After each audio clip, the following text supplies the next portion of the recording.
Chapter 1344. Ah Ching, Ah Ching, Ah Ching. Shang'er looked at Ning Ching and called out happily. Ning Ching quickly let go of her hand. Ning Ching hurriedly passed the pen and paper over and smiled at him. I'll stay. Ning Ching emphasized seriously. Business people have business rules. Words are not proof. Words are proof. Shang'er was also serious. You don't trust me that much? Ning Ching asked. Is this all you've got? Shang'er asked back.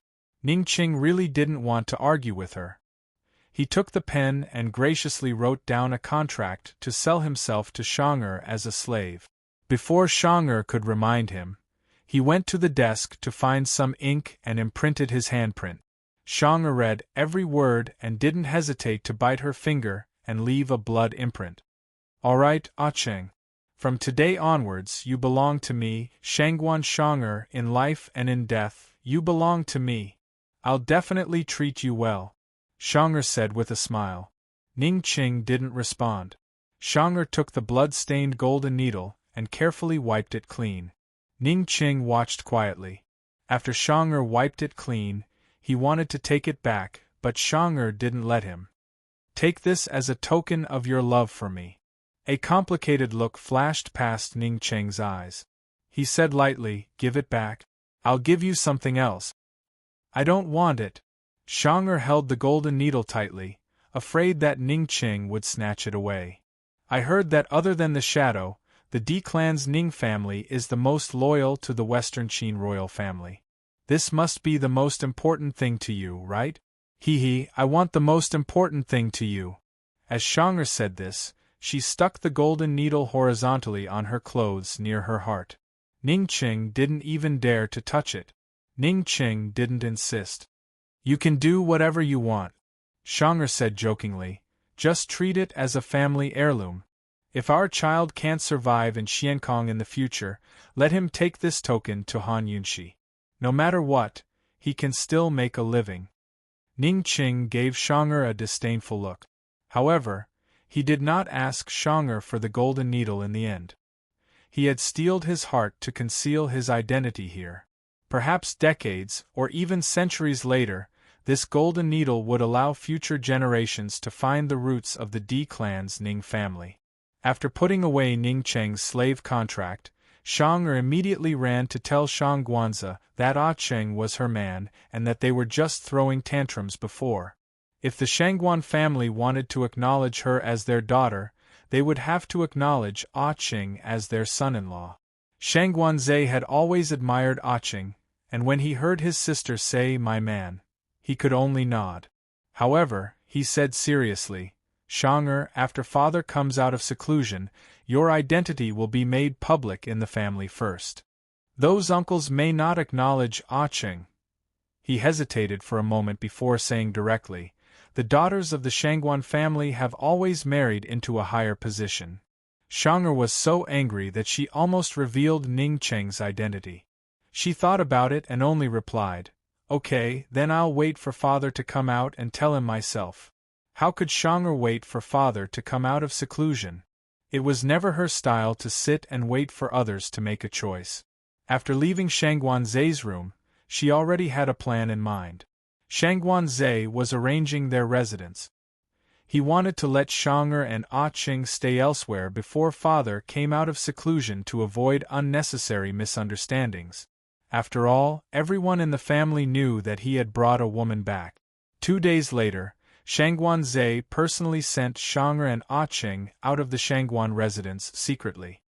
He took a detour to avoid Han Xiang's people and sent them to a small courtyard house in the alley next to the Shangguan residence. Before Shangguanze left, Shang'er couldn't help but ask, brother, Han Xiang is going to kill us. What should we do? It must be mentioned that on the second day after Ning Ching left the Lubei Chamber of Commerce, someone sent the account book to Han Xiang. At the same time, someone spread the news that Han Xiang had officially taken over the Lubei Chamber of Commerce. Han Xiang originally only wanted to cooperate with Ning Ching. After seeing the account book and receiving the news, she suddenly realized how much she had underestimated Ah Cheng. She also realized that she had been tricked. These days, she had been looking for Ah Cheng all over the world. Don't worry. She won't dare to do anything within the Shangguan family's sphere of influence. Before your identity is made public, don't go out and don't go to the south. The south is her territory. Shangguan Zhe said seriously. Shang'er nodded seriously. If we can't afford to offend her, then we'll hide first. After sending Shangguan Zhe off, Shang'er and Ningqing began to live in seclusion in their own world. Even though he couldn't go out, Ningqing didn't idle around. He studied the recipe for brewing wine and shut himself in the room all day. Shang'er, who felt uncomfortable when she didn't go out for a day, was very calm. She stayed by Ningqing's side every day and urged Ningqing to eat his 3 meals a day. The rest of the time she was very quiet. This state lasted for 3 days. Ningqing felt uncomfortable. He stopped cooking the rice and asked, "Don't you want to find something to do?" "Aren't I here to accompany you?" Shang'er said with a smile. "Don't you want to find something else to do?"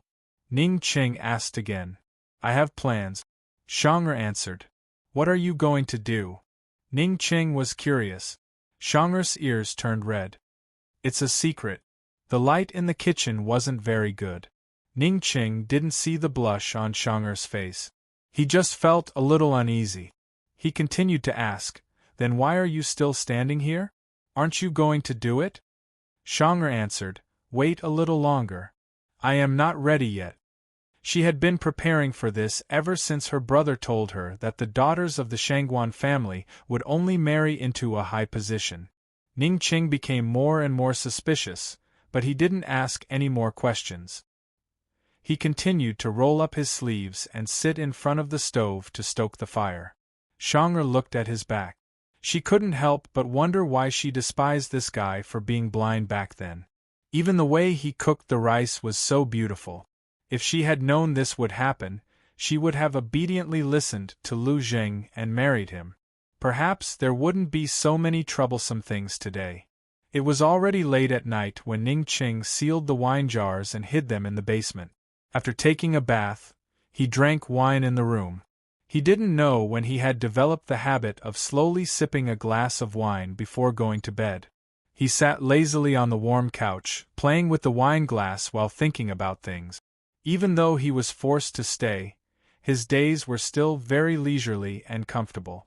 At this moment there was a knock on the door. The servants in the courtyard were only here for a few days. They definitely wouldn't knock at this late hour. Ningqing didn't need to ask to know that it was Shang'er. He didn't open the door. He only asked, "What's the matter?" "Something important." "Hurry and open the door," Shang'er said seriously. "What's so important that you have to say it now?" Ningqing asked again. "It's not about saying it now, it's about doing it now." "I'm ready." "It has to be done now," Shang'er answered. Ningqing recalled what she said in the kitchen this afternoon. He was curious but also felt that something was wrong. In the end, he still went to open the door. When the door opened, Hu knew Shang'er was wearing a long pink dress that reached her chest, revealing her beautiful collarbone. She wore a thin blouse that faintly revealed her beautiful back. She even put on some light makeup. Compared to her usual gender-neutral attire, she looked prettier and gentler. Unfortunately, her smile broke her disguise. Because her smile was very sneaky. Ningqing's gaze fell on her chest. There was a big bow tied around her chest. Under the cute and playful skin was a seductive cleavage. She followed Ningqing's gaze and looked down at herself. Her smile became even more sneaky. After preparing for so long, this outfit really caught his eye. "Ah Cheng, she was about to open her mouth when Ningqing immediately wanted to close the door. Ningqing was almost 30 years old. He wasn't a 16 or 17-year-old youth, and he wasn't a fool. This woman dressed like this and knocked on his door in the middle of the night. What could it be? Thinking back to the conversation in the kitchen this afternoon, he wanted to scold himself for being stupid. Shang'er immediately stopped him. She nimbly avoided Ningqing's hand and entered the room. She didn't say anything. She just smiled sneakily. She couldn't stop laughing. Do you have any sense of shame? Ning Qing asked directly. You're already mine. Anyway, when my father comes out of seclusion, you'll have to marry me, Shang'er muttered. Are you married now? Ning Qing asked patiently. Sooner or later, Shang'er said again. Are you married now? Ning Qing asked again. Shang'er was silent for a while before she muttered, Not yet. Ning Qing stepped aside. He pointed at the door and ordered, Go back to sleep. Shang'er lowered her head and walked over obediently. But when she reached Ning Qing's side, she suddenly turned around and hugged Ning Qing. Like a shameless female hooligan, she said to him, Ah Qing, let's have a child first. Ning Qing didn't understand why he hadn't been angered to death by this woman until now. But even if he hadn't been angered to death, he was so angry that he didn't want to speak. He even had to re-examine this woman. He had to re-examine just how casual and shameless she was. Ning Qing let Shang'er hug him. He didn't move or speak. Shang'er didn't notice the disgust in his eyes. Seeing that he didn't resist, she thought that he had acquiesced. She was amused. Determination flashed across her eyes as she decisively undid his belt. Just then, Ning Qing said, Shang'er, if you need a man so much, go out and find one. Don't disgust me, okay? Take it that I'm begging you. Shang'er's movements stopped abruptly. She needed a man? She needed a child, right? She had already planned it out. When her father went into seclusion for half a year, she and Ah Qing would be done. When she appeared in front of her father with a big belly, her father would have no choice but to let her marry Ah Qing. Moreover, for the sake of the family's reputation, they would have to help her hide the fact that she was pregnant before marriage. When the time came, they would definitely announce to the public that Ah Qing was the son-in-law of the Shangguan family and that she and Ah Qing were already married. This was the simplest and most direct way to protect Ah Qing. She didn't care about the opinions of the elders and didn't care whether they were really married or not. Ah Qing's indenture contract was in her hands. She was his, and everything else was just a formality. Seeing Ning Qing's angry look and hearing his insults, it would be a lie to say that Shang'er wasn't angry. Ever since she was young, she had been stubborn and bad-tempered. The more she was misunderstood, the more she didn't want to explain and the more she wanted to do bad things. Ah Qing! She yelled. Ning Qing looked at her coldly. She immediately tore off the bow on her chest. The whole dress was instantly unbuttoned. The spring scenery was completely exposed. Chapter 1345. Ning Qing saw it, he saw it all. He subconsciously looked away, and Shang'er rushed over to hug him. He turned his head away and did not move. This was all Shang'er dared to do. She just hugged him tightly, that was all. Time passed, but Ning Qing did not move at all. Just like that, an hour passed. Shang'er was so cold that she was shivering. However, Ning Qing still did not move. He did not push her away, nor did he hug her. Shang'er thought that he wanted her to let go and leave by herself. Finally, she, who was thick-skinned and big-hearted, felt humiliated. Her face and eyes were red. For the first time, she realized that she was not charming at all.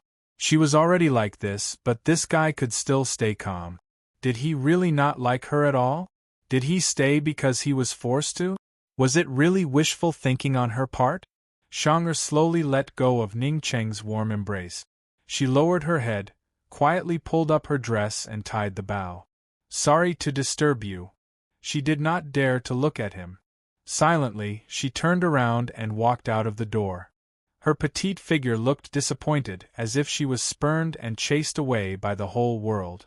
But as soon as she stepped out of the door, Ning Qing chased after her and circled his arms around her waist.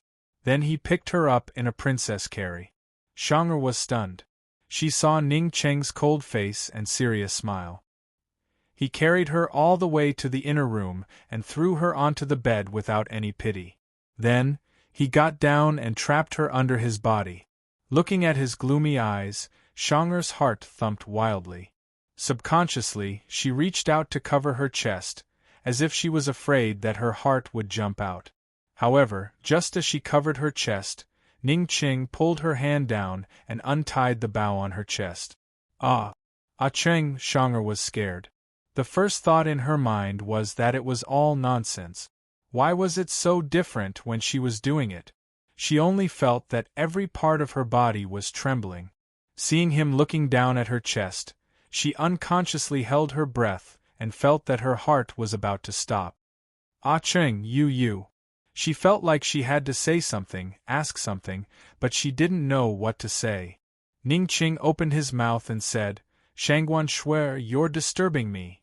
As soon as he finished speaking, a resolute look flashed through his eyes.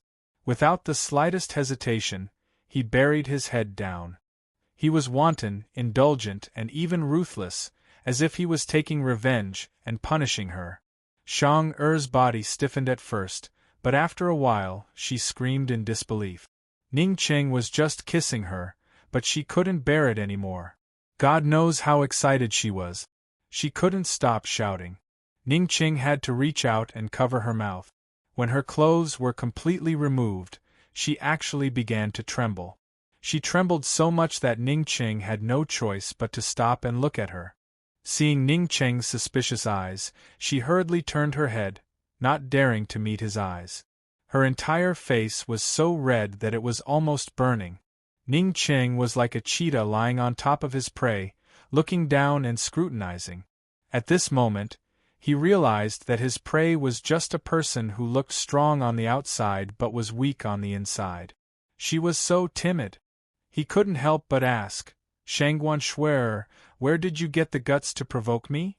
Shang-er tilted her head, her eyes secretly turning to look at him. There was embarrassment, resentment, unwillingness, timidity, and even a little provocation. She was simply a tormenting little demon. Ning Qing couldn't help but laugh. This time, he didn't just bury his head down, he did it so close to her body. Did possession mean acceptance and acknowledgement? When Shang-er screamed again, Ning Qing might have an answer in his heart. Ning Qing, you bastard! You bastard, you let go! Shang-er was about to faint from the pain. Ning Qing bent down and whispered in her ear, Shangguan Shui, it's not easy to be my woman. You asked for it. Don't regret it. His voice was cold and his actions ruthless. But the strange thing was that as he became ruthless, Shang-er didn't feel more pain. Instead, she gradually became happy and satisfied. When Shang-er finally caught her breath, she smiled charmingly as he pleasured her again and again. She said, Ah Cheng, you're finally my man. When it was over, Shang-er still didn't let Ning Qing go. She didn't let him go and insisted on lying on top of him. Ning Qing lay on his back with his hands behind his head. He seemed to be lost in thought as he stared at the ceiling. Ah Cheng, I'm so shameless. Why are you being shameless with me? Shang-er asked lazily. Ning Qing didn't answer her. She held his face in her hands and asked, Are you listening? No one will think you're mute if you don't talk, Ning Qing said coldly. Will it kill you to be gentler with me? Shang-er asked back. Yes, Ning Qing answered with certainty. Shang-er was furious. She lowered her head and bit his chest. Ning Qing wanted to push her away, but she immediately struggled and rubbed against him. Ning Qing didn't realize that he was getting impatient with this woman. He said, Try moving again. Shang-er really didn't move, but Ning Qing moved. With a flip, he threw Shang-er onto the bed. Shang-er was so happy that she giggled. She hugged his neck and went up to him. She said, Ah Cheng, it's okay if you're not gentle. Ning Qing still wasn't gentle, but Shang-er didn't mind. She shouted wantonly, scolded him, and bit him. Even though the two of them were on the bed, they couldn't talk properly or be gentle with each other. But wasn't it fine as long as they were together?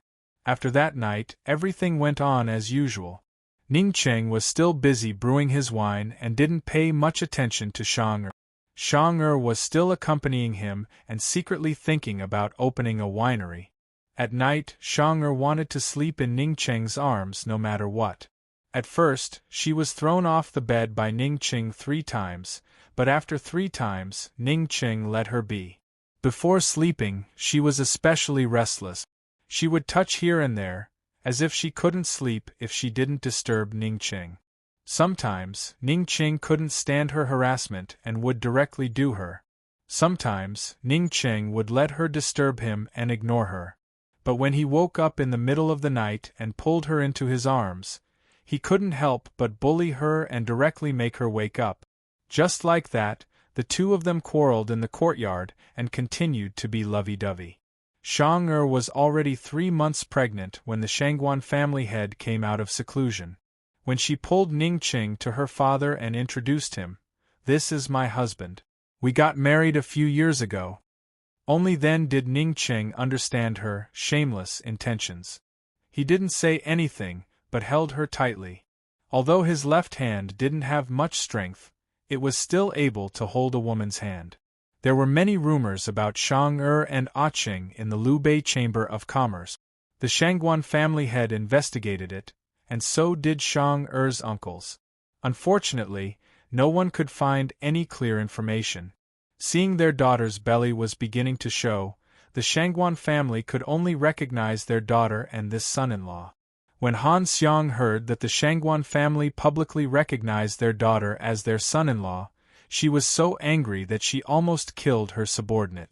In terms of family power, the Shangguan family and the wolf sect were on par. Even if she was angry, she didn't dare to do anything to Shangguan Shang and Ning Qing. In terms of personal strength, she was inferior to Shangguan Zhe, the Shangguan family head, and the other elders of the Shangguan family. She could only endure. "Mistress, how about we wait for the sect head to come back and have him help us vent our anger?" Batu suggested in a low voice. It would have been better if they hadn't brought it up, because Han Xiang only felt wronged at the mention of it. Her father's martial arts skills were far superior to the Shangguan family heads. If he wanted, he could help her vent her anger. However, her father's temper was cold and emotionless. She knew him best. If her father found out about this, he'd let it pass without helping her or caring about her. A few years ago, her father would still come back to the wolf sect, but he'd spent most of his time in Cloud Realm Continent. She only knew that he was going into closed-door cultivation, but had no idea where. What she worried most was that her father wasn't going into closed-door cultivation, but teaching Han Yunshi martial arts. After all, the 10-year agreement was drawing near. Han Yunshi was her father's own daughter, so she'd never believe that her father wasn't biased. The 10-year agreement was enough to make Han Xiang forget about her grudges with the Lubei Chamber of Commerce. She told Batu, "Let them go for now. Afterwards, we'll take care of Shangguan Zhe as well." Yes, Mistress definitely can't let them go." Batu's eyes flashed with vulgarity. He'd always been thinking about Jean. "I'll leave matters of the sect to you guys. I'm going to the west," Han Xiang said seriously. She thought it over for a long time before deciding to seek outside help. She didn't want to lose, nor could she afford to. Her father acknowledging his own daughter was the same as abandoning her. She had to find someone to back her up. Furthermore, this person had to not only be able to guarantee her victory, but also be able to fend off her father for her. "Mistress, are you going to the He clan?" Batu asked carefully. Han Xiang immediately glared at him, causing Batu to muffle his mouth and lower his head, afraid to speak again. "You're the only one who knows about this. If word gets out..." Before Han Xiang could finish, Batu fell to his knees. "Mistress, don't worry. This subordinate definitely won't tell anyone. Even if I had 100 guts, I wouldn't dare." Han Xiang kicked him viciously before venting her anger. She flicked her sleeves and left for the north that very day. The largest clan in the west of the mysterious continent was probably the He clan. Their clan head's strength was on par with her father's, and he'd only lost to the sect leader by a single move in the last ranking competition. Rumors had it that he'd been ill that day, so he hadn't been able to display his best skills. Even now, the two of them hadn't exchanged blows, so it was impossible to tell who came out on top. Over the past few years, she'd gradually gained control of the wolf sect. The He clan head had secretly sent people twice to rope her in and convince her father to join forces to take over the IC. She'd never told her father about this, but kept it hidden in her heart. There was nothing to covet from the IC, so anyone who wanted to take over it had to have designs on Cloud Realm continent. Because of this, Han Xiang didn't tell her father or even the rest of the sect. After all, the mistress of Cloud Realm continent was her older sister who'd come to fight for the throne. Han Xiang left for 3 whole months before returning to the wolf sect.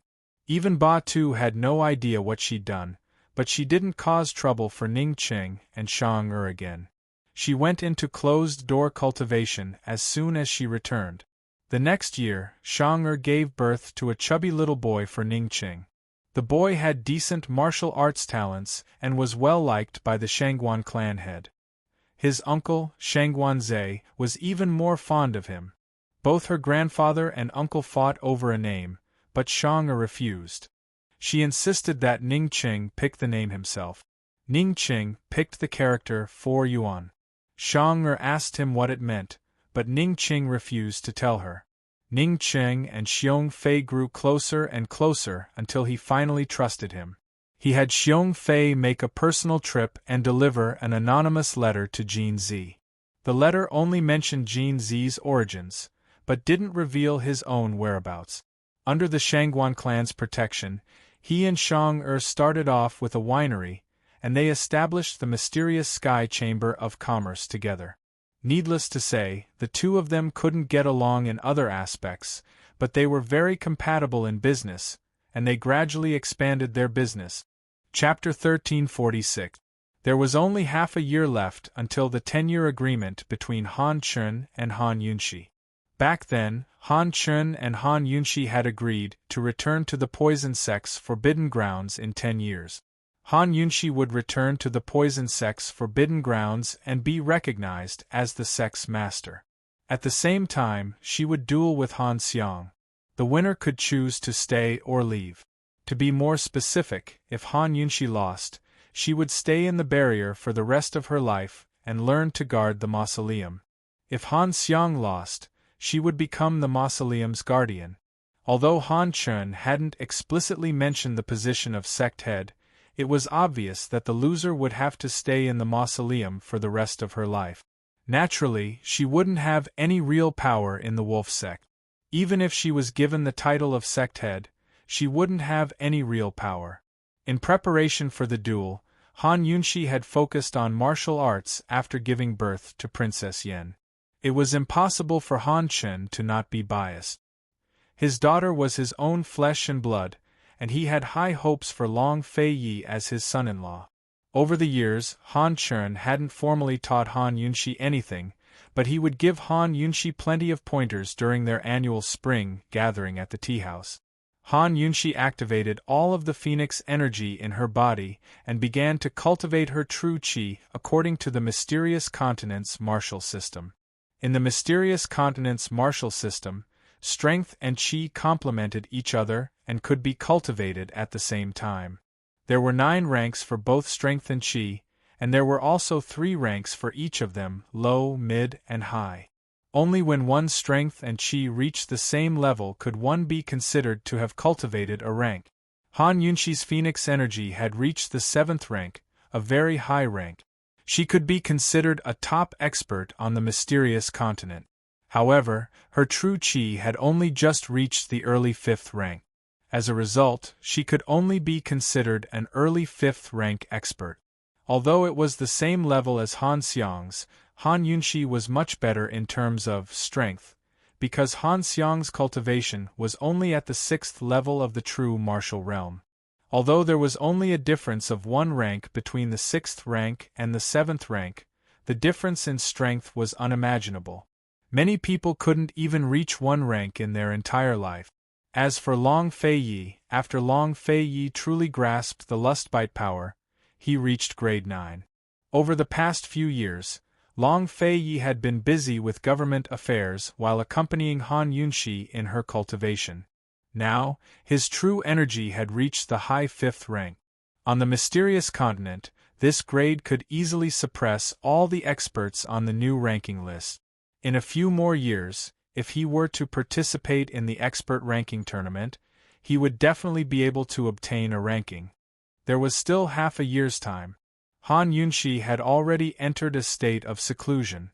Long Feiyi had been guarding the imperial capital all this time and had no intention of leaving. It was already early summer, time for Rui to enter the poison sect's forbidden grounds and cultivate in seclusion. Ever since Rui was 3 years old, he had been cultivating in the poison sect's forbidden grounds every summer. This was already his 7th year. At first, Long Feiyi and Han Yunshi would personally escort him to Long Feiyi, but after 2 years, Long Feiyi stopped. It was fine if he didn't do it himself, but he didn't let Han Yunshi do it either. He only let Su Donglin do it. Since last year, Rui had stopped letting Su Donglin do it. He traveled alone from the capital to the poison sect's forbidden grounds, not even bringing a servant with him. All he brought was some silver, and his journey was very smooth. Rui was 10 years old this year, so no one would send him off. At 10 years old, Rui already had the bearing of an elegant youth. He was full of vigor and exuded an extraordinary air of nobility. Just standing in a crowd was enough to make everyone around him pale in comparison. Of course, the heroic air between his brows and the deep look in his eyes also increasingly resembled his father's. At such a young age, he didn't show his emotions on his face, making him hard to read. No one dared to tease or deceive him. He stood in the imperial study and bowed respectfully. This sun is about to set off. Imperial father, please don't worry. Long Fei was halfway through reviewing memorials when he arched a brow at his son. He murmured. Rui straightened and stole a glance at his father. He seemed a little disappointed, but still turned to leave. After packing his things, he headed for the western palace gate. But as soon as he reached the gates, he saw the tall figure he was most familiar with standing by the gates, waiting for him. In the end, he was still a 10-year-old child. He immediately ran over. Imperial father! Long Feiyi turned around, but before he could open his arms, Rui pounced on him and hugged him. He smiled helplessly. He really hadn't planned to send him off at the gates, but for some reason, he'd ended up here. Fortunately, Han Yunshi was in closed-door cultivation, or she'd definitely mock him for being soft-hearted. Father and son were both men of few words. After hugging for a long time, Rui let go of his father. He was no longer as respectful and courteous as he'd been in the imperial study, but more like an ordinary child saying goodbye to his parents. Father, I'm leaving. I'll miss you, imperial mother, and Yen. Long Feiyi rubbed his head dotingly.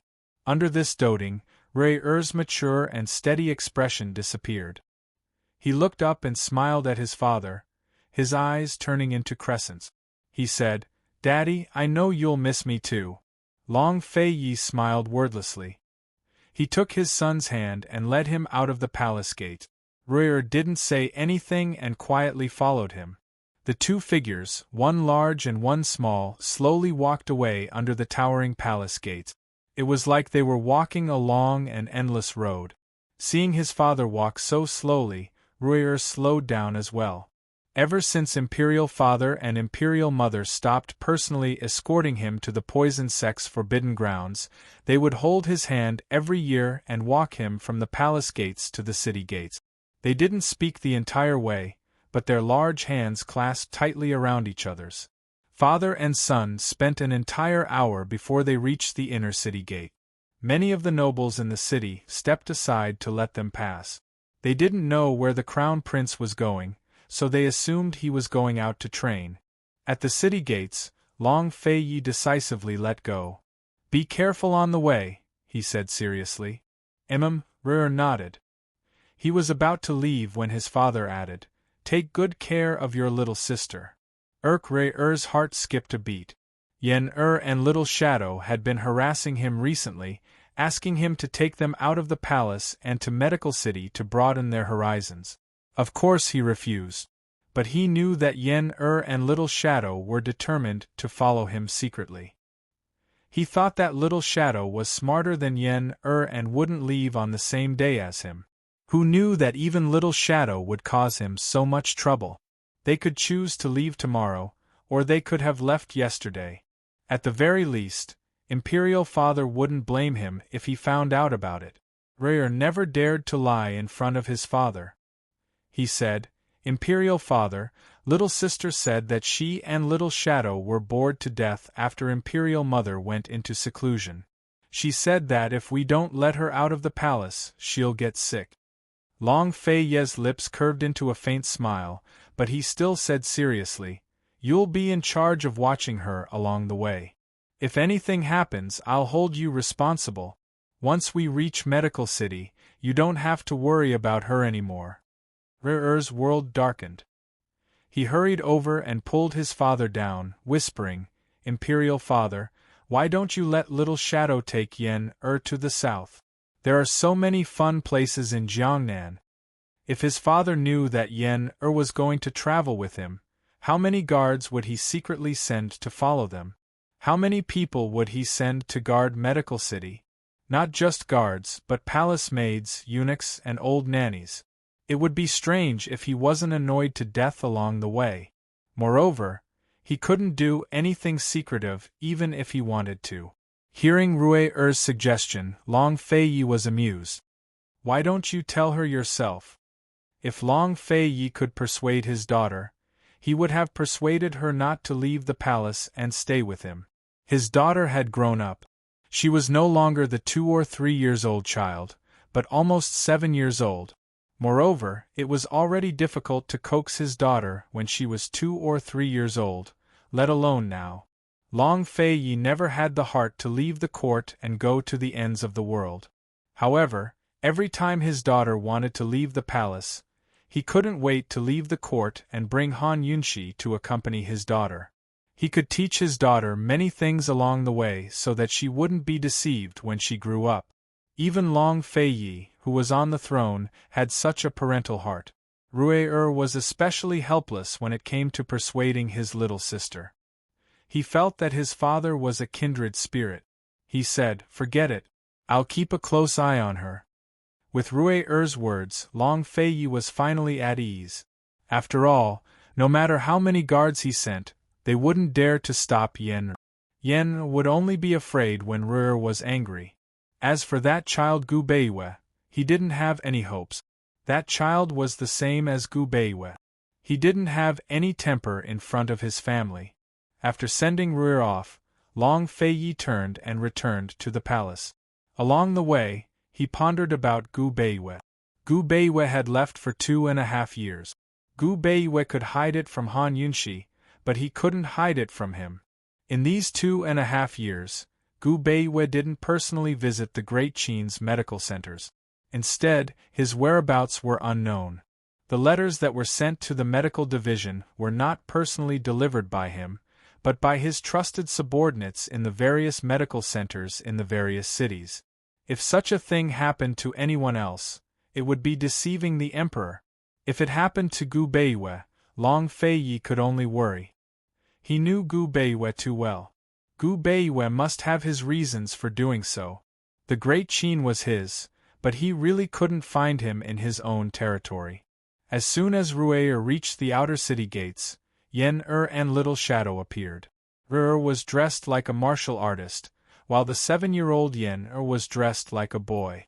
She looked delicate and young, like a young master from a rich family. As for Little Shadow, who was almost 11 years old, he was dressed the simplest, like a little attendant. Little Shadow drove the carriage to R'er's side and smiled warmly. "Your Highness, please get in." R'er looked back and saw the luggage piled high on top of the carriage, with several more bags hanging to the left and right. Coldly, R'er asked, "Xianyuan Yen, are you moving?" Yen-Er immediately lifted the curtain and chuckled. "Brother, come up. Let's discuss something." R'er was on guard. "Not interested. Have fun. I'm leaving." Whatever she wanted to discuss couldn't be good. Ruer whipped the horse and hurriedly fled. Unfortunately, Little Shadow caught up with Yen-Er before long. Instead of blocking the horse, he put Yen-Er on the horse's back. Yen-Er hugged her brother and chuckled. "Brother, don't cultivate anymore. Come with us to find Shadow's father." Ruer was shocked. Grand Tutor. Chapter 1347. Ruer was surprised that Yen-Er and Little Shadow weren't here to pester him, but to find the Grand Tutor. Yen-Er leaned on her brother's back and glanced sideways at him. "Come with us." Ruer immediately stopped his horse and asked seriously, "Are you serious? When have I ever lied to you? Hee, are you coming or not?" Yen-Er giggled, her eyes turning into crescents and dimples appearing on her cheeks. She looked so harmless that it was easy to overlook her mischievous and scheming nature. Ruer also returned a bright and happy smile. "That's great." Yen-Er was delighted by his reaction and immediately winked at Little Shadow. But Ruer smiled and said, "That's great, you two can go by yourselves." Yen-Er's expression froze. Ruer carried her on his back and placed her in front of Little Shadow. He patted Little Shadow's head and said seriously, "Here, I'll leave my sister to you. Have a safe trip." He was clearly about the same age as the Little Shadow, and he was about the same height as the Little Shadow. He was not taller than the Little Shadow, but he acted like an elder brother as he stroked the Little Shadow's head and spoke in a serious tone.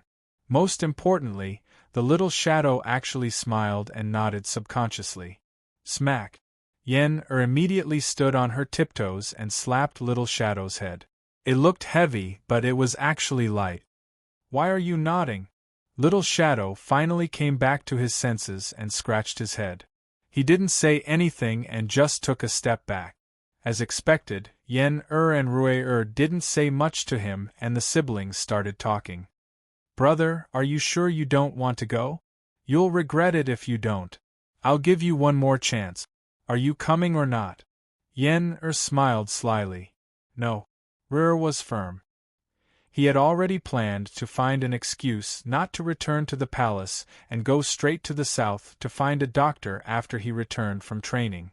Before leaving the palace, he had already found out about the Grand Tutor's whereabouts from the medical department. The Grand Tutor would be staying in the south this summer. He didn't want to mess around with Yen. If he traveled with her, he would be deafened by her noise in less than 3 days. Okay. Yen-Er put her hands on her hips and said in a grown-up tone, "It's fine if you don't want to go. Little Shadow and I will go by ourselves." Ruer leaped onto the horse, intending to watch them leave before leaving. But who would have thought that after they got on the carriage, they would stop behind him without moving. Yen-Er was sitting in the car, holding a piece of pastry with both hands and nibbling on it. Lil Thing appeared out of nowhere and sat on Yen-Er's shoulder, also holding a piece of pastry and nibbling on it with relish. Little Shadow sat outside and pulled the reins. The three of them looked at Ruer, who felt a little scared. According to his past experience, this was definitely not a good sign. Yen-Er must have dug a hole for him again. "You guys still aren't leaving?" he asked tentatively. "Your Highness, you should leave first," the Little Shadow said. Suspicion flashed across Ruer's eyes. Of the 36 stratagems, leaving was the best stratagem. Thus, he waved and left. The horse galloped at full speed. After running for a while, he turned back to look. Seeing that Yen-Er and the rest had not followed him, he was still worried. He kept feeling that something was wrong. However, he didn't stop and continued on his way. His father was afraid that Yen-Er would be tricked, but he wasn't. It was fine as long as Yen-Er didn't trick others. With Little Shadow and the Shadow Guard around, he was at ease. Just like that, Ruer traveled all day and tied the horse to a big tree to rest at night. Just as he was about to take out some dry rations, he smelled the aroma of roasted meat. "Someone's nearby?" Ruer followed the smell of barbecued meat and saw Yen-Er and Little Shadow sitting in the bushes, eating barbecued meat. Yen-Er was craving the food. Little Shadow broke off a drumstick and gave it to her while reminding her that it was hot. Yummy! Yen took a bite and gave it to Little Shadow. Brother Shadow, it's really good. Try it. Princess, eat it. There's still a lot. Little Shadow smiled. He was like a gentle little brother in front of but a gentle big brother next door in front of Yen. He broke off another drumstick and handed it to shouting, "Your Highness, you must be hungry. Come." Pursed his lips and strode over. He knew these two wouldn't let him off so easily. He didn't say anything and just sat down cross-legged, taking a big bite of the drumstick. He took a bite and was shocked. Little Shadow, when did you learn how to roast meat? I learned from Uncle. Little Shadow replied.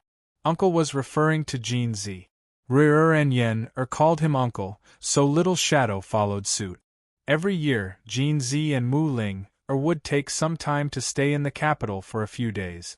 Jin Z had to report on the situation in Northernly, while Mu Ling came to play with her sister and the children. Yen muttered, I haven't seen Lil Ling in a long time. You'll see her this winter. Little Shadow smiled. Jin Z and Mu Ling daughter was called Jin Ling. Thus, Mu Ling was called Big Ling and Jin Ling was called Lil Ling. Lil Ling was the youngest in the group at just over 5 years old. She could be said to be everyone's joy. She was as muddle-headed as her mother, but she inherited her father's shrewdness and became a muddle-headed little money grubber. She was always muddle-headed when it came to other things, but when it came to money, she immediately became shrewd and stingy. She didn't know if it was because her father was called Jin Z, but she had a soft spot for gold ingots. As long as she got her hands on gold, no one could cheat her of it except her father. Once, Mu Ling brought her to the palace to play. Han Yunshi jokingly asked, You're called Lil Ling. Let your parents give birth to a little Jin Z, okay? Lil Ling was only 3 years old at that time. She nodded seriously. Okay. Thus, when she returned, she immediately asked her father if she wanted to give birth to a little Jin Z. Jin Z, who didn't know the situation, threw a small gold ingot to her. After that, whenever she wanted money, she would say, Daddy, Daddy, give birth to a little Jin Z for me. When this reached Han Yunshi's ears, Han Yunshi almost fainted from laughter. Yen loved Lil Ling dearly, doting on and protecting her as if she was her own sister. Tang Hongdo, the head of the Tang clan, was now 12 years old. She was just as greedy as Lil Ling but she also doted on Lil Ling. Knowing that she liked gold, she would secretly give her several gold ingots every time they met. Yen's mind wandered at the mention of Lil Ling. When was full, he glanced at the tent that Lil Shadow had set up and asked seriously, Lil Shadow, aren't you going to find your father? Lil Shadow nodded even more seriously than I'm being serious with you. Was angry. Lil Shadow was still serious. Your Highness, the princess and I are indeed going to find my father. Face darkened, but Yen laughed. That's right, we're going to find the Grand Tutor. Ruer ignored them and walked to the tent to sit down. Lil Shadow wanted to explain, but Yen stopped him with a look. Lil Shadow didn't say anything, but a sneaky smile appeared on his lips. Even his sneaky look was so gentle. Yen hurried over and called the doctor sweetly, Brother. Ruer glanced at her but didn't say anything. Yen sat down beside him and hugged his arm, leaning on his shoulder. Brother, can I tell you a secret? Ruer didn't say anything. Okay. Yen said with a sneaky smile. Ruer looked at her from the corner of his eyes. No, don't tell me. Hold it in. Yen immediately let go and stared at him with wide eyes. Ruer was amused and slowly smiled at her innocently. Hold it in. Don't tell me. Yen really didn't say anything. She covered her mouth with both hands and sat aside. Who knew if she was drawing circles or doing something else? This girl could still hold it in and didn't mention it again. Just like that, Ruer handed over the shadow guard in the dark and instructed him to keep watch. Then, He nestled in the tent with Lil Shadow and Yen to sleep. Ruier slept in the middle with Lil Shadow on his right and Yen on his left. At first, Yen slept with her back facing her brother and didn't move at all. No one knew if she had fallen asleep. In the middle of the night, she finally turned around slowly and went over to Ruier, pushing him. Brother, I'll tell you. I'll tell you, okay? Brother, wake up. I'll tell you the good news. I surrender. Wake up. I want to tell you. She had been holding it in and thought she could do it, but after holding it in for an entire night, she still couldn't hold it in. She felt uncomfortable all over if she didn't say it out loud. Brother, wake up. She pulled hard. Ruier was still in a daze. Don't be noisy. Sleep. I have to say it. Wake up. Yen continued to pull. Ruier was so sleepy that he had long forgotten about it. He pushed her away. Don't be noisy. Sleep. Yen continued to push and pull. Brother, I'll tell you. I have to tell you. The same sentence was repeated over and over again. Finally, Ruier couldn't take it anymore and sat up. Xianyuan Yen, do you think I won't kick you out? So noisy. Yen said, if you want to kick me, you have to hear the good news first. I want to tell you the good news. Let me say it. Ruier's head drooped. You win. Say it. Yen said, brother, the Grand Tutor isn't in the south. He's on Boundless Mountain near Medical City. Aunt Min wrote a letter to Little Shadow and told him to go find them. Yen sighed in relief and murmured, I'm finally at ease. Ruier sobered up and turned to look at Little Shadow.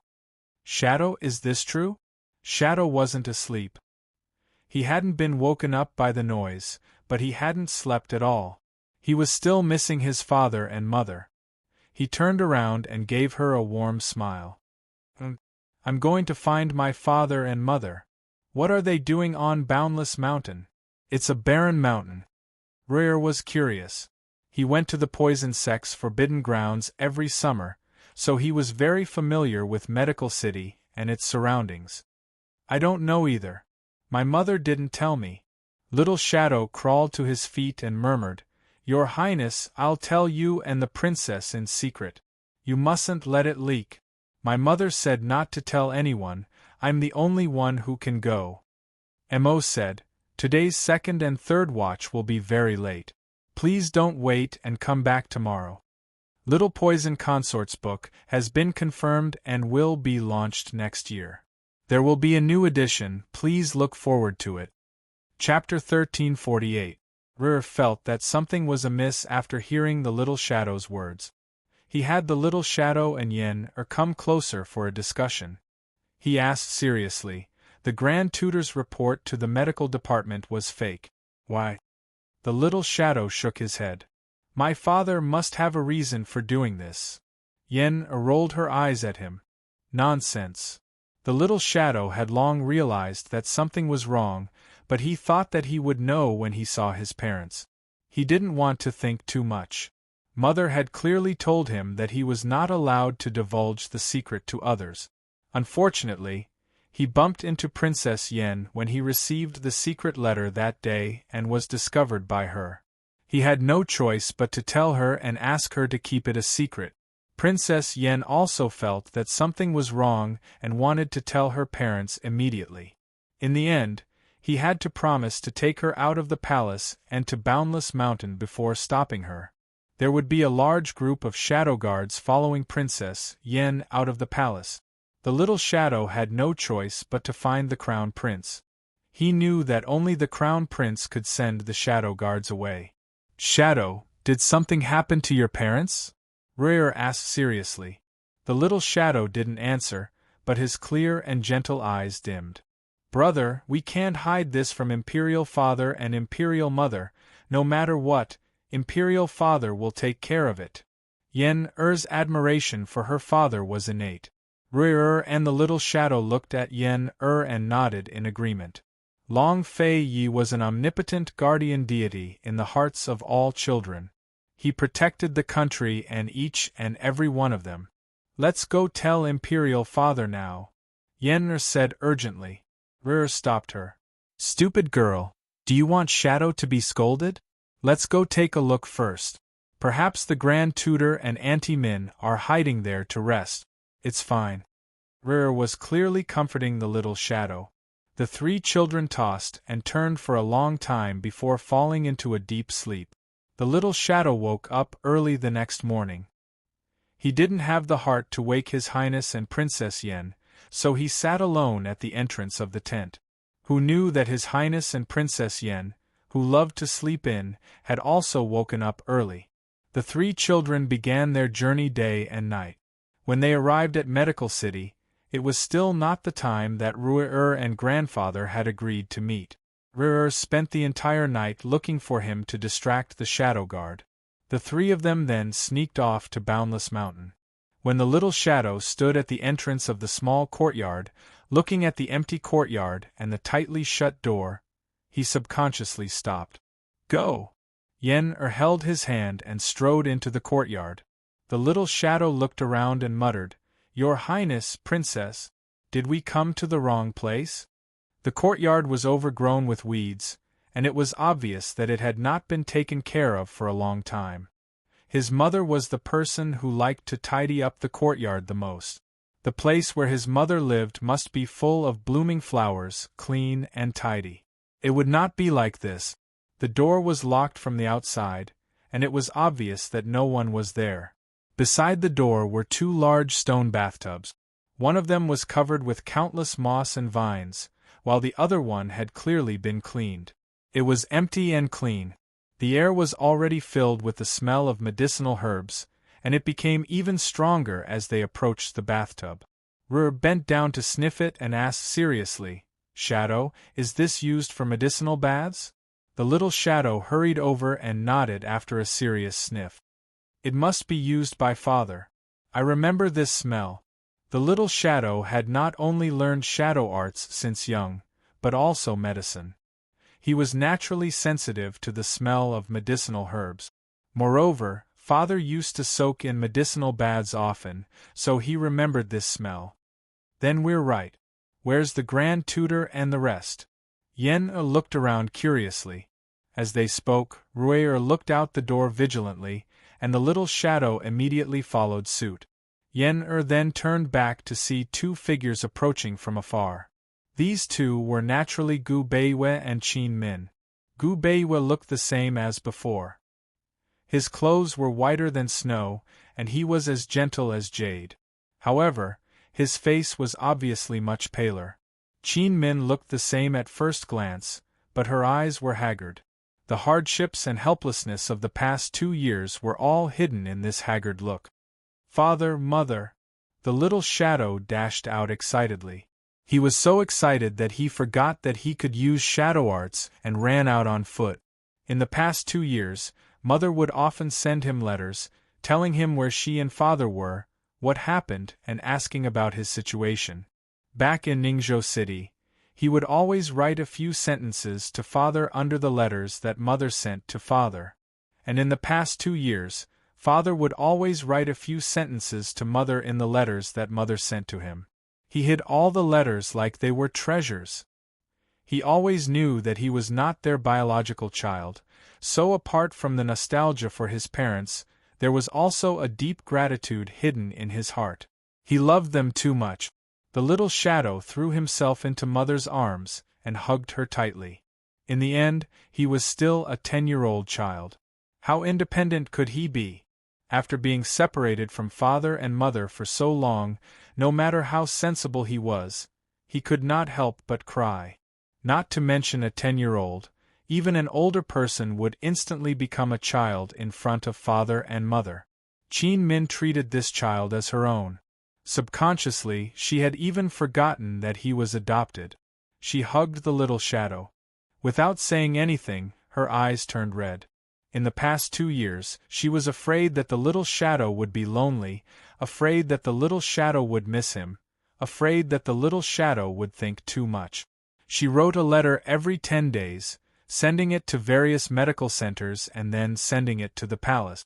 She went through so much trouble just to keep him company. Fortunately, the replies she received were all good. The little shadow got along very well with His Highness and Princess. He would tell her many, many interesting things. In every letter, the one he talked about the most was Princess Yen. Gu Beiwei glanced at the two little masters in the courtyard, and could not help but frown. However, he did not bat an eyelid. He softly hugged the little shadow and stroked his head. "Chinner, are you tired from rushing all the way here?" The little shadow lifted his head from Mother's arms. 2 lines of tears still hung on his face, but a warm smile bloomed on his face. He reached out and hugged Father. "I'm not tired, he." Gu Beiyue's doting gaze warmed up quite a bit. He seriously sized up the little shadow. "You've grown taller. Father is still able to carry you." He picked up the little shadow and smiled as he personally wiped the little shadow's tears. The little shadow was shy and immediately lowered his head, anxiously wiping his own tears. Gu Beiyue smiled but did not say anything. His large hand gently stroked the little shadow's back. In fact, there were not many words between father and son. Just like Long Fei Yi and Re, just like Gu Beiwei and the little shadow. But there were not many words. A light touch and a hug were enough to surpass all words. Qin Min discovered Re and Yen.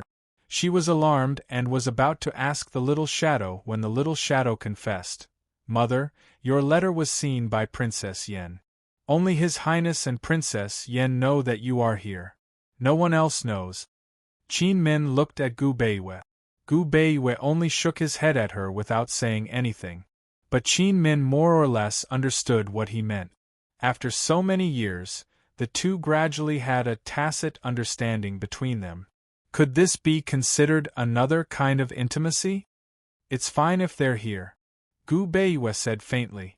The little shadow was still a little worried, and cast an inquiring look at his mother. Seeing his mother smile at him, he was relieved. "Shadow, come down." Although watching Gu Beiwei carry the little shadow was an especially happy thing, Qin Min quickly carried the little shadow down from Gu Beiwei's arms. She could not bear to waste any energy. He also did not have much energy to spend.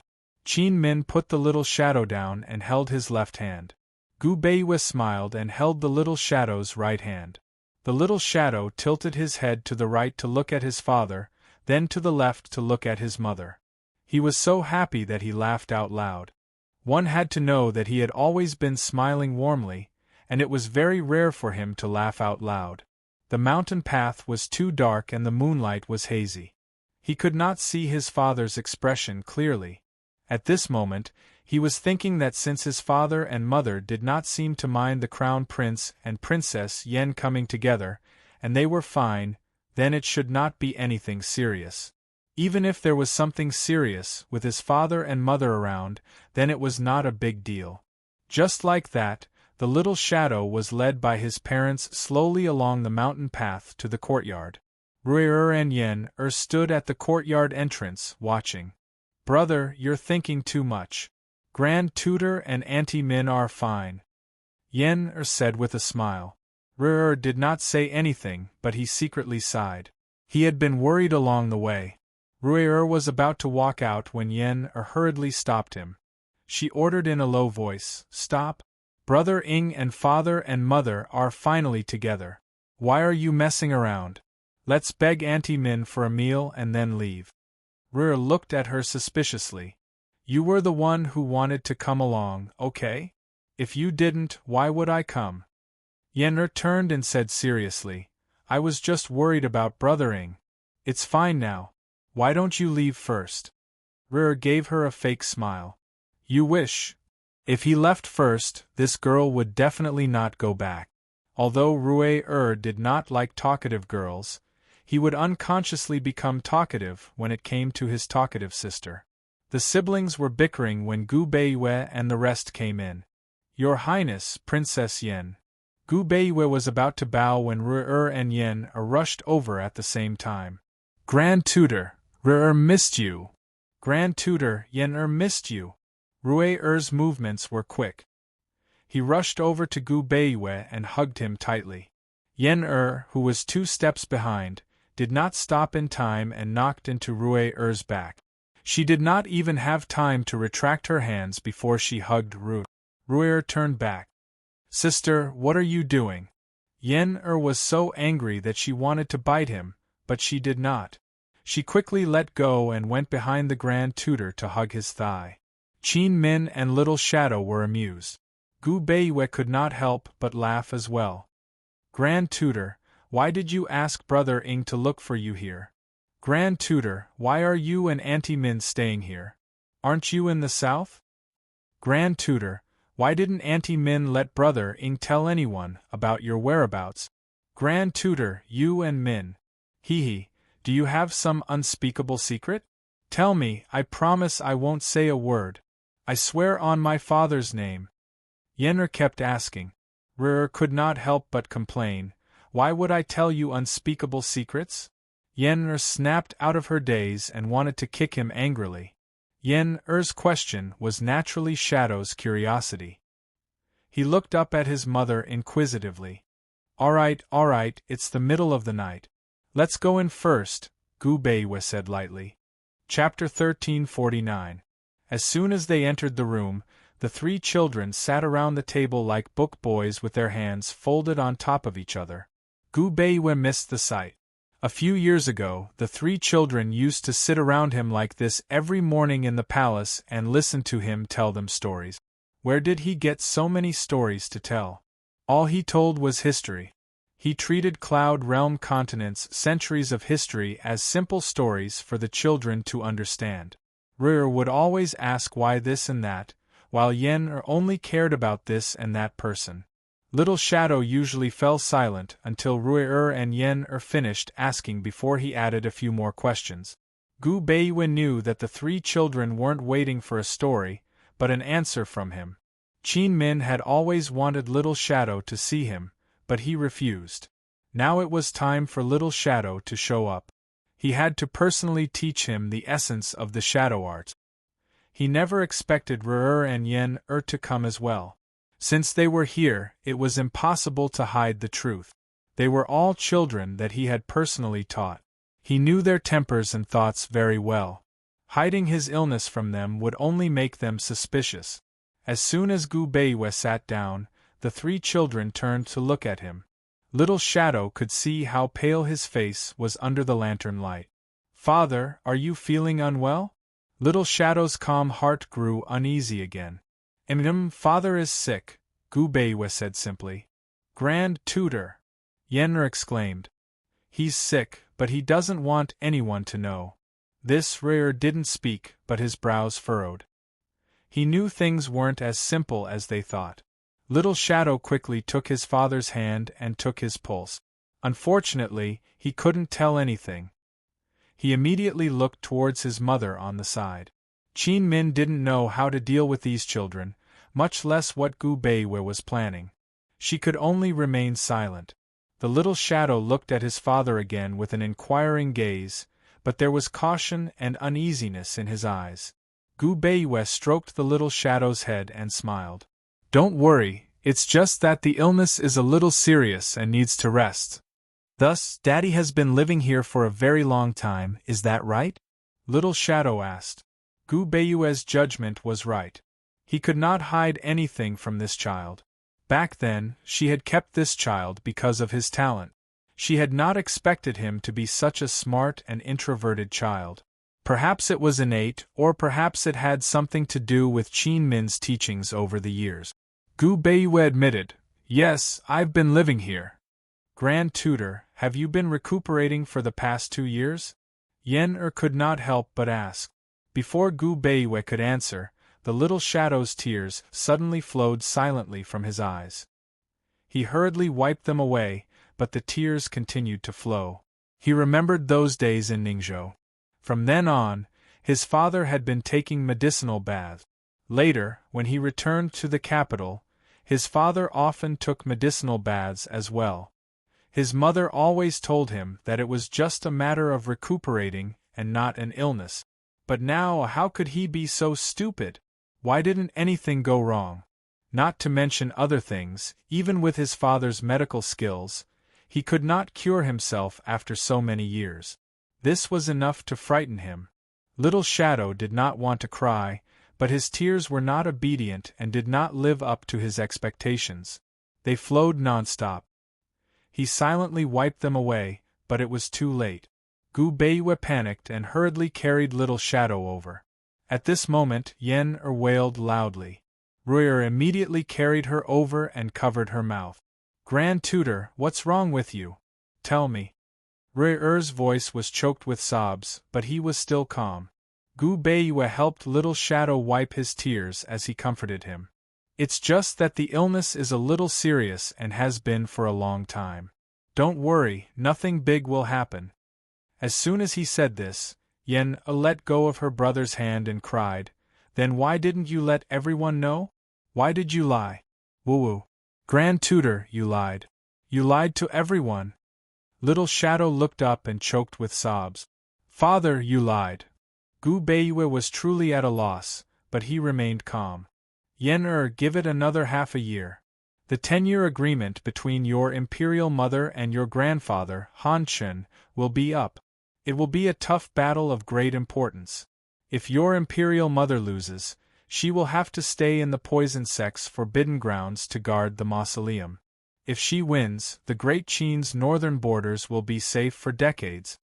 Although Han Chen had promised Long Feiyi that he would protect the Great Qin's northern borders for 20 years, to him, Long Feiyi, and Han Yunshi, Han Chen's protection was only a temporary measure. Their own strength was the only thing that mattered. After all, Han Chen was in closed-door cultivation all year round and did not take care of the wolf sect's affairs at all. And the eldest miss of the wolf sect was no pushover. Half a year ago, Long Feiyi and Han Yunshi had personally made a trip to the Ice Sea and mysterious continent to gather some information in the south. Moreover, Gu's frequent trips over the past few years had brought him quite a bit of information as well. The final battle in half a year's time would definitely be a tough one. The three children quieted down at the Grand Tutor's words. They were also lost. They didn't know what this had to do with the 10-year agreement. Gu Beiwe gently wiped away Little Shadow's tears and said seriously, Shadow, Father's illness is very serious. We still haven't found a cure. Today, Father will tell you all about it. Keep it a secret for half a year, all right? Little Shadow's tears flowed again, even more fiercely than before. Yen-Er cried silently as well. Even the usually calm Ruier couldn't help but sniffle. What did it mean to be sick for so many years with no cure? They were still young, but they all understood. Gu Beiwe felt like a knife was stabbing his heart when he saw the children's tears. The children were the ones who should have kept this a secret the most. If he had known that Yen-Er and Ruier would come, he would have made a secret trip to the capital. Suppressing his heartache, Gu Beiwe said seriously, Her Majesty's 10-year agreement is very important. His Majesty is busy with state affairs and has to deal with a myriad of affairs every day. Just treat this as my little secret with you all right? After half a year, when the 10-year agreement is over, you can tell me again, all right? Hearing this, the children finally understood why Gu Beiwe wanted to hide it. However, Qin Min turned her head away. She really wanted to cry. Half a year? Gu Beiwe only had less than half a year left to live. After the 10-year agreement, the Emperor and Her Majesty would never see Grand Tutor Gu again. There would no longer be a Gu Beiwe in this world. They had been working hard for the past 2 years. However, his prophecies were like a curse to himself, coming true one after another. Even his estimation of the time was so accurate. Gu Beiwe, you lied again. You even lied to the children. But I can't expose you. What's the use of exposing you? What's the use of His Majesty and Her Majesty knowing about this? If he couldn't save himself, who could? Not disturbing the 10-year agreement was an excellent reason. Gu Beiwe held Little Shadow's hand and made a pinky promise with him. After half a year, you can tell His Majesty and Her Majesty on behalf of Daddy, all right? Qin Min was still able to hold on. Her eyes had not turned red for a long time. However, when she heard this sentence, her eyes turned red. Because of the word replace in that month. Little Shadow didn't know the meaning of the word, replace. He didn't know that after half a year, his father would no longer be alive to expose this lie and reveal this secret. So, he used the word, replace. Little Shadow hesitated. Daddy, what illness are you suffering from? Can you find a way to cure it in half a year? If you don't recover, what will happen to you? He asked timidly. A strange illness. Your mother has been looking for a solution. Don't worry. If you don't recover, you can only soak in the medicinal bath every day. Gu Beiwa didn't give Little Shadow any leeway and said seriously, Promise, Daddy, all right? Really? Little Shadow asked seriously. Gu Beiwa smiled faintly. If you don't believe me, then forget it. Little Shadow couldn't stand Daddy's bluff and hurriedly hooked his finger. I believe you. After Gu Beiwa hooked his finger with Little Shadow, he extended his hand to Ru'er and Yen. Your Highness, Princess, do you agree to the half-year agreement? Little Shadow had already agreed, so how could they not? The siblings' hearts trembled at the thought of helping Grand Tutor deceive Imperial Father and Imperial Mother. They often lied about small matters, but when it came to such a big matter, Gu Beiwa seemed to have seen through the siblings' thoughts. He said, If His Majesty blames you after half a year, Grand Tutor will bear the brunt. Ru'er and Yen exchanged glances and extended their hands. Seeing this, Qin Min's heart was filled with helplessness and pain. However, she couldn't help but admire Gu Beiwa's plan. If he had said that his illness was mild or had used some other excuse, the children would definitely not have believed him. If he said that he was seriously ill and couldn't be cured, the children wouldn't even have room to doubt his illness. Ru'er, you're here to practice martial arts, right? Gu Beiwa asked seriously. A few more days, Ru'er answered truthfully. Shadow has to stay and practice with me. Yen'er you, before Gu Beiwa could finish, Yen'er interrupted. I can't stay. If I stay, Imperial Father's Shadow Guard will come looking for me. I'll go to Clear Breeze Mountain with Big Brother. If it was any other time, Ru'er would definitely reject her. Not only was this girl noisy, but her martial arts talent was also average. There was a time when she followed him to Heavenly Mountain to learn swordsmanship, which almost annoyed him and the elders to death. Not only could she not learn, but she also spouted all kinds of nonsense. Given the current situation, Ru'er agreed without hesitation. All right, you come with me. Just like that, Qin Min made some snacks for the children. Little Shadow stayed. Ru'er was afraid that the Shadow Guard wouldn't be able to find them at dawn, so he took Yen'er back to Medical City that night. Before they left, Yen'er thought of Lil Thing. After searching for a while, she realized that Lil Thing was actually on the roof, watching them. Lil Thing, are you leaving? Yen'er shouted. Lil Thing understood her and shook its head, not wanting to leave. Then you should stay with Grand Tutor too. Yen'er was about to leave when she turned back to remind it. Grand Tutor is sick, don't disturb him. Lil Thing didn't understand, but it nodded whenever its masters said something it didn't understand. After sending Yen'er and Ru'er off, Gu Beiwa accompanied Qin Min and Little Shadow to sleep on the same bed.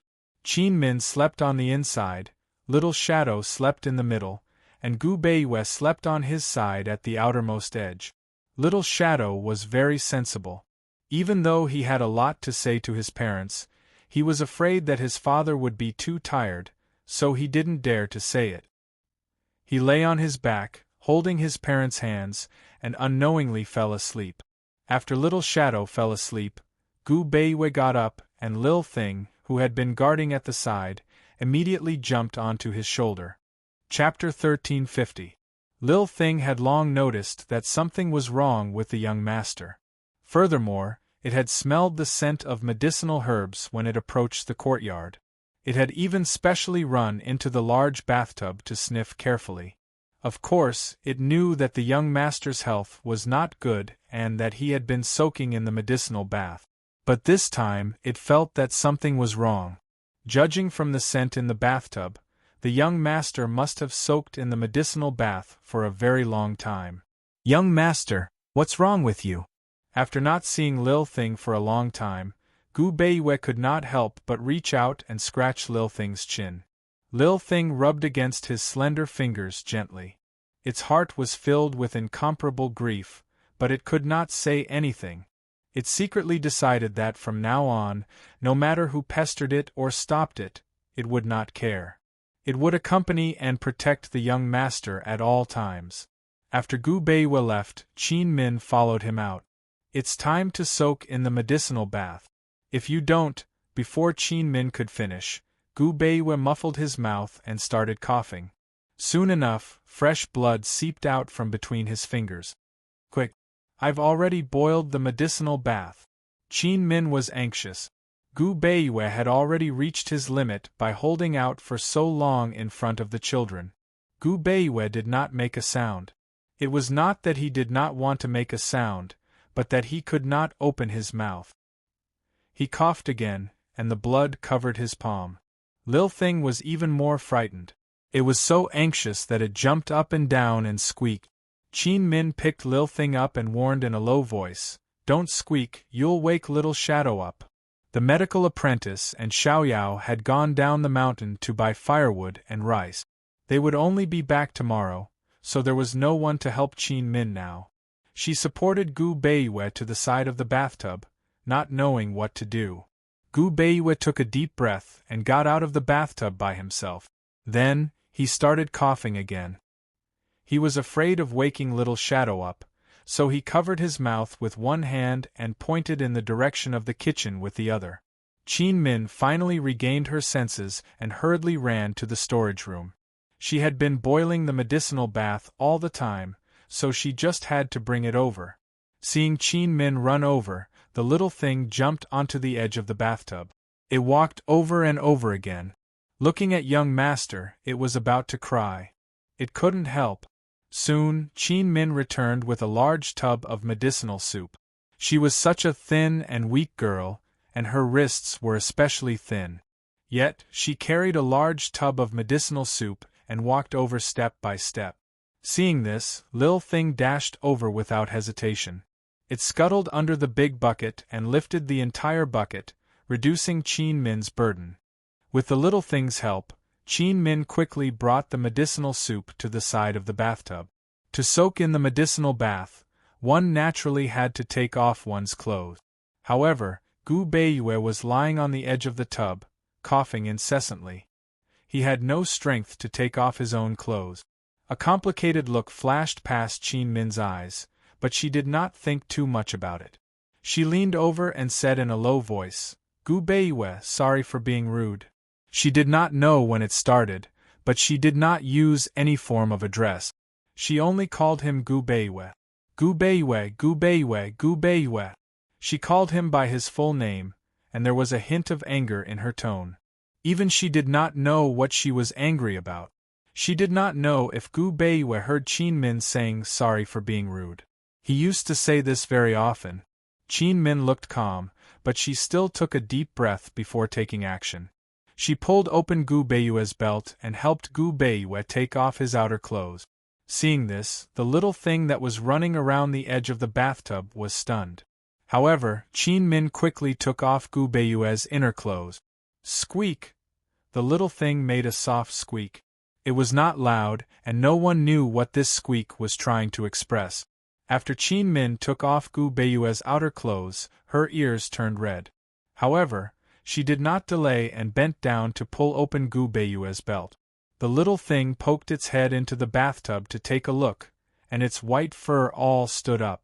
It was angry. However, it was only angry and did not do anything. If it was someone else who was so rude to young master, it would immediately pounce on them and bite them to death.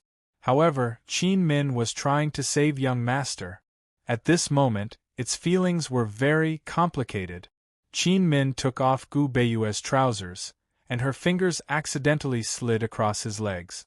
She panicked and immediately avoided it, and he clearly froze for a moment. However, both of them quickly pretended that nothing had happened. Qin Min only left a pair of underwear for Gu Beiwei. Gu Beiwei was helpless and allowed her to torment him. Although he did not say anything, he still cooperated with her. When Qin Min got up, she said in a low voice, "I'm really sorry for my rudeness." Gu Beiyue coughed and was unable to answer. If he could not answer, how would he answer? No one knew. Qin Min did not dare to look at him. Instead, it was the little thing who was stunned. Its white fur that had just fallen down immediately stood up one by one. However, it was quickly pulled down by Qin Min to help carry the medicinal soup. With the little thing's help, Qin Min quickly filled the bathtub with the medicinal soup. Gu Beiyue was still coughing, and the little thing was anxiously scratching her. However, she was helpless and could only wait for Gu Beiyue to gradually calm down. She could only sit by the side with the little thing, waiting and watching over him. How many days and nights had she stayed by the side, watching Gu Beiyue's pale face in a daze? The days were hard to endure. However, the most tragic thing was that she had to worry and fear every day, and even the hard days would be gone. Qin Min and the little thing watched over him for a while before Gu Beiyue's coughing gradually subsided. Seeing this, Qin Min finally heaved a sigh of relief. The little thing turned to look at Qin Min. After a while, it jumped into Qin Min's arms and gently rubbed against her, as if it was comforting her. Qin Min stroked the little thing gently, comforting it as well. She placed the little thing on the bathtub and instructed, "Watch over him." The little thing roughly understood and nodded seriously. When Qin Min went to get hot water, Gu Beiyue had basically recovered, but he was weak all over. If he was not leaning against the bathtub, he would not be able to sit still. He was resting with his eyes closed. When Qin Min came over, he opened his eyes and said lightly, "It's been hard on you." "You're welcome." Qin Min's voice was also faint. Gu Beiyue did not say anything else. It was as if the matter of him helping to take off her clothes did not happen. "Give me your hand," Qin Min said. Gu Beiyue was puzzled. Qin Min reminded him, "There's blood on your hands and face. Don't dirty the medicinal soup." Gu Beiyue obediently extended his hand. Qin Min softly said, "Sorry for the impoliteness." Then, she generously took his hand and helped him wipe off the blood. In the past, this was done by the medicine boy. This was the first time Qin Min served him like this. Gu Beiyue watched in silence. Qin Min only gently took the front part of his hand and wiped the blood clean. Then, she immediately let go. She changed into a clean hot towel. "Wipe your face clean too." This time, she did not do it herself. Instead, she passed the hot towel to Gu Beiyue. Gu Beiyue still did not say anything. He took it and wiped his face. After everything was done, Qin Min went into the room to check on the little shadow. She only left after making sure that the little shadow was still sleeping. Just like before, she sat by the door and watched over Gu Beiyue. She didn't bring up the lie about their half-year promise again. Gu Beiyue didn't say anything either. Did this count as some sort of tacit agreement? Lil Thing was so sad that it wanted to run back to the capital and tell Mama Yunxi and Papa Long about this. Still, it wasn't so stupid that it couldn't tell that the gentleman was intentionally hiding the truth. It didn't understand what the gentleman and the children had agreed on before, but now it was clear that the gentleman wanted them to keep it a secret. The more it thought, the more Lil Thing's eyes grew wet. It jumped out of the tub and sat at the bottom, feeling sorrowful. By now, the skies were already brightening. Rui and Yen had returned to Medical City as well. Ever since the Great Qin Empire established its medical department, Medical City was no longer the same as before. It had become an ordinary city, while the Medical Academy was purely a medical academy. It didn't interfere with the rules of the medical world, but only taught apprentices and nurtured doctors. Gu Beiyue's residence was still preserved, but the poison sect's forbidden grounds were still sealed off because of the poisons in the mountains. Gu Beiyue's little courtyard became Rui-er's temporary resting place whenever he came to cultivate. By the time they reached the courtyard, Yen-er had long fallen asleep on her big brother's back. Rui-er was about to enter when he sensed something amiss. As expected, someone opened the door from the inside before he could do so. It was none other than his and Yen Er's godfather Gu. Gu had made a special trip to wait for Rui but didn't expect to run into Yen as well. He was stunned at first, but soon, he slowly narrowed his long and narrow eyes and smiled contentedly. This trip was not in vain. Rui was surprised as well. Godfather, why are you here? Why is Yen here? Gu asked as he took Yen out of Rui's arms. Yen was still in a daze, so she probably wouldn't even know it was a bad person holding her. There was no helping it, she trusted her big brother too much. Gu held Yen liking her more and more. My daughter is becoming more and more like her mother. She's getting more and more beautiful. Rui's lips twitched. Is Godfather praising Imperial Mother or Imperial Sister? Gu Beiwei asked as he entered the room. What did you do last night? Why are you only back this early? I just got to Medical City. Rui immediately regretted his words. He was exhausted from the night and had accidentally made a mistake. Gu placed Yen on the bed and tucked her in before turning to look at him. He sized Rui up and lectured, "What's wrong with learning to lie at such a young age?" Rui was already feeling guilty, so he panicked at these words. He wouldn't be afraid of anything else, but this concerned their half-year agreement with the Grand Tutor. What should he do? His mind spun furiously, but he couldn't think of a suitable excuse. Gu walked closer and bent over Rui, smiling with narrowed eyes. Tell Godfather, where did you two go? Where's Little Shadow? You're not with Yen anymore? What should I do? Rui took a step back, the corners of his mouth twitching, but he couldn't speak. Why did he have to bump into Godfather at this time? Of all people, why did he have to bump into him? At this moment, Rui really missed Yen's chattering voice. He really hoped that Yen would wake up and help him answer his godfather's question. But Yen was lying on her back, snoring away. Gu wasn't old, but he was already shrewd. He smiled even more innocently. Tsk, something must have happened. Chapter 1351. It was a well-known fact that Yen loved to sleep. The consequences of waking Yen up were also well known to everyone.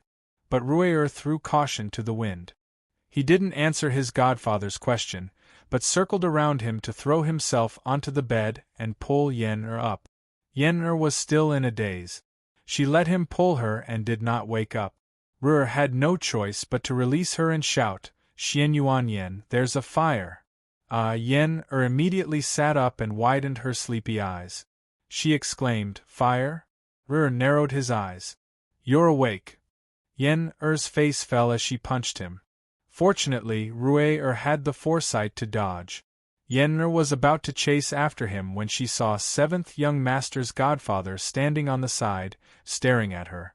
She froze on the bed, wide awake. This godfather wasn't just her godfather, but her secret master. Many of the 3 views Zhao Mama had taught her came from his mouth. She'd only found out last year.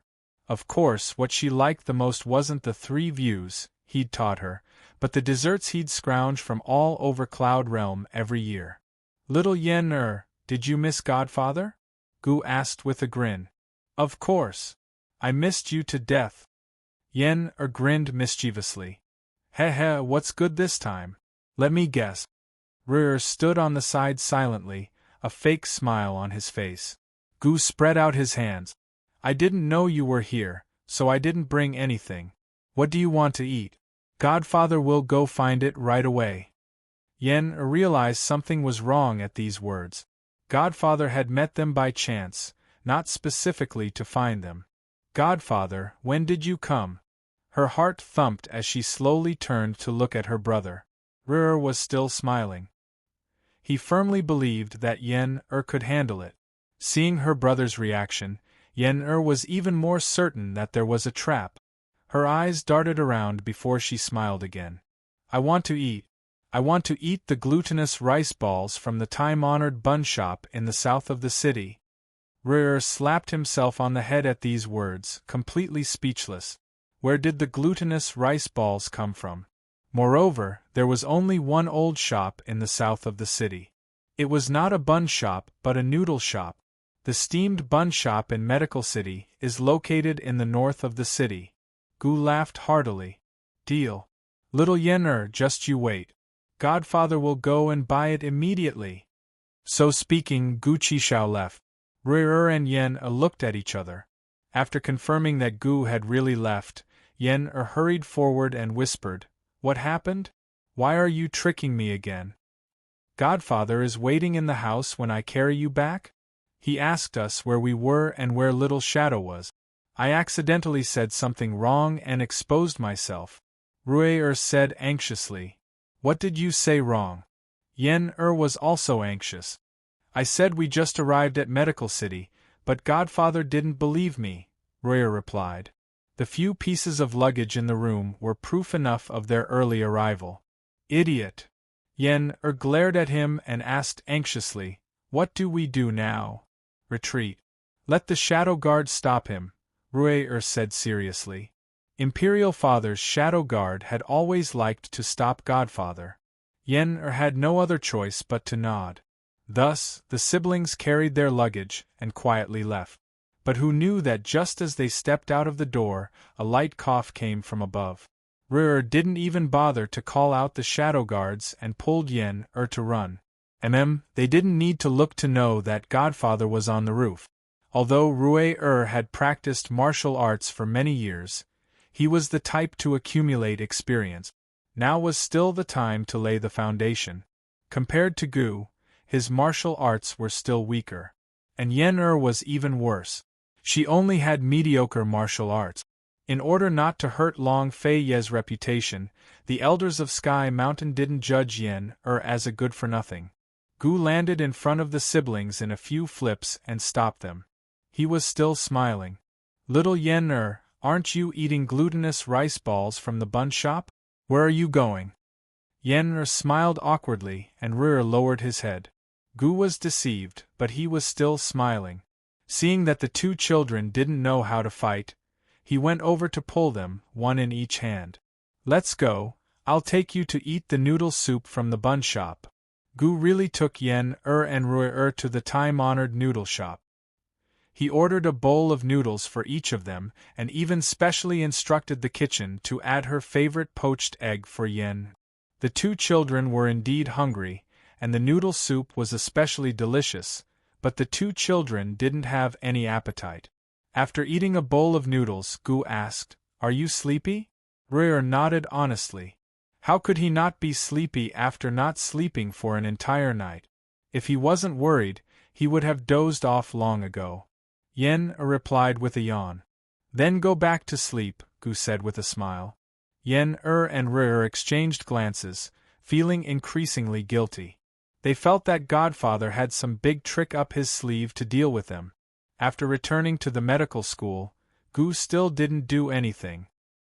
He doted on his children so much, how could he bear to force a confession? He let Yen sleep well, but sat at Rui's bedside and stared at him. No matter how sleepy Rui was, he would be scared away by Godfather's smiling face. Finally, he couldn't take it any more and asked, "Godfather, let me go." "Let you go for what?" Gu pretended to be dumb. Rui sat up helplessly. "I really can't tell you this. I promised someone." "Who did you promise?" Gu asked. "I can't say. Godfather, a gentleman's promise is worth 1,000 gold. I can't break my promise," Rui said seriously. Gu was suspicious. It wasn't that he had to know the secret, but he was worried that he was still being deceived.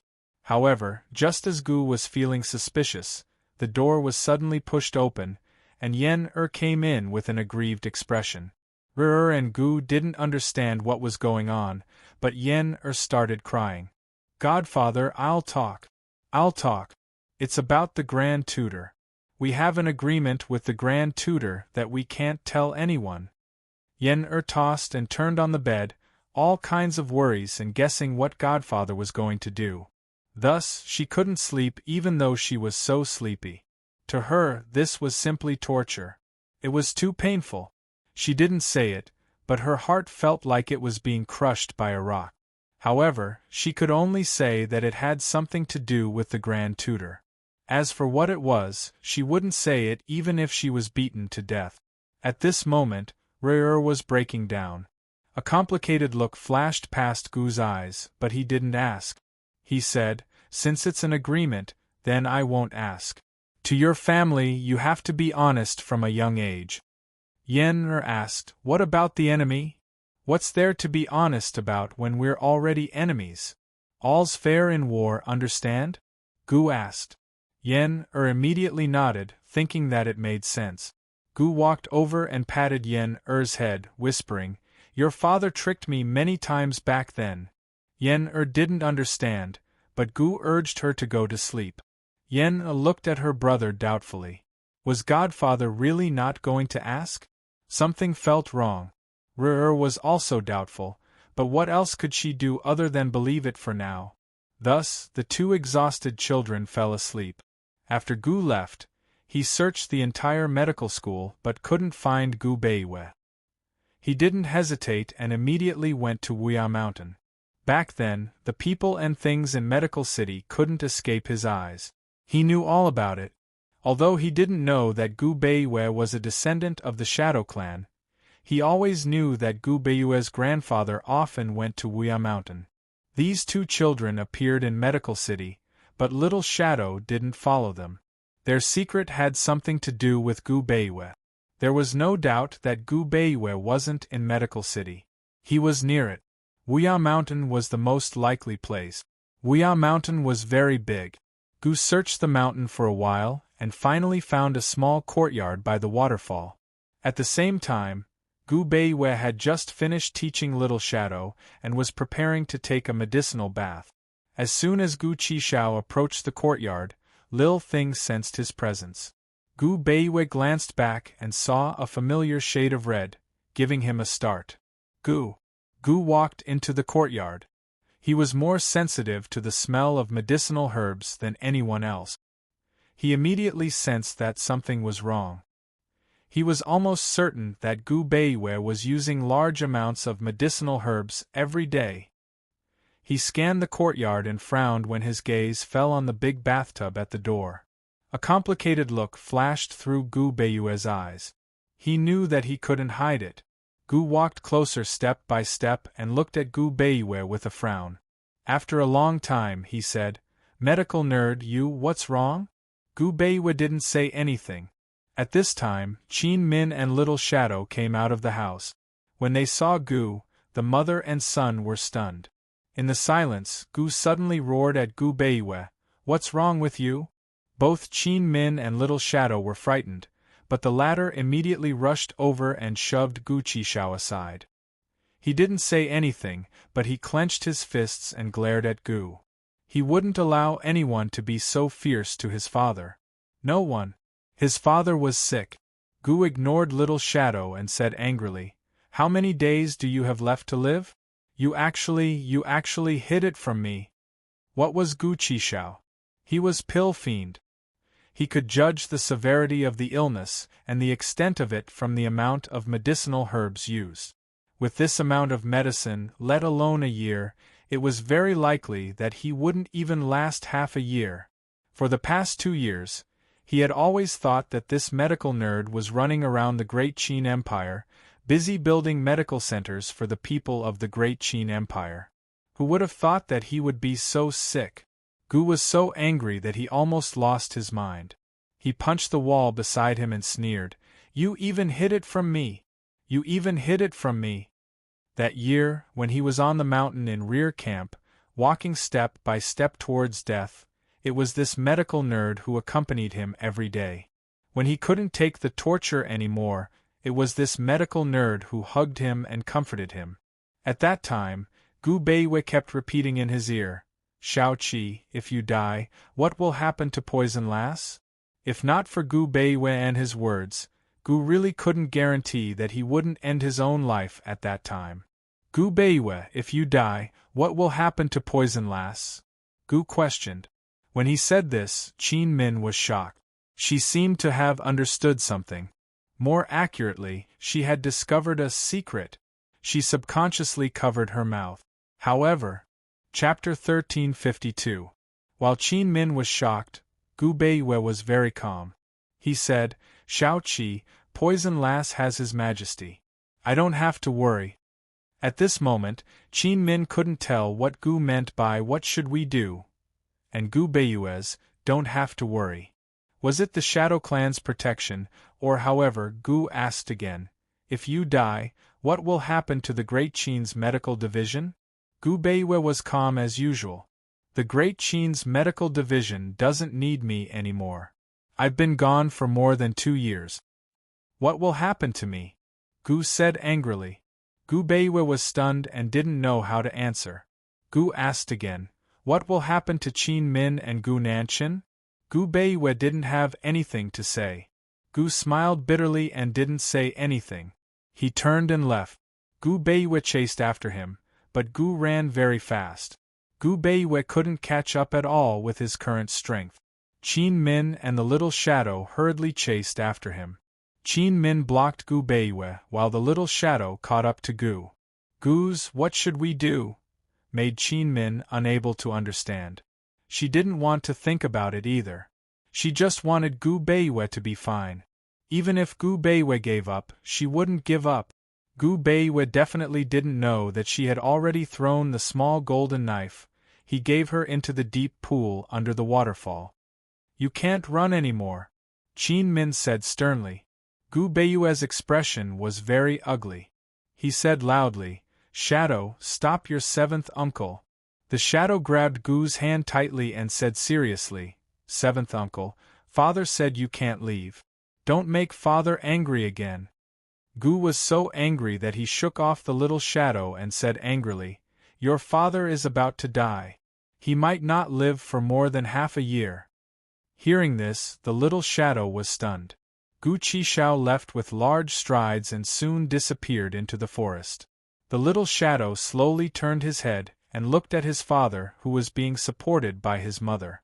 Gradually, his eyes turned red and tears fell. His vision became blurry and he could no longer see his parent. The sky was dark and the world was collapsing. "Father!" he cried out and wailed, "Father, you're lying! You're lying!" Qin rushed over and wanted to hug the little shadow, but the little shadow pushed her away. Instead of running outside, he ran forward and threw himself onto his father's body, wailing loudly. "You're lying, the half-a-year promise was a lie. Father, Shadow won't replace you. Shadow never wants to replace you." "I don't want to." How could the promise, the word substitute, be so cruel? Gu Beiwei looked down at the little child and finally burst into tears. Half a month later, Gu returned.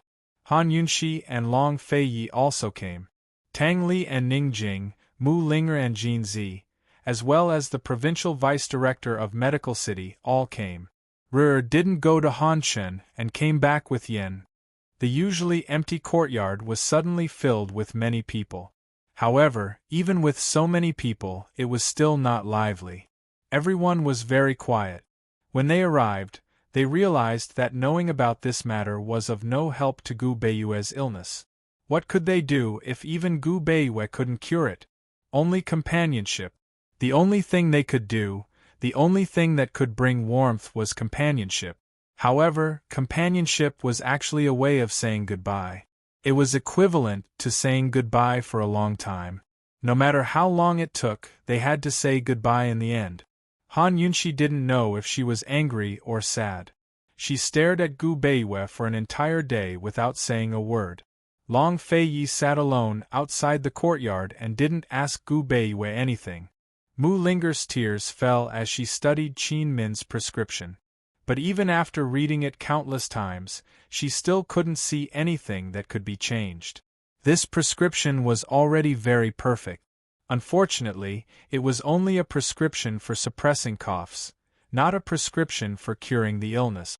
When Gu came, he brought a lot of life-saving pills. However, they weren't as effective as the medicinal soup for Gu Beiwei's illness. Gu Beiwei began to soak in the medicinal soup in the afternoon.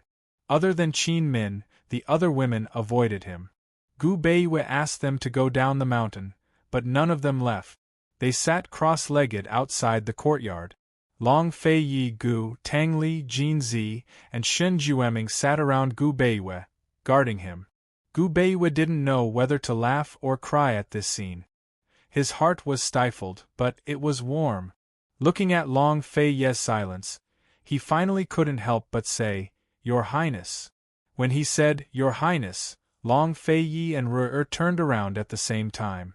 Seeing this, Gu Beiwei realized that he had called out his name.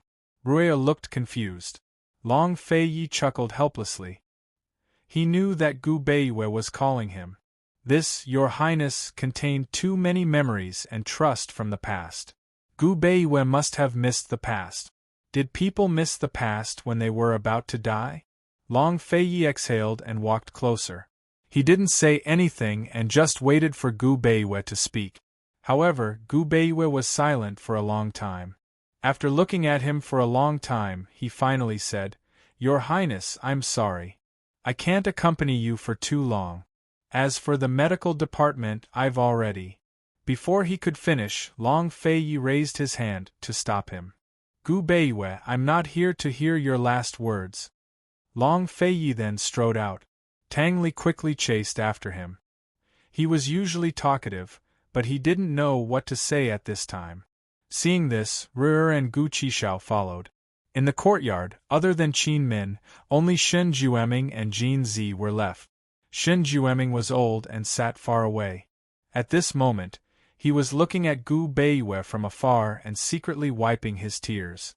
Perhaps at this moment, Gu Beiwei wasn't the director in his eyes, but just a child with a hard life. Jin Zi was the only one sitting in front of Gu Beiwei. He wasn't familiar with Gu Beiwei at all, but he still came when he heard the news. He hesitated for a moment and said lightly, "Grand Tutor Gu, when we were in Northern Li, Ning Qing often mentioned you. He definitely doesn't know about this. Just treat me as him. I'll accompany you on his behalf." Gu Beiwei frowned. He wasn't upset at first, but after hearing this, his gentle eyes gradually filled with sorrow. He said, "Okay, thank him for me." The first day was spent in silence. Qin Min looked at the many people in and out of the courtyard. For the first time, she realized that a place with many people could also be deserted. That night, no one could sleep. However, the next morning, Han Yunxi strode into the courtyard. Gu Beiwei was still soaking in the medicinal bath. She didn't care about avoiding him and rushed to him. She said seriously, "Gu Beiwei, before I find a way to cure you, I don't want to talk to you. Your Majesty, don't forget about your 10-year promise. There's still half a year left. You shouldn't waste time on your subordinate." Gu Beiwei spoke to Han Yunxi in such a strict tone for the first time. 10-year promise? Han Yunxi sneered. "It's not as important as your life." After Han Yunxi entered the room, she immediately found Qin Min, Mu Ling Gu, and Shen Jueming. She said, "Qin Min, if you need any help, just tell us. As long as he's still breathing, I'll chop up whoever dares to give up." The Long Fei Yi and Gu Beiwei had teamed up to deceive her. During the Long Fei Yi Gu and Gu Beiwei had also teamed up to deceive her. Now Gu Beiwei had actually deceived everyone. Were these men all big liars? Han Yunxi must have gone mad from anger. Qin Min immediately nodded. "Okay. I'll chop up whoever gives up." After so many years, she was finally not alone. Finally, there was someone who persisted with her. Even though she knew that there would be no results, she still gritted her teeth and refused to give up. Mu Ling and the others nodded. Mu Ling said seriously, "Sister, there are similarities between treating the symptoms and curing the root cause. I don't believe that I can't figure out this prescription." Gu glanced at her. He didn't want to discourage her. Actually, after looking at this prescription yesterday, Gu already had an idea. Even if Mu Ling figured out this prescription thoroughly, it would be useless. At this moment, there was only one thought in his mind. He might as well raise Gu Beiwei into a poisonous Gu human before Gu Beiwei's condition went out of control. It was a pity that the poison for raising Gu humans could not be found now. Han Yunxi pulled Qin Min to ask about the condition. She wished that she could use modern medical knowledge to diagnose Gu Beiyue's illness. At least with a clear diagnosis, there would be a direction for treatment. However, no matter how much Qin Min said, she couldn't diagnose the illness. This illness was similar to tuberculosis and asthma, but it wasn't completely the same. The more she understood, the more she knew that there was no cure. However, no one was willing to say it. No one was willing to despair. Time passed like this. 1 to 2 days, 3 days, until one day, when Qin Min and Han Yunxi buried their heads in a pile of medical books, and Mu Ling and Shen Jueming buried their heads in a pile of medicinal herbs, Gu suddenly said, "Let's make a Hail Mary effort. Mu Ling let's figure out a life-saving prescription together. Don't treat illnesses, just protect lives." When he said this, everyone looked up in shock. Don't treat illnesses, just protect lives. Illnesses could be fatal. If they didn't treat illnesses, how could they protect lives? Treating illnesses and protecting lives were actually the same principle. It was just a different way of saying it. Han Yunxi pondered and felt that this saying was very familiar. She was about to say something when Qin Min exclaimed, "Yes! Don't treat illnesses, just protect lives." As she said this, she rushed to the bookshelf at the side and flipped through the medical books like a madwoman. Everyone looked at her curiously. Gu ignored them and said to Mu Ling "Figure out a life-saving medicinal pills. We'll save lives for as long as possible." Life-saving medicinal pills were used in times of crisis and near death. Among them, the most special ones were life-prolonging medicinal pills. It could be said that it was a type of pill that helped the body to hold on.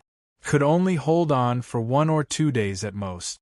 Moreover, after the effects of the medicine wore off, the patient would die even more painfully. Usually, the doctor would never take the initiative to use such medicinal pills unless the patient requested it. Mu Ling shook her head. Grand Tutor Gu will be very upset. Gu had more or less lost his rationality. He was about to speak when Qin Min suddenly exclaimed, "I found it! I found it!" Everyone looked over and saw that she was holding a medical book on acupuncture. "Qin Min, what's going on?" Han Yunxi asked anxiously. "Don't treat illnesses, just protect lives. There's a way, there's a way." Qin Min was so excited that she was incoherent. After so many years, she finally revealed that knowing smile that year under the fireworks in Ningzhou City. She said. Chapter 1353. Qin Min walked over with the medical book and said excitedly, "This medical book was given to me by an old uncle when I was practicing medicine at the Medical City Inn. The needle technique in it is very strange, and the medical theory is different from ordinary medical theory. We pay particular attention to prescribing the right medicine for the illness, while this formation focuses on strengthening one's physique and allowing the body to fight against the illness." Everyone present was knowledgeable in medicine, so they understood what was going on when they heard Qin Min's words. Just like what Gu had said earlier, since it couldn't cure the illness, it could only protect the life. Everyone had been stuck in a dead end, searching for the right medicine for the illness, but they had neglected another angle. From the perspective of martial arts, one could rely on strengthening one's physique to fight against the illness. Although it couldn't cure the illness, it could at least give the body the ability to fight against the illness. At the very least, it wouldn't cost one's life. In the mysterious continent, there was a legend that if one cultivated to the peak of strength and qi, they could resist all injuries and illnesses and achieve an immortal body.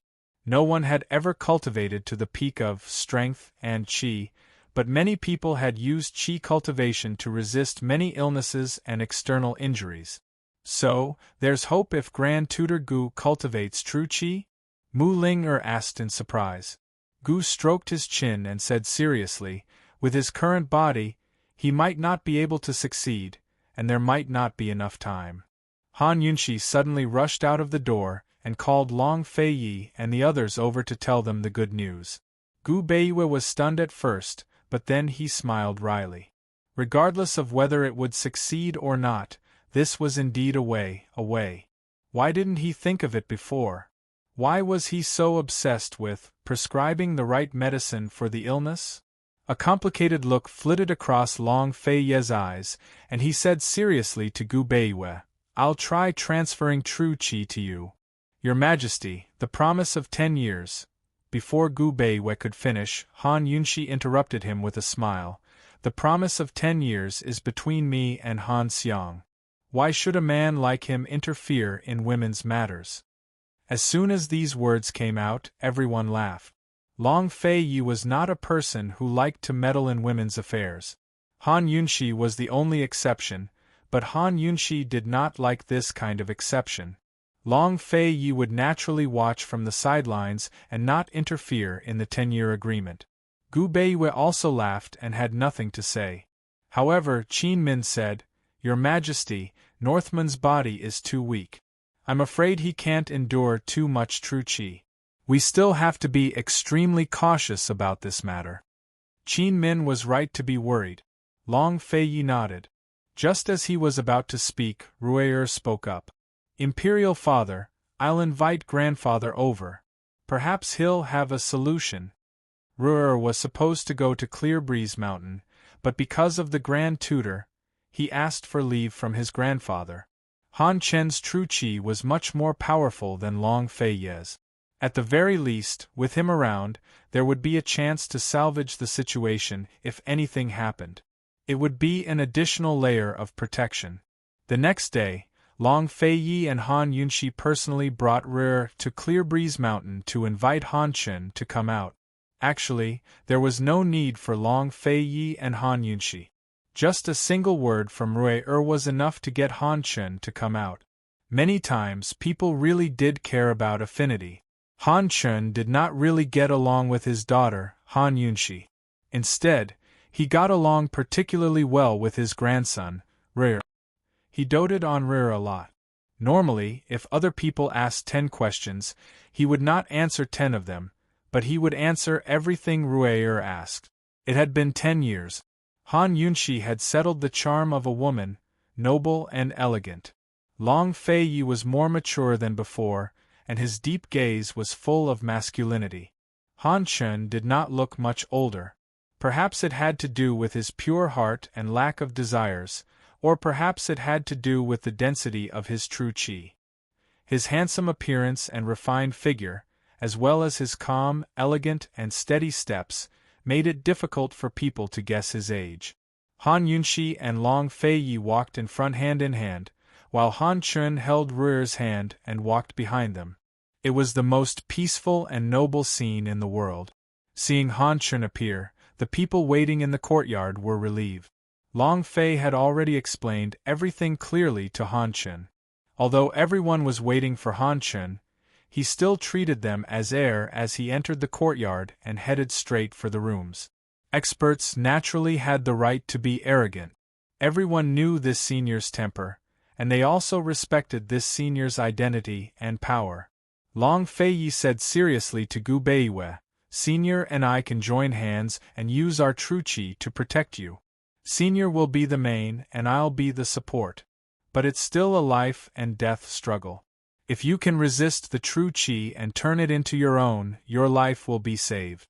If not, you won't even have half a year to live." Everyone was shocked when they heard this. Little Shadow couldn't help but throw himself into his mother's arms. Qin Min unconsciously bit her lip, her heart thumping wildly. "Come in if you've thought it through." Long Fei finished speaking and followed Han Chen into the house. Gu Beiwei had already expected this outcome. No matter what method he used, there was no guarantee that he would be able to save his life. He walked towards Qin Min and Little Shadow, gently rubbing Little Shadow's head and whispering, "Ch, wait for Daddy, okay?" Little Shadow held back his tears forcefully. He raised his head and answered loudly, "Okay." Gu Beiwei raised his head and looked at Qin Min. He smiled gently. "Wait for me, okay?" In that moment, Qin Min was unable to tell if he was putting on a show before everyone, or if he wanted her to wait for him from the bottom of his heart. She was unable to tell if he wanted her to wait for him as a wife or as a doctor. Regardless, Qin Min was overjoyed. No matter what his identity was, at least he had given her the chance to wait. She said, "All right, I'll wait for you." The moment Gu Beiwei stepped through the door, Gu could not help but call out, "Dr. Nerd, I'll wait for you." "Grand Tutor, we'll wait for you." Ru and Yen said together. "Grand Tutor, Ling will wait for you too." Mu Ling smiled forcefully. "North Moon, I believe in you," Han Yunshi said seriously. Jin Zi purposefully stood up. "Grand Tutor Gu, Ning Qing will wait for you." Lil Thing had no idea what was going on, but it knew they were all here to save the gentleman. It quickly jumped onto the gentleman's shoulder and reached out to hug his face, stroking it gently in hopes of giving him some strength. Gu Beiwa looked at the group and Lil Thing and suddenly felt like he was at home. This small courtyard didn't seem so cold and cheerless anymore. He nodded and strode into the room. What followed was the days of waiting. The courtyard was very small, with only a single room. The adults all ate and slept in the open, while the 3 children stayed in the kitchens. Tang Hongdo and Lil Ling didn't come, but Mu Ling left Lil Ling at the Tang clan and entrusted her to Lady Tang's care. Everyone waited for several days. Jin Zi, who rarely spoke to anyone, took the initiative to ask about Han Yunshi and Su Xiaoyu's situation. After all, everyone had gone through life and death in Tiger's prison. It had already been 10 years, so Su Xiaoyu should have grown up by now. Su Xiaoyu hadn't gone to Cloud Realm Continent with Han Chun over the past few years, and Han Yunshi had no way to keep in touch with her in the Ice Sea. 3 years ago, Han Chun had sent Su Xiaoyu to the northern regions of the continent to gain experience. Even now, Han Yunshi still hadn't heard from her. To the children of the continent, gaining experience was an extremely important thing. It symbolized growing up and becoming independent. Only those who came back alive would be acknowledged by their clansmen and nurtured by their families. After hearing Han Yunshi's answer, Jin Zi said coldly, "With Su Xiaoyu's temper and methods, she'll definitely come back alive." Mu Ling added, "Big sis, if Lil had learned martial arts from Senior Han earlier, you might not have had to compete with Han Xiang at all. With Lil Yu's jealousy and protective temper, as well as her vicious and merciless ways, she might have gotten rid of Han Xiang earlier if she had the strength." Han Yunshi had received a letter from Lil a long time ago, reminding her of Han Xiang's evil intentions. Combined with her investigations in recent years, Han Yunshi had a rough idea of what Han Xiang was like even though she'd never met her. She wasn't afraid of Han Xiang playing any tricks during their 10-year agreement. After all, the sect head Han Chen was present. After days of waiting, Jin Zi only asked about Lil and chatted with her for a while. Aside from that, everyone was silent and tense. The fresh air in the forest grew heavy, as if shrouded in a never-dispersing fog. A single door separated them, and their fates were uncertain. On the night of the 10th day, Gu Beiyue's screams suddenly rose up from within the room. Everyone woke up from their dreams and rushed to the door at the same time. Qin Min was at the front and almost pushed the door open when Han Yunshi grabbed her hand. "Qin Min, you can't." At a time like this, it was taboo to disturb someone. Qin Min calmed down and silently retreated to the side. Who knew that what followed was Gu Beiyue's screams of pain? Although he was sick and weak, he wasn't weak or pretentious. Since he was young, he had been suffering from his illness. Who had ever heard him cry out? Even though Qin Min had accompanied him for more than 2 years and had seen him suffer from his illness several times, she had never heard him cry out. At this moment, what exactly was he going through? Qin Min's heart clenched, and so did everyone else's. Han Yunshi almost pushed the door open herself. This time, it was Gu who stopped her. Han Yunshi had never seen Gu so serious before. He said, "Poison lass, you can't." They could only wait. After some time, Gu Beiyue's screams gradually subsided. However, everyone's hearts couldn't calm down. How was Gu Beiyue? The room returned to its usual silence. The courtyard was also eerily quiet. The lone moon in the sky illuminated the courtyard, but it couldn't illuminate everyone's hearts. This wait lasted for another night. However, the next morning, just when everyone was exhausted, the creaking sound of the door opening broke the silence of the morning. As soon as Han Chen walked out, everyone swarmed over to him and began to ask questions. How is Gu Beiyue? Is the Grand Tutor safe? Did it go well? How's the situation? Han Chen was surrounded and had nowhere to go. He frowned at the crowd and said expressionlessly, "Old man did his best." In an instant, everyone was stunned. However, Han Chen asked again, "Who is Qin Min?" Qin Min almost broke down. When she heard this, she looked over and said, "I am." Han Chen said, "Success or failure will depend on the next 6 months. You must use acupuncture every day to straighten out the true qi in his body to prevent him from going berserk." When he said this, everyone fell silent. Chapter 1354. Han Chen's words were spoken expressionlessly and in a calm tone. But to everyone else, one was hell and the other was heaven. Although there was no conclusion yet, there was hope now. There was a way to save him. Qin Min's entire body was trembling as her lips and teeth chattered. After a while, she finally nodded and asked, Can I go in now?" Han Chen only nodded and didn't speak. Qin Min immediately rushed into the room, followed by everyone else. Everyone's attention was on Gu Beiyue, so no one noticed that Han Chen's complexion wasn't good. For the sake of saving Gu Beiyue, Han Chen had expended a great deal of true qi. Inside the room, Long Feiyi was in the same state. The loss of true qi from the father-son-in-law pair was no less than a serious injury. It would take a year or two for them to recover. Fortunately, Han Yunxi hadn't been involved, or else Han Yunxi would have lost the 10-year pact. Once inside, everyone discovered that Gu Beiyue was unconscious on the bed, while Long Feiyi was sitting on one side, his eyes closed and his face pale. Qin Min quickly went to check on Gu Beiyue, while Han Yunxi walked to Long Feiyi's side and took his hand, her heart aching. "Fei, how are you feeling?" Long Feiyi opened his eyes and said mildly, "I'm fine." "Your Majesty, when will he wake up?" Qin Min asked anxiously. "Right now, the true qi in his body is flowing freely.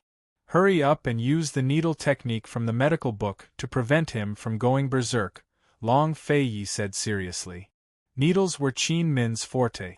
She had already learned the needle technique from the medical book, but had never had the chance to use it. "Okay." She nodded seriously. Although she was nervous, her eyes, which had been dim for many days, gradually lit up. Although everyone was concerned, they all withdrew from the room, leaving only Mu Ling, and Dr. Shun to help Qin Min. The little shadow really wanted to go over and hug his daddy, but he didn't dare to disturb him. He just stood at the side and watched. The little thing sat on his shoulder and was especially quiet. Han Yunxi helped Long Feiyi out. Only then did everyone know that Long Feiyi was exhausted. "Long Feiyi, you can take it, right?" Gu Qishao asked. Long Feiyi looked up and replied, "I won't die." As soon as he said that, the two of them looked at each other and laughed at the same time. Gu laughed loudly and Long Feiyi smiled faintly. Only Han Yunxi knew what the two of them were laughing about. Everyone else was at a loss.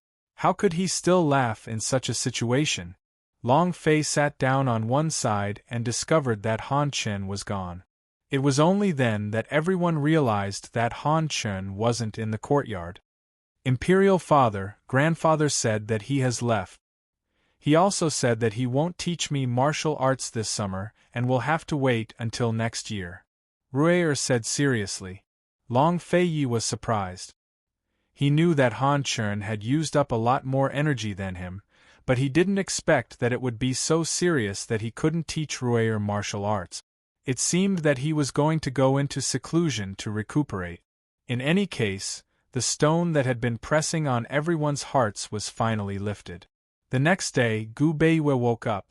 His complexion was much better than before. Although he still coughed and even coughed up blood, he didn't cough like before. Gu Beiwei knew how much Han Chen and Long Feiyi had sacrificed. He wanted to visit Han Chen. Long Feiyi smiled. When you recover. Gu Beiwei also smiled. That's good, that's good. When everyone saw Gu Beiwei's warm smile, they were all infected and unconsciously smiled as well. Laughter aside, everyone knew that Gu Beiwei wouldn't have an easy time in the next 6 months. He was in danger of going berserk at any moment. Qin Min had to accompany and watch over him at all times. If anything happened, all her efforts would be wasted. No one mentioned this matter. Everyone had a smile on their faces. It seemed that Gu Beiwei had already recovered. However, only Long Feiyi and Han Yunxi left. The others didn't. Long Feiyi had a bunch of important matters to attend to. If they didn't return, those officials would probably make a fuss. Han Yunxi had to seize the time to cultivate in seclusion and do her best to fulfill the 10-year promise. The others, even Yen and Rui didn't leave. They wanted to stay with Little Shadow. Gu was the most exaggerated. He was going to build a small wooden house by the waterfall. The wood was already chopped. Gu Beiwei really couldn't stop him. Qin Min persuaded him instead. It's good to let everyone stay. If I can't handle it, I can't keep an eye on you all the time. Gu Beiwei's persuasion skills were first class. In the end, he managed to persuade Tang Li, Ning Jing, Mu Ling Jin Zi, and Dr. Shen to leave. As for Gu, he didn't say a word. He knew that if he tried to persuade Gu again, Gu would scold him. So, in the end, only Gu, Rui Yen and Little Thing stayed. Gu spent several days building 2 wooden houses next to Gu Beiwei's courtyard. He helped Qin Min guard Gu Beiwei while taking care of Rui and Yen. Qin Min let Little Shadow and Rui live together on the grounds that they shouldn't disturb their father. She and Gu Beiwei lived in the same house. At night, Gu Beiwei slept on the bed while she slept on the warm couch next to him, like a maid keeping watch at night. She woke up whenever there was any movement on Gu Beiwei's side. She even woke up several times for no reason and scared herself. Xiaoyao persuaded again and again. Miss, you'll be exhausted. The medicine boy felt distressed for his mistress. Madam, Xiaoyao and I will take turns to guard you. If there's anything, we'll call you. You can sleep peacefully. Qin Min ignored them. She couldn't be sure when Gu Beiwei would act up. She was afraid that if she slept too deeply, it would delay the time and cause a disaster. On this day, only Qin Min and Gu Beiwei were in the house. Qin Min sat at the side reading a medical book. There was a set of golden needles on the desk, ready to be used at any time. Gu Beiwei sat at the tea table and looked at her for a long time. Finally, he walked over. He sighed softly. Qin Min, take a rest. It had been more than a month. He had seen her hard work. And it wasn't just this 1 month. Qin Min smiled. It's okay. I'm not tired. Gu Beiwei was helpless. After another month, Gu Beiwei still said to her, Qin Min, take a rest. Qin Min still said the same thing. It's okay. I'm not tired. However, Gu Beiwei looked into her eyes and said seriously, take it that I'm begging you. Qin Min's heart skipped a beat. She avoided his gaze and didn't answer. However, that night, Qin Min let the medicine boy keep watch while she slept on the couch outside. After that, Qin Min began to take turns with Gu and Xiaoyao to keep watch. As for whether Qin Min could sleep peacefully when she didn't keep watch, only she knew. The days passed like this. It seemed peaceful, but every time Gu Beiwei's inner qi ran amok, it was a battle of life and death. Little Shadow also couldn't sleep well, but he didn't dare to tell anyone. Still, Rui sensed it. He discussed things with Yen who played all sorts of tricks during the day until Little Shadow was exhausted. Meanwhile, Rui would occasionally find Little Shadow to practice martial arts with. After using up all their energy during the day, it was easy for them to fall asleep at night. After all, children couldn't endure as much as adults. Day after day, half a year passed in a short time. On this day, Han Yunshi emerged from closed-door cultivation, as did Han Chun. Han Xiang used Han Yunshi's territory as an excuse to refuse to fight in the poison sect's forbidden grounds. She wanted to change the location to the ice sea between Cloud Realm and the mysterious continent. Han Chun agreed to Han Xiang's request. After Han Yunshi emerged from closed-door cultivation, she was accompanied by Long Fei to the ice sea. Han Chun followed suit from the poison sect's forbidden grounds. Gu and Gu Beiwe heard the news as well. Before Gu could speak, Gu Beiwe said, "Shao Qi, you go. Leave the two children behind." Naturally, Gu Qishao wanted to go as well. No matter when or where, no matter how strong his poison lass was or how high she stood, or even who was looking after her, he'd never be able to set his heart at ease. But Gu Beiwe was about to recover in half a month. If anything happened during that time, even the gods wouldn't be able to save him. Gu was in a difficult position. Gu Beiwe simply said, "Shao Qi, go in my place. Remind esteemed Empress to be careful and not be careless." Just how much did he mean by "in my place"? It wasn't clear how much Gu understood, but he nodded. "All right, take care." He was planning to hide the news from Ru'er and Yen'er, but Ru'er had long gotten the news from the Shadow Guard. Before Gu left, Ru'er had already taken his little sister down the mountain. Gu Qishao could only hurry down the mountain and take the two siblings with him. It wasn't just Gu. Tang Li, Ning Jing, Mu Ling and Jin Zi were all heading for the ice sea at the same time. Unfortunately, Ning Qing, who was on the northern shores of the ice sea, had no idea what was going on. He and Jiner were busy with the Xiankong Trade Consortium's business. His son, Ning Yuan, had taken Hua Jin as his godmother and spent all his time with her.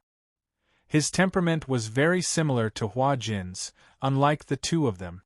Those who saw him couldn't guess that he was the young master of the Xiankong Trade Consortium and only thought of him as a small assassin. After Gu, Ru'er, and Yen'er left, Gu Beiyue's small courtyard became much quieter. Qin Min was still guarding him. Without Ru'er and Yen'er's company, Little Shadow stayed by his mother's side and guarded his father with her. Gu Beiyue climbed the mountain every day and looked towards the north. Qin Min and Little Shadow naturally followed him. Little Shadow asked, "Daddy, will esteemed Empress win?" Gu Beiyue smiled faintly.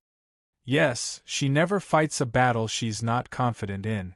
Qin Min looked at him, and Gu's words that day unconsciously surfaced in her mind. However, she quickly shook her head and stopped thinking about it. What was the use of thinking about it? No matter how much she thought, his heart was still that heart. She couldn't understand it and couldn't enter it. Her only hope was that he could live through these 10 days and survive this calamity. Even if she left, he had to be able to rest assured. 10 days passed in the blink of an eye. The promise of 10 years, the decisive battle at the ice sea. On this day, Han Yunshi stood on the shore of the ice sea and watched from afar as Han Xiang rode a snow sled over. At Wuya Mountain, Gu Beiyue's true qi suddenly became chaotic. The situation was critical. Qin Min had clearly used acupuncture, but she couldn't control the true qi in Gu Beiyue's body. She panicked because she had never seen such a situation before. Little Shadow and Xiaoyao couldn't help from the side and could only worry helplessly. Chapter 1355.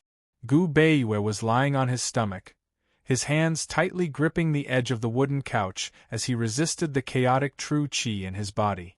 For the past 6 months, he had to experience the danger of the true qi rampaging through his body every day. Every time, he was able to hold on and not lose his self-control. In the end, if he didn't say anything, no one would be able to tell that he was having an outburst. However, this time was completely different. This time, he felt as if the true qi in his body was swallowing him up and he was completely out of control. At this moment, his back, limbs, and all the major acupuncture points were filled with needles. Qin Min repeatedly checked over and over again. She didn't use this set of needles incorrectly. How could this be? She didn't know how pale her face was. Gu Beiwe, tell me, how could this be? She couldn't find the reason. Every time he had an outburst, she would promptly administer the needles, and after the acupuncture, he would basically calm down. She knew that he had strong self-control. If it wasn't for the fact that he really couldn't control himself, he wouldn't have grabbed the wooden couch like this. Seeing Gu Beiwe enduring so much pain, she didn't know whether to continue observing or to boldly change the set of needles. In the past 6 months, in addition to helping him with the needles, she also improved the set of special needles in the medical book. She had Peony find a few martial arts practitioners for her to try. Basically, she could confirm that the improved set of needles would be more effective than the original set in controlling internal energy. However, what was rampaging through Gu Beiwe's body wasn't internal energy, but a special type of true qi. She didn't dare to experiment on Gu Beiwe, and she didn't know whether the improved set of needles would have an effect on suppressing true qi. Now, what should she do? Wait or take a gamble? Gu Beiwe also didn't know the situation, so he couldn't answer Qin Min. The little shadow on the side silently wiped his tears. He wanted to cry, but he didn't dare to cry out, afraid that he would disturb his parents. Such a warm child, how many tears had he shed in the past 6 months? Peony and the medical assistant were anxious, but they didn't dare to disturb him. Suddenly, Gu Beiwe let go of his hands. His whole body rolled on the ground and curled up into a ball. Although he didn't say anything, it was obvious that he couldn't take it anymore. Because Gu Beiwe tumbled down, quite a few of the golden needles on his body also fell to the ground. Peony and the others hurriedly rushed forward to support him. When they turned Gu Beiwe over, everyone was stunned. Green veins popped out on Gu Beiwe's face and neck, as if they were propped up by some kind of force and could burst at any moment. Qin Min hardened her heart and made a prompt decision. Quick, help him to the bed. She threw caution to the wind. This should be Gu Beiwe's last tribulation. There was no time to delay, and there was no chance for regrets. Success and failure depended on this tribulation. Waiting and resigning to fate was not a choice. She only had one choice, and that was to change the needle technique. She sniffed and said seriously, "Xiaoyao, bring me another box of gold needles." She nimbly removed all the golden needles from Gu Beiwe's body. Then, she asked the medicine boy and the shadow to come over and help. She straightened Gu Beiwe's body. Gu Beiwe did not know what Qin Min wanted to do. He only knew that she had not given up. That's right. She would not give up. Even if he gave up, she would not give up. He gritted his teeth and endured the rampaging true qi in his internal organs. He continued to use both hands to hold on to the edge of the wooden bed. Endure. Qin Min originally wanted the medicine boy and the little shadow to tie Gu Beiwe up. Seeing him like this, her heart suddenly ached. It hurt so much that she wanted to cry. How could she forget that he was the one who could endure the most? Xiaoyao brought the gold needles over. Qin Min said, "Xiaoyao, bring the young master out. No one is allowed to come in." "Mother!" The little shadow immediately hugged the pillar at the side. "I'm not leaving. You'll affect Mother. Go." Qin Min said coldly. From the moment she saw the little shadow, he had never been serious or fierce. This time, however, he was especially fierce. If he was not fierce, he would let the little shadow face the cruelty of life and death. What could be crueler than life and death in this world? The little shadow pursed his lips, lowered his head, and silently walked out. Qin Min's heart broke when she saw his lonely and desolate little figure. "Xiaoyao, look after the young master." After she finished speaking, she no longer looked at the little shadow and turned her attention back to Gu Beiwe. At this moment, Gu Beiwe was lying on the wooden bed, watching the little shadow's receding figure. When the little shadow reached the door, Xiaoyao and the medicine boy followed him out. The little shadow stood for a moment and could not help but turn back. However, when he turned back, he saw Xiaoyao closing the door. "Young master, don't be afraid. We'll definitely," Xiao Yao was about to comfort him when the little shadow suddenly ran out of the courtyard. He ran far away and only stopped when he reached the waterfall. Xiao Yao and the medicine boy hurriedly chased after him. Xiao Yao originally wanted the medicine boy to comfort him. After all, it was easier to communicate with children. However, before the medicine boy could get close, the little shadow let out a wail and started bawling. The sound of the waterfall was very loud. Xiao Yao and the rest were close and could hear the little shadow's cries clearly.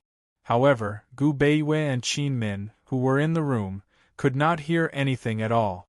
By now, Qin Min had already started administering needles. It was a gamble that no one could predict the outcome of life or death. Meanwhile, Han Xiang had already reached the southern shore of the ice sea. The southern shore of the ice sea was the northernmost point of Cloud Realm continent, a stretch of coastline that stretched as far as the eye could see. The highest point was more than a zhang above the surface of the ice sea, while the lowest point was only half a man's height above the surface. The vast ice sea stretched as far as the eye could see. Although the temperature on the shores was not as cold as the sea itself, it was still somewhat affected. Although it was summer, standing on the shore still gave one a feeling of being in the middle of winter. Especially when the cold wind blew from the sea of ice, that feeling was bone-chilling. The mysterious continent's coastline was twice as high as Cloud Realm continent's, and the mysterious continent's topography was a whole level higher than Cloud Realm continent. Currently, Han Xiang was descending from the snow sled to meet Han Yunxi and the rest. Han Xiang had purposely dressed herself in red battle robes that matched her tall, slender figure. She looked valiant against the pristine ice. Han Yunxi wasn't wearing a dress either, but a pair of trousers of a noble purple color that showed off her status. Han Xiang had come alone, while Han Yunxi had a whole group of people standing behind her. It was hard to tell whether Han Yunxi and the rest had the advantage in numbers, or whether Han Xiang had the gut. One thing to add to the picture was that as Han Xiang walked towards Han Yunxi and the rest, she was surrounded by golden-eyed snow mastiff. The golden-eyed snow mastiffs would never provoke humans of their own accord, but this time they seemed to have turned out in full force. Everyone was puzzled by this. If Han Xiang hadn't come, they would have started discussing the matter. But none of them were in the mood to discuss it now. Gu's eyes darted left and right, knowing full well that these golden-eyed snow mastiffs were coming for him. Still, he wasn't worried. If these little beasts dared to cause trouble, he wouldn't spare them. He would definitely push Long Feiyi out. If Long Feiyi fought in front of them, not to mention his aura, just his cold face would be enough to scare them away. After all, Long Feiyi, Han Yunxi, and Han Chen were all here. Any one of these three people was enough to make the snow mastiffs submit. So, although the snow mastiffs were angry at Gu, they only surrounded him and didn't dare to get close, much less pounce on him. Gu observed for a while, then quieted down and looked at Han Xiang with everyone. Only then did he realize that Han Xiang was wearing the same red robes as him. TSK, the same color. He laughed. She's probably a beautiful lady. Chi brother, you'll always be the most beautiful, Mu Ling hurriedly said. Jin Zi was expressionless. He really didn't mind Mu Ling using the word beautiful to praise other men, especially Gu. The corner of Gu's mouth twitched. He didn't even bother to reply to Mu Ling's praise. He casually muttered, "Poison lass, if she's afraid of being bullied in our territory, why doesn't she fight on the frozen sea? It takes a lot of energy to fight on the frozen sea, okay?" Han Yunxi rolled her eyes. The frozen sea was too cold. Fighting on the frozen sea was far more exhausting than fighting outside the frozen sea, so it was more strenuous. "Everyone is exhausting, so there's no difference," Gu said again. "Since there's no difference, why go and suffer in the cold?" Tang Li couldn't help but interrupt. At this time, Han Xiang had already walked closer. Only then did everyone see her face clearly. Gu blurted out, "Senior Han, she's Han Xiang? Did we get the wrong person?" "No," Han Chen said coldly. Gu was stunned at first, then he began to chuckle strangely. Although no one laughed, they all knew what he was laughing about. When Han Xiang was still a distance away, everyone thought that she was a beauty when they saw her figure and her valiant battle uniform. But in reality, Han Xiang's appearance was indeed hard to compliment. Tang Li said cheekily, "Shao Qi, if I'd known, I would have made a bet with you." Han Yunshi turned around and said coolly, "Why are you gossiping?" Tang Li and Gu fell silent when she said this. Han Xiang stopped and bowed to Han Chen. "Father, long time no see. How is everything?" Han Chen nodded and didn't say anything. He walked out from behind Han Yunshi and stood to the side to show his neutral stance. When Han Xiang's gaze landed on Han Yunshi, her expression immediately became arrogant. This must be the empress of the great Qin dynasty? Han Yunshi already knew that Han Xiang wasn't a pushover, so she didn't hold back. She raised an eyebrow and her attitude was even more arrogant than Han Xiang's. She said, "That's me." A trace of disdain flitted across Han Xiang's eyes. She looked to Han Yunshi's side and immediately saw the cold and dignified Long Feiyi standing to the side. At this moment she was clearly stunned. She was immediately certain that this man was the emperor of the great Qin dynasty, Xian Yuan Yi. This man was even more charming than she had imagined. She didn't even look at Han Yunshi. Instead, she stared straight at Long Feiyi. Long Feiyi was disgusted. He quickly turned to look at Han Xiang coldly, causing Han Xiang's soul to almost shatter. Only then did she retract her gaze. Coldly, she said to Han Yunshi, "I heard that you haven't returned to the great Qin dynasty yet. Then I'll owe you for calling me sister." Han Yunshi didn't want to waste time with her.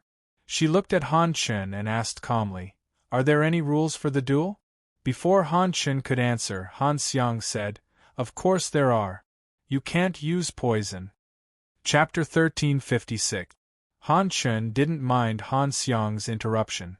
It wasn't that Han Chen favored Han Xiang, but that his personality was so cold that it made people think he was emotionless. He simply said, "We'll use martial arts only to injure you." Han Yunshi hadn't planned on using poison in the first place, so she nodded and said, "All right." As for Han Chen, she didn't know when she'd stopped calling him senior, but she hadn't officially called him father either. That was why she didn't address him that way.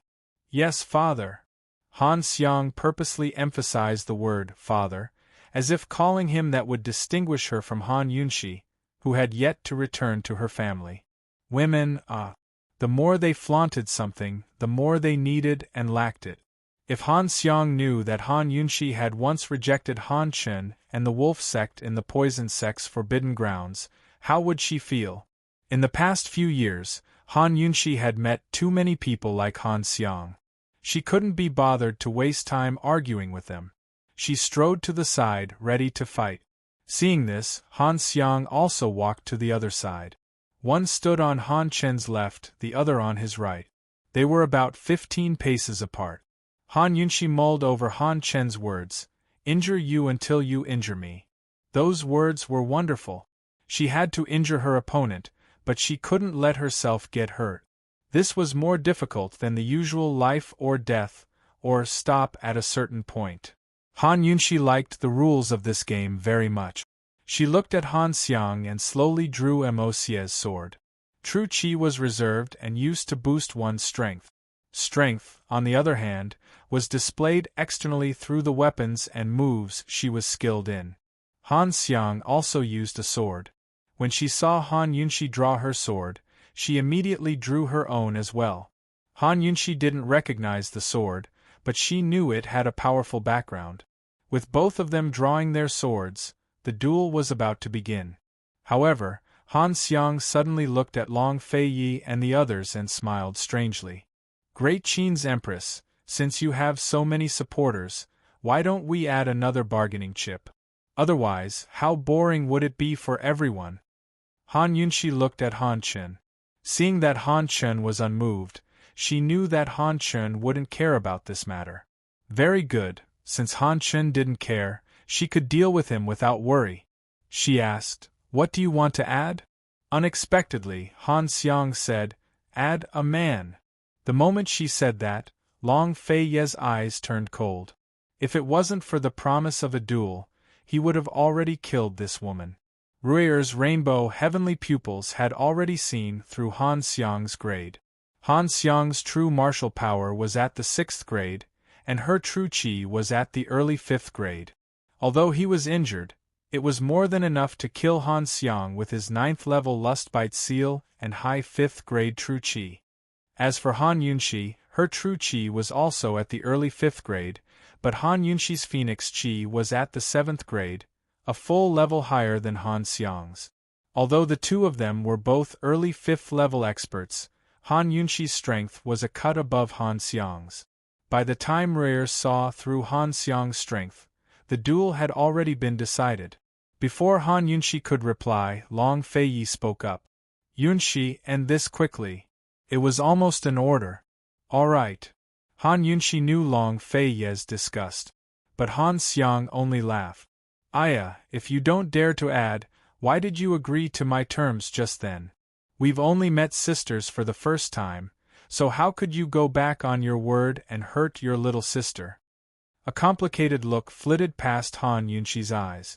She had a strange feeling that this woman wasn't just here for the duel, but for another purpose. It was only a few sentences, but it was full of provocation. What did she want to do? I've never used men as bargaining chips. Moreover, you don't have any men who can catch my eye, Han Yunxi said coldly. Han Xiang was at a loss for words at her words. She had to admit that she couldn't find a man more moving than Long Fei Yi. Han Yunxi smiled coldly. If you want to add chips, sure. I'll give you the time it takes to brew a cup of tea to find what you have that catches my eye. Otherwise, don't waste words. Since Han Chen wasn't in charge and this woman was so arrogant, she didn't mind teaching her a lesson before the duel began. Sword. Han Xiang immediately said. If you lose, leave your emotia behind. If I lose my... Han Yunxi immediately cut her off. You know emotia. Sorry, I'm not interested in your sword. Look carefully, this is the green flame treasured sword. Han Xiang said arrogantly. Han Yunxi had actually heard of this treasured sword before. It was indeed a treasured sword, but she didn't want to recognize it. She said, Never heard of it. When she said this, the group of people behind her almost laughed. When Han Xiang said the two words, emotia, she was destined to lose this battle of words.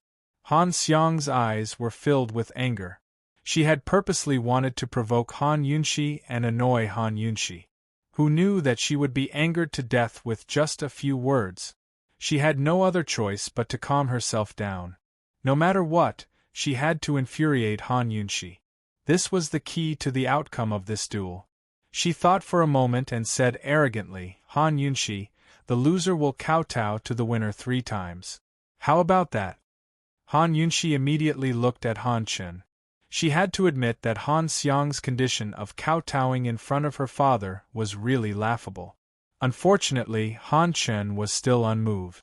He didn't care about how they dueled. He only wanted the result. There's no need for kowtowing. The loser will receive a slap. How about that? Han Yunxi asked coldly. Kowtowing wouldn't cripple someone, but her slap would definitely cripple someone. She really wanted to slap Han Xiang when she saw the way Han Xiang looked at Long Fei Yi. Okay. Han Xiang agreed without hesitation. She thought to herself, Han Yunxi really dared to gamble. A person who recognized her father halfway and started to cultivate vital energy actually had the guts to compete with her, who had cultivated vital energy since she was young. She didn't know Han Yunxi's background, but she was very confident in her own. Then let's begin. After Han Yunxi said that, she suddenly flew up and attacked Han Xiang with her sword. Who knew that Han Xiang didn't accept the challenge? Instead, she dodged and avoided Han Yunxi's attack. This first move made Han Yunxi puzzled. What was this woman scheming? Han Yunxi attacked another 3 or 4 times, but Han Xiang actually dodged again and again. She even ran far away and didn't attack. There was no time limit for the duel. Could it be that Han Xiang wanted to drag it out and tire her out before attacking? Long Feiyi wanted to end the battle quickly, so did she.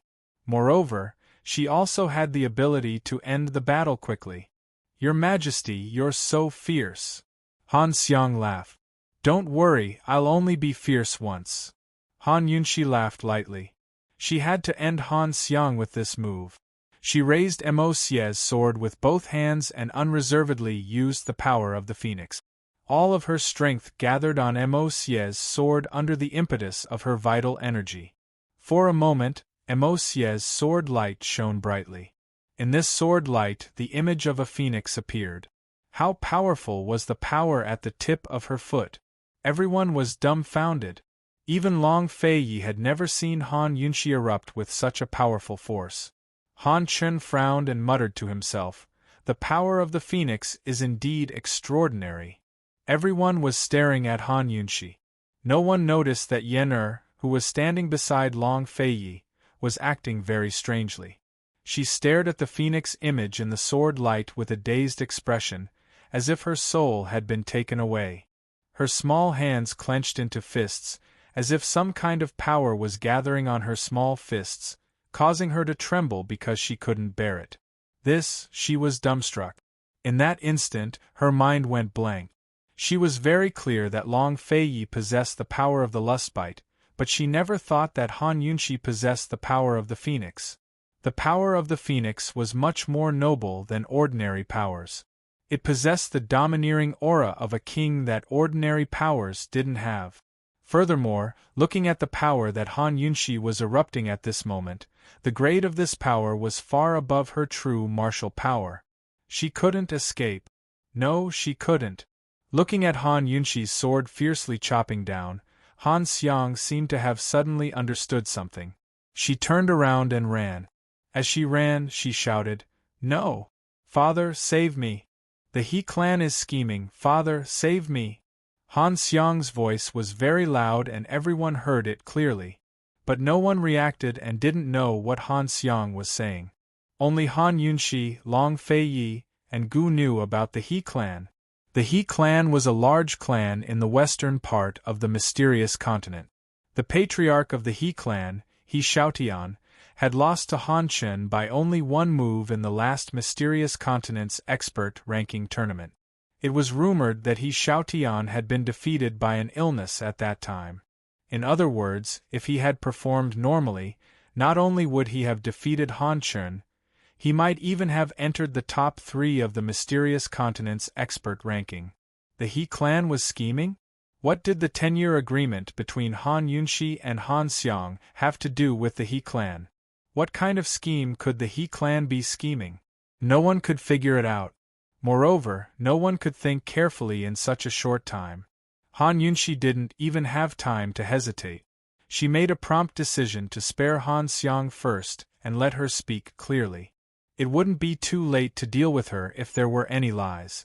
At this time, the sword had been retracted, but the power of the phoenix couldn't be retrieved either. Once she forcefully retracted it, it would all backfire on her. She could only try her best to reduce the damage to Han Xiang. At the same time, she hurriedly stopped Mo Xie's sword from slashing down and forcefully changed the direction of the blade. Almost at the same time, Han Chen flew out from the side and forcefully charged into the range of the phoenix power to save Han Xiang. Boom! An earth-shattering explosion sounded.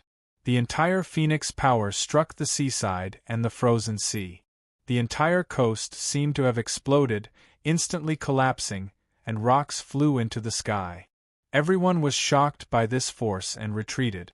Long Feiyi protected Yen Er, Gu protected Rer, Tang Li, Ning Jing, Jin Zi, and Ling Er also retreated. Everyone retreated far away and saw that a large and deep hole had been blasted open on the coast.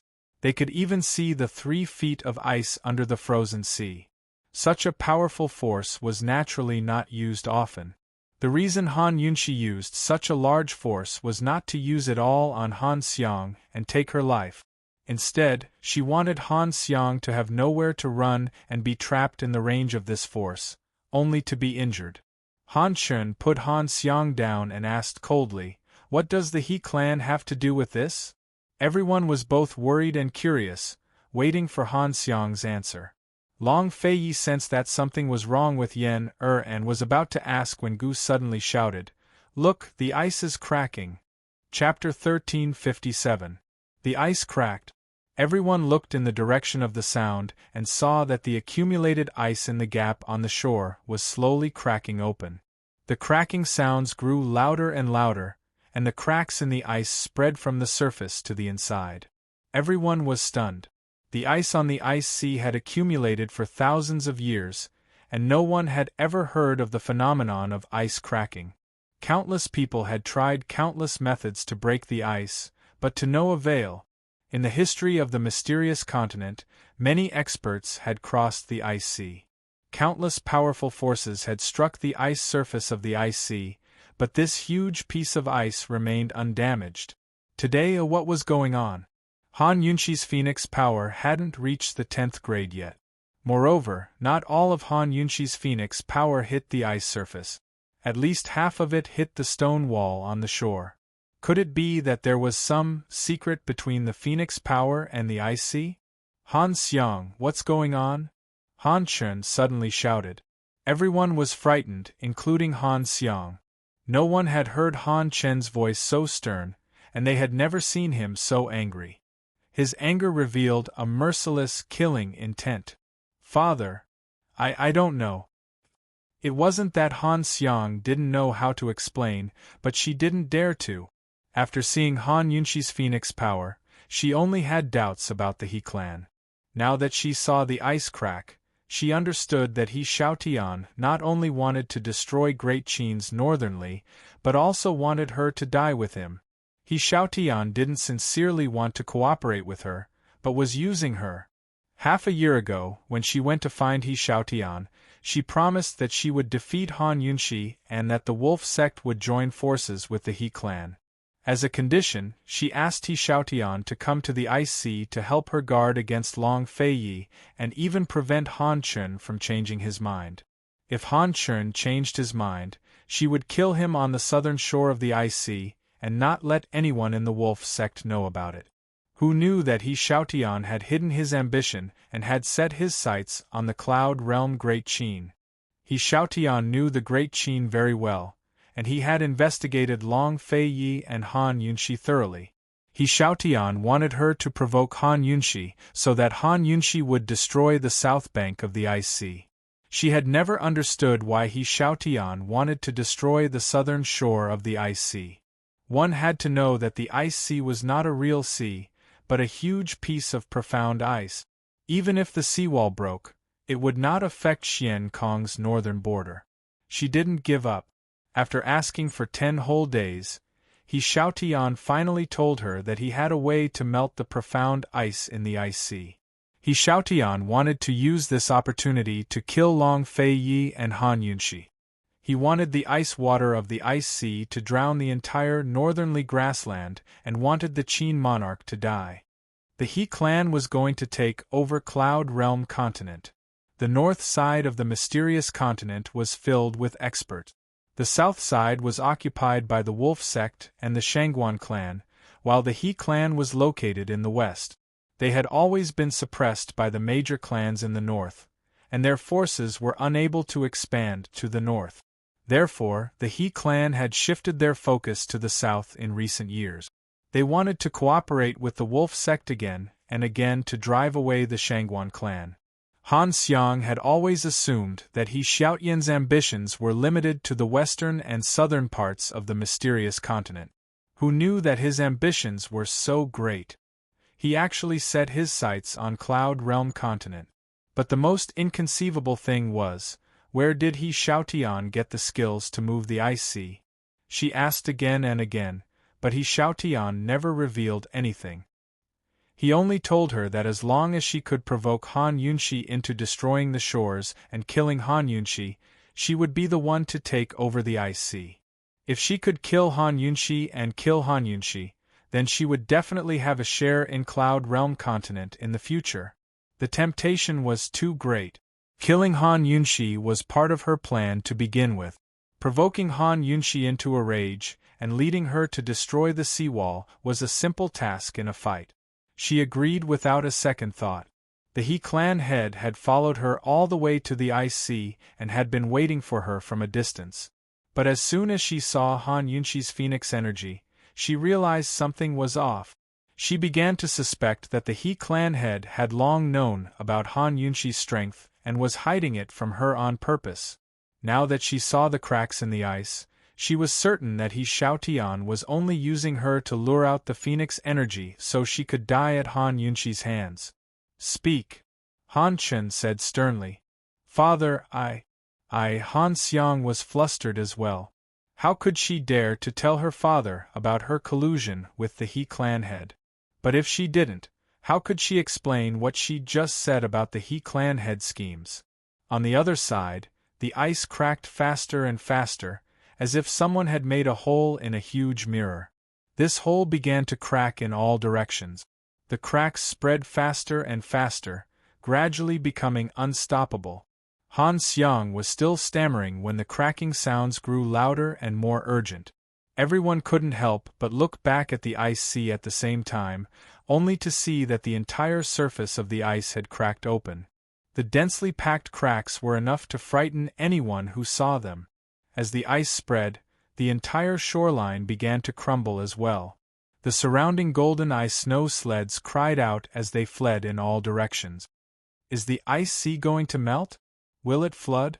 Gu Qishao muttered to himself. His words reminded everyone. After the ice melted, the water might not gush out of the ice sea, but there were thousands of years of accumulated snow on the surface of the ice sea. Many of them had piled up into mountains. The amount of accumulated snow couldn't be estimated. When the snow melted into water, it would greatly increase the amount of water in the ice sea. Now that there was such a large hole in the seawall, and the entire seawall was collapsing along with the ice cracking, if the ice sea really melted, the water from the ice sea would definitely pour into the northernly grassland on the southern shore. At least, the grassland to the north of the northernly snowy mountains would become a vast ocean. Including the winter crow grassland, there were more than 100,000 herdsmen living on this grassland and many troops stationed there. The situation was serious. Although there were still many things they didn't understand, everyone more or less knew about the He clan head's scheme that Han Xiang had mentioned. Long Fei Yi didn't have time to ask Yen in detail and only thought that she was afraid. He very decisively handed Yen over to Gu and said coldly, "Take Yen and away." He turned to Jin Zi and said, "Retreat. Tell all the herdsmen to retreat to the south of the snowy mountains. The sooner the better." Jin Zi nodded without hesitation. This official obeys. Among the tigers that Jin Zi could control, only the poisonous tiger, Big White, was the most special. However, even Big White was nothing compared to the martial power of the mysterious continent. The only ones that could truly resist the martial power of the mysterious continent were those strange beasts in the Black Forest. Mu Ling really didn't want to leave, but there was no use in staying. She didn't dare to say much. She glanced at her sister and brother-in-law and decisively left with Jin Zi. Tang Li stared blankly. Ning Jing stepped on his foot. "Go help, why are you in a daze?" Tang Li muttered, "Help who?" "Help Jin Zi. Hurry." Ning Jing was very anxious. If the water from the frozen sea really flowed into northernly, it would be an extremely terrible disaster. Tang Li naturally knew that he wouldn't be of much help if he stayed. The most important thing he should do was to help Jin Zi. However, as he watched the vast frozen sea continuously shatter and listened to the sound of the frozen sea getting louder and louder, he felt an indescribable fear in his heart. He looked at Ning Jing and muttered, "Then, what about my brother and sister-in-law?" This question stumped Ning Jing. Even a fool would know that a fierce battle was unavoidable. The He clan that Han Xiang mentioned must be hiding nearby. What kind of person could cause the frozen sea to crack? Perhaps even Han Chen couldn't do anything to them. Moreover, Han Chun and Long Fei Yi had expended a lot of true energy to save Gu Beiwei. Both of them had yet to recover. Ning Jing didn't know how to answer. At this moment, Long Fei Yi looked back and said coldly, "Tang Li, why aren't you leaving?" "Brother, I don't." The moment Tang Li said the word, "no," he was interrupted by Long Fei Yi. "Go immediately and help Jin Zi. Jin Zi goes south and you go west. Go to Winter Crow Grassland." As Long Fei Yi spoke, he threw a token over. "Seeing this token is like seeing me. Go quickly." Tang Li gritted his teeth before pulling Ning Jing onto the horse. Gu carried Yen in one hand and held Ri in the other. He hadn't left yet. Long Fei Yi glared at him coldly. Gu didn't say anything and turned to leave. In his panic, he didn't notice Yen's abnormality. As for Ri, he looked back as he ran. He didn't want to leave at all. He was just afraid that Imperial Father would chase him away, so he pretended to leave with his godfather. Han Xiang was still hemming and hawing. Han Chen was about to make a move when unexpectedly, Han Yunxi suddenly rushed forward and slapped Han Xiang, throwing her to the ground. "What's going on? Are you going to tell me? Where's the He family? What do they want to do?" Han Xiang's face was almost slapped crooked. She didn't expect this and anger surged up. But when she saw Han Yunxi rushing in front of her, she was shocked by Han Yunxi's aura. She hurriedly climbed up and pounced to the side to grab Han Chen's leg. "Father, I was forced. He Xiaotian forced me to provoke Elder Sister and make Elder Sister destroy the southern shore of the Ice Sea. I don't know what they want to do. I really don't know. They're in the Ice Sea. Father, you go and ask them. Go quickly. Your daughter was forced. I really don't know anything." Han Chen wanted to ask further, but Han Xiang hurriedly said, "Father, that's right. They're in the center of the Ice Sea. They must be doing something there. Quickly go and stop them." Han Chen's brows were tightly knitted, as cold as an inviolable deity. This was probably the most serious he had ever been in his life. The ice in the Ice Sea cracked, the snow melted and the seawater flowed backward. These were the foreseeable consequences. One must know that the Ice Sea had always been a mysterious place with many unexplainable mysteries. Now that the Ice Sea was about to melt, only God knew what incalculable consequences would occur. What kind of disaster would it cause to the two mainlands of Cloud Realm and Mysterious Realm?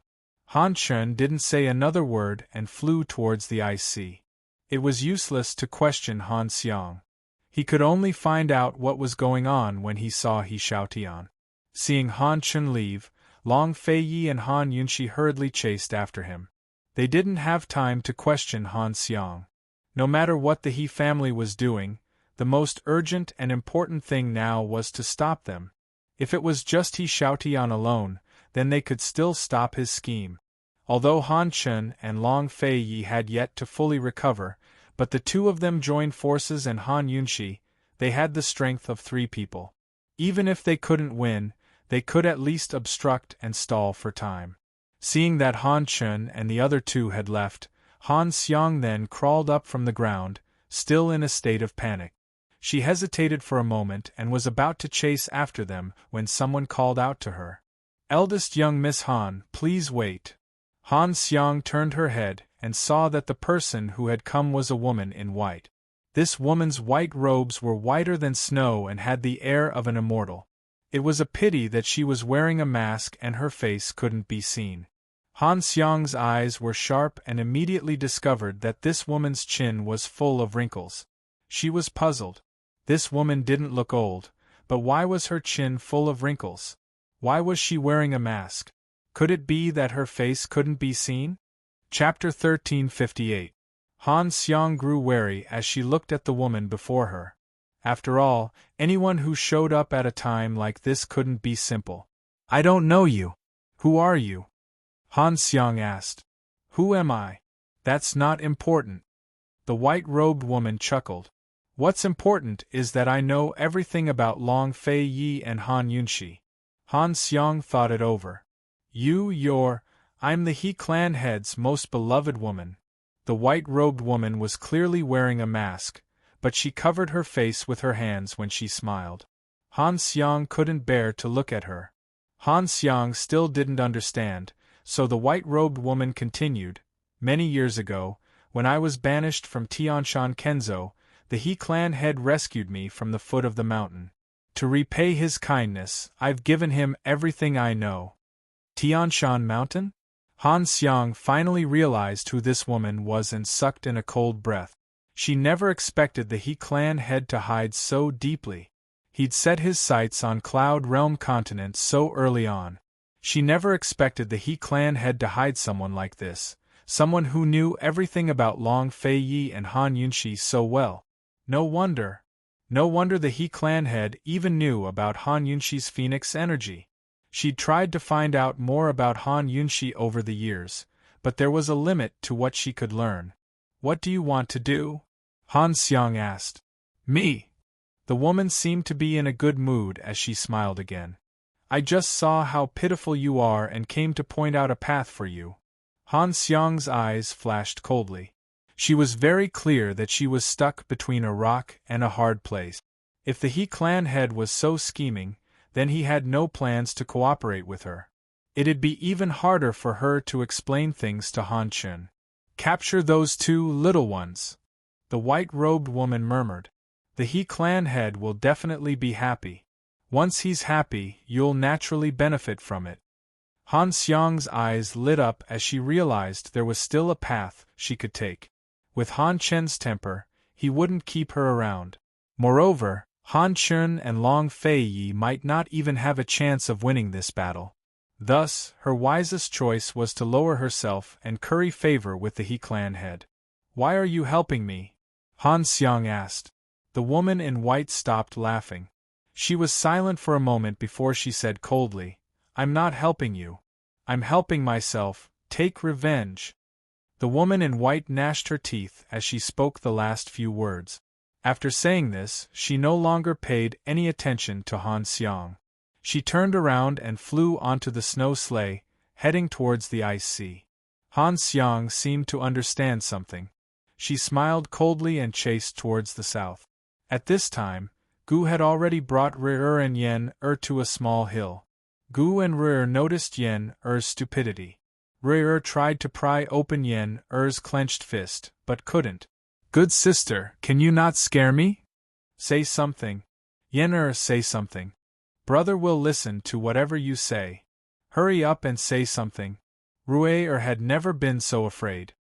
He originally wanted his godfather to take Yen away so that he could go back and help his father. But now, he couldn't care about anything else. He looked at Gu and asked in a choked voice, "Godfather, Yen, what's wrong with Yen?" Gu looked calm but was actually more anxious than Rue. He also tried to pry open Yen's clenched fist, but he didn't know where this girl got the strength to hold it so tightly. Suddenly, Rue exclaimed, "Godfather, I feel." He stopped and looked at Yen's fist, not saying anything for a long time. "What?" Gu asked anxiously. "There's a very strong force. It's very similar to my mother's." Rue was in disbelief. Gu was stunned and exclaimed, "Don't tell me it's really 100 birds paying homage to the phoenix." When Yen was born, there was a strange phenomenon of 100 birds gathering, as if to welcome Yen's birth. Because it was winter, most of the birds migrated south, hence the name Xianyuan Yen. Long Fei Yi and Han Yunxi both suspected that it had something to do with Han Yunxi's phoenix power, but now it seemed that it had nothing to do with it. Instead, it was because Yen was born with the power of the phoenix. The power of the phoenix couldn't be cultivated no matter how hard one tried. It was innate and hidden in the body. In other words, Han Yunxi's phoenix power was also innate. However, when Han Yunxi was born, there wasn't a strange phenomenon of 100 birds paying homage to her. Instead, Mu Xian died in childbirth. Why was that? Everyone had always thought that Mu Xian's death was caused by someone. However, after the truth about Bai Yanqing came out, everyone believed that Mu Xian's death wasn't caused by someone. They both had the power of the phoenix, so why would Mu Xin have a difficult birth? And when Han Yunshi gave birth to Yen there was a strange phenomenon. There must be a reason. Gu didn't have time to think about it. He was confused about Yen-er's situation, so he could only wait here. If something happened to Yen-er, at least Long Fei Yi and the rest could rush over in time. He had to admit that he was a little worried. Yen-er was so young and didn't practice martial arts. If the power of the phoenix really exploded, how could she withstand it? Just as Gu and Rui were worried, Han Xiang came to find them.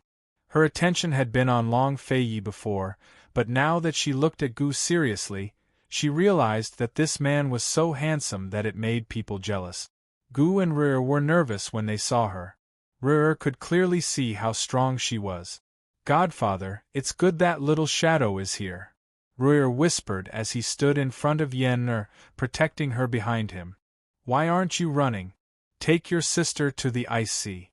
I'll hold her back," Gu said as he stood in front of Rui, protecting the two children behind him. For Han Xiang to come here alone, Poison Lass and the rest must have been locked in a fierce battle with the He family. Since Han Xiang came here, she wouldn't let the two children off easily. They continued to flee south, but Han Xiang caught up with them before long.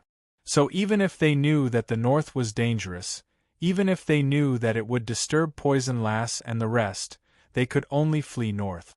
This was the only way. "Godfather, run with us." Although unwilling, Rui still said the word, "run." At this moment, he really missed Little Shadow. If Little Shadow was here, he could take Yen-er away. "Rui, you should be sensible now. Stop talking nonsense, let's go," Gu said in a low voice. Rui gritted his teeth, picked up the wooden Yen-er and fled north. Han Xiang wanted to give chase, but Gu immediately flew over and blocked her way with his back facing her. "Seeing that you're good-looking, I'll give you a chance. Scram. Otherwise, don't expect me to be merciless," Han Xiang said loftily. Gu looked back and smiled flirtatiously. It had to be said that this smile made Han Xiang's heart drunk. Han Xiang was a true love-struck fool, always wanting to take good-looking men for herself. Otherwise, she wouldn't have the hobby of keeping male pet. "Miss Han, you're so good-looking. What's wrong with dying for a few more glances at you?" Gu said jokingly. Han Xiang clearly knew that Gu was doing it on purpose, but she really couldn't resist this tempting compliment. She sneered and said, "Are you going to scram or not? If not, wait for your death." Gu walked over step by step, smiling wickedly. As the saying goes, even if you die under a peony, you'll still be a romantic ghost. "Miss Han, since you want to kill me so much, why don't you let me be a romantic ghost, how about that?" Han Xiang's face was originally cold, but when she heard Gu's words, she couldn't help but laugh. As she laughed, she glanced to the right from the corner of her eyes.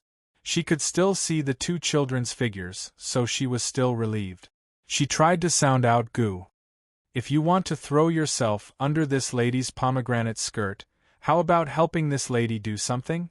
A glint flashed across Gu's eyes, and he continued to walk closer. "What is it?" "Help me kill the great Qin princess and capture the crown prince." As Han Xiang spoke, she looked into Gu's eyes. She didn't see any anger in Gu's eyes, only a smile.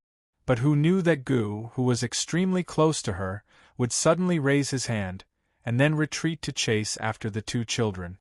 Han Xiang still had this bit of vigilance. She had to hold her breath and retreat. She was afraid that Gu would poison her. But who knew that when she landed at the side, thorny vines would suddenly shoot up from the ground and surround her. In an instant, she was tied up tightly. It had to be said that this was beyond Han Xiang's expectations. She was stunned for a moment, and Gu used this time to catch up with Rui and Yen walking towards the ice sea with them. Han Xiang quickly recovered and struggled free of the thorny vines. Who knew that as soon as she broke free, thorny vines would immediately shoot out from the ground and surround her again. Gu actually didn't have many blood vine seeds left, and only God knew how many he had used. Han Xiang was entangled by the blood vines for a long time, and Gu successfully brought the two children to the ice sea. But when they arrived, they realized that the golden-eyed snow mastiffs had long run away, and the ice sea was fragmented, with dense and deep ravines. Let's go. Godfather, let's go all out. Gu and Ruer spoke at the same time. Gu could only pray that Poison Lass and the rest hadn't gone too far. If they didn't want to cross the ice sea, they didn't necessarily need snow mastiff. Ruer's true chi could warm himself, so he and Yen could only hold on. When he looked back, he saw that Han Xiang had caught up. Taking off his outer robes, he wrapped Yen tightly in them before holding her in his arms. Let's go. Gu Qishao brought the two children with him across the ice and fled north. Han Xiang chased after him relentlessly, getting closer and closer. Currently, Han Chen, Han Yunxi, and Long Fei Yi were in dire straits. They had been surrounded. This was a huge conspiracy. It wasn't just the He clan's scheme, but the three great clans of the mysterious continent. Han Xiang had misjudged the situation. The He clan had no ambitions to dominate Cloud Realm continent. This time, they had teamed up with the Qi clan in the north and the Su clan in the east. In other words, the heads of the three great clans had long surpassed Cloud Realm continent. Only the Wolf sect and Shangguan clan in the south had been kept in the dark. He Xiaotian, the Qi clan's Qilianjue, and the Su clan's Su Qiqing had come as well.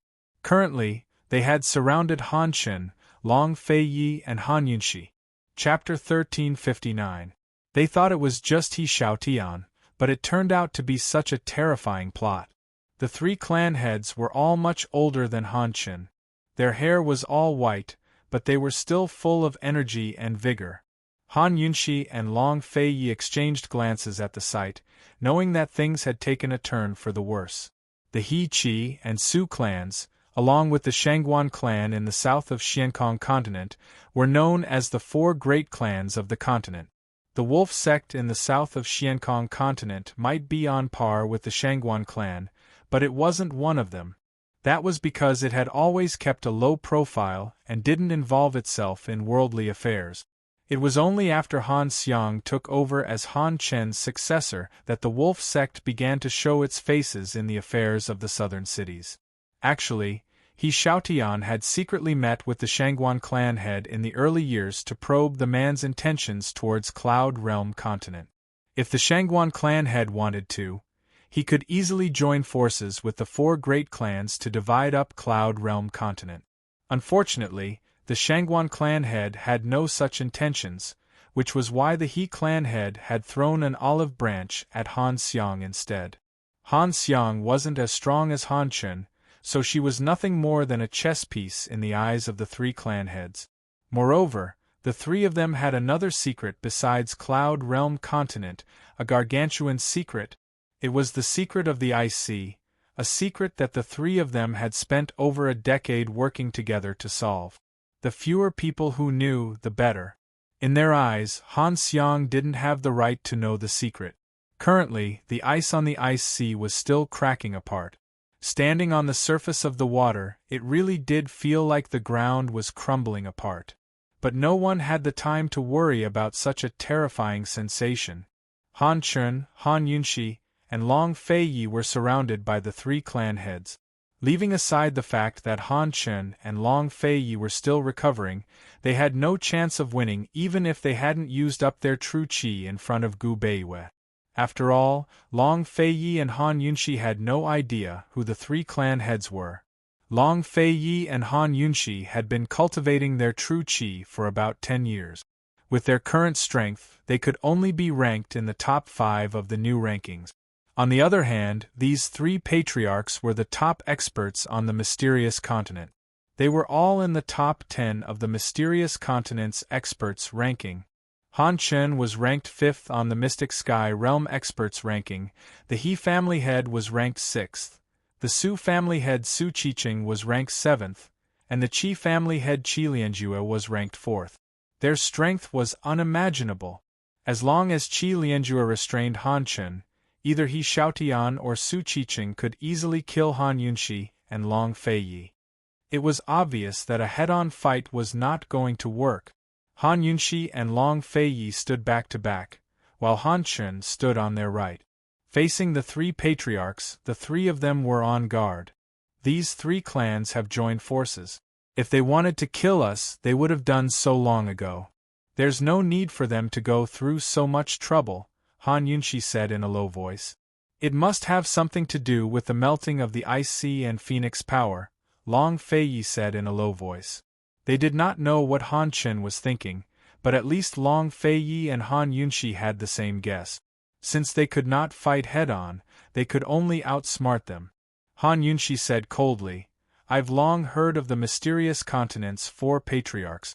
Haha, I didn't expect that after meeting you today. You're such shameless old beasts who bully the weak and launch sneak attacks. The 3 patriarchs were still indifferent even after being scolded to this extent. They seemed to be waiting for something, and were not in a hurry to make a move. What were they waiting for?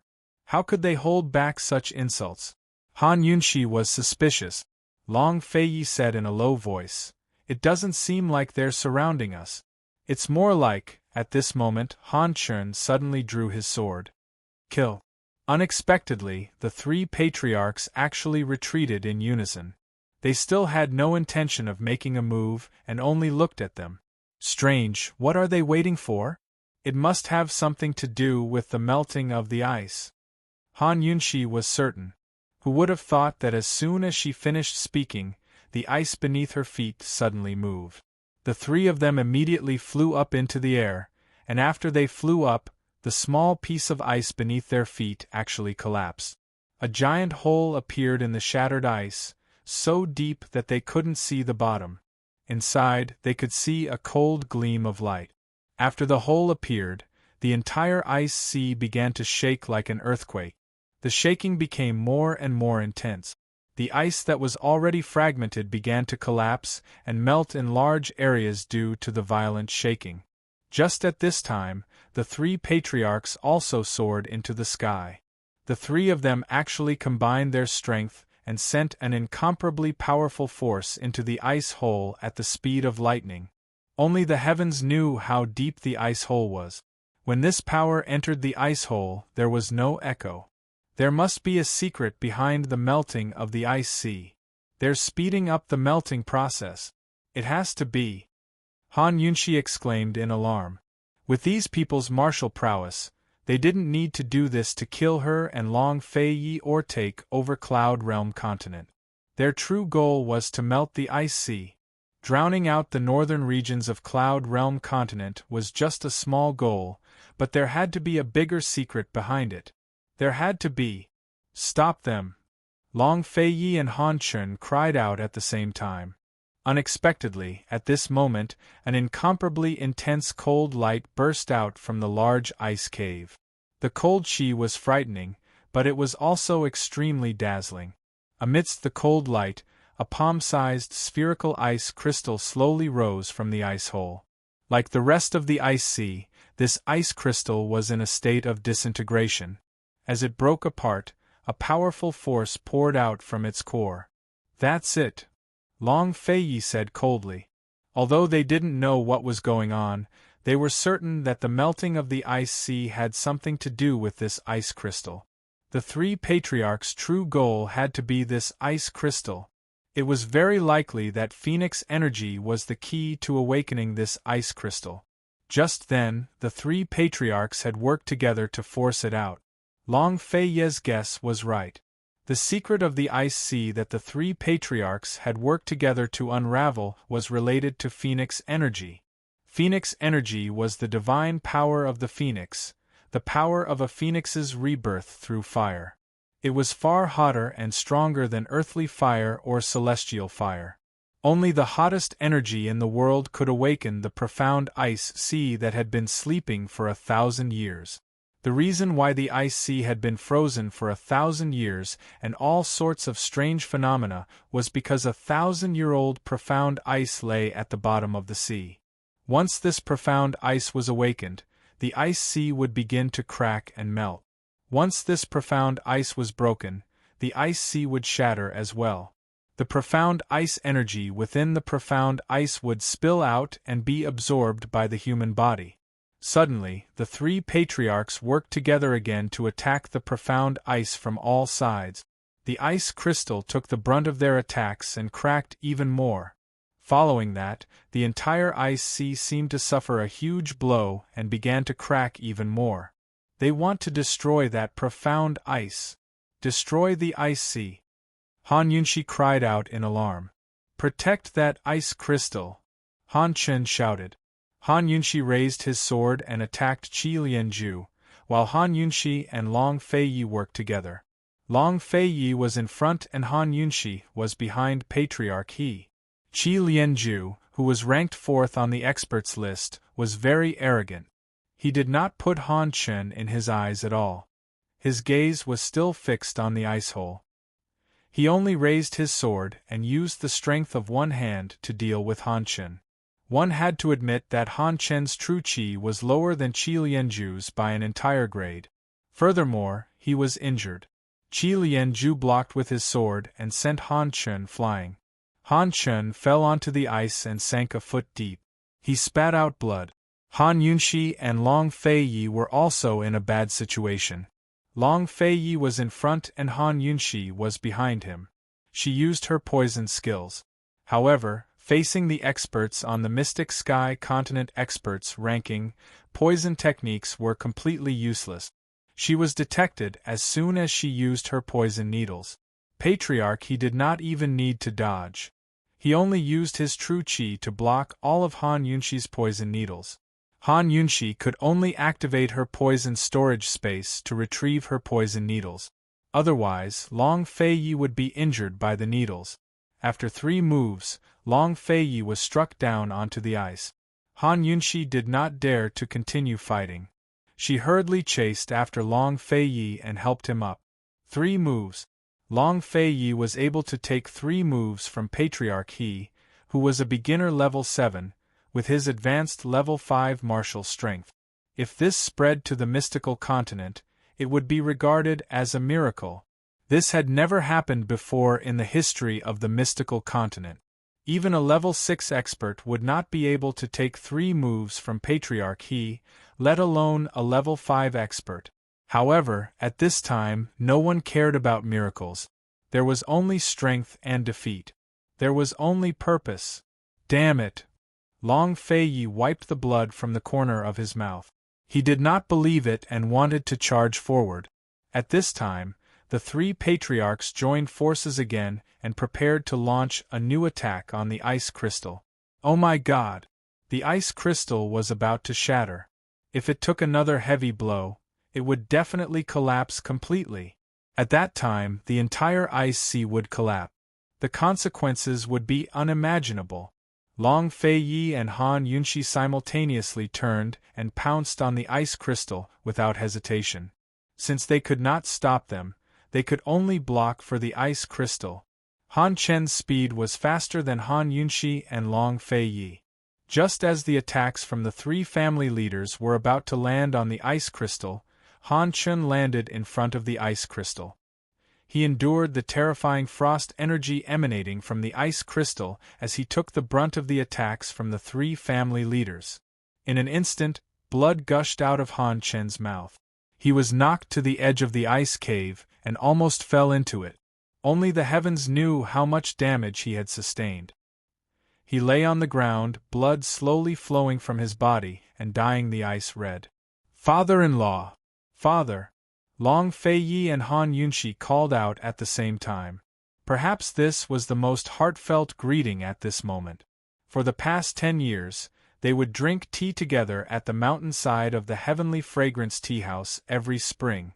Every summer, they would teach Rueer martial arts in the forbidden area of Clear Breeze Mountain. At the end of every year, Long Feiyi would send someone to leave a New Year's gift in the secret cave of Clear Breeze Mountain. On the first day of the new year, Long Feiyi, Han Yunshi, and the 2 children would receive red packets. Even Tang Zijin did not dare, and had no right to give Long Feiyi a red packet. Long Fei had forgotten how old he had been since he last received a red packet from an elder. No matter how cold he was and how strong he was in martial arts, after 10 years, regardless of the 10-year promise, Han Chen was already family to them. Chapter 1360. Father! Han Yunxi knelt on the ice and pulled her father to his feet. Father, what's wrong? What's wrong? Han Chen's face was pale and his body was covered in blood, but he couldn't care less. He frowned at Han Yunxi's teary eyes. His tone was as cold as ever as he reprimanded Han Yunxi. You're already a grown woman. Why are you crying? Han Yunxi had been calm at first, but when she heard that, she couldn't hold back her tears any longer. His icy reprimand was so affectionate. Long Fei watched from the side as blood seeped out of Han Chen's body and soaked his clothes. He knew that Han Chen was most likely going to die.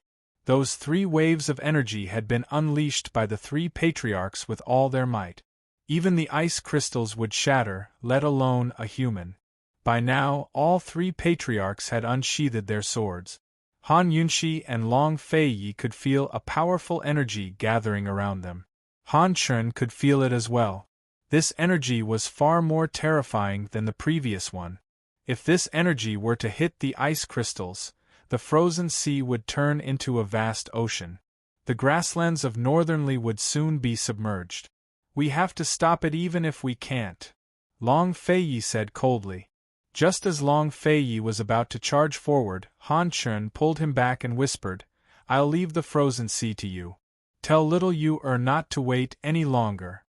As soon as Han Chen finished speaking, he dragged his severely injured body up into the air and stood in front of the ice crystal once again. Cold, Patriarch Qi finally spoke up. Han Chen, go and cultivate. I'll spare you this once because you're of good quality. Now scram. Han Chen was much younger than Patriarch Qi, but when he looked at Patriarch Qi from the same height, he was more dignified than Patriarch Qi. Coldly, he said, I don't care what you want to do, but you must pay the price for breaking the 10-year promise of the wolf sect. Ha ha ha, Han Chen, you want to fight with Elder Qi? Clan head, he laughed loudly. Han Chen ignored him. He intertwined his hands together and made a very strange gesture. No one knew what he was going to do, including Patriarch Qi and the other 2. However, everyone could see that Han Chen was gathering all of his power in his hands. It was obvious that he was giving it his all. The Qi family patriarch looked at Han Chen from above, as if he was looking at a loser who had overestimated himself. The He family patriarch sneered, as if he was waiting to see a good show. Family head Su was even more disdainful of Han Chen. His attention was completely focused on the ice crystals. Father, what do you want to do? Han Yunxi didn't even have time to think about the meaning of the words, don't let little you wait. Long Fei frowned. He seemed to have realized something. He cried out, Father-in-law, you can't. Long Fei didn't have time to stop him. In that instant, a powerful energy exploded from Han Chen's body and spread to the surroundings. Realizing that something was wrong, Clan Head Qi turned around and fled.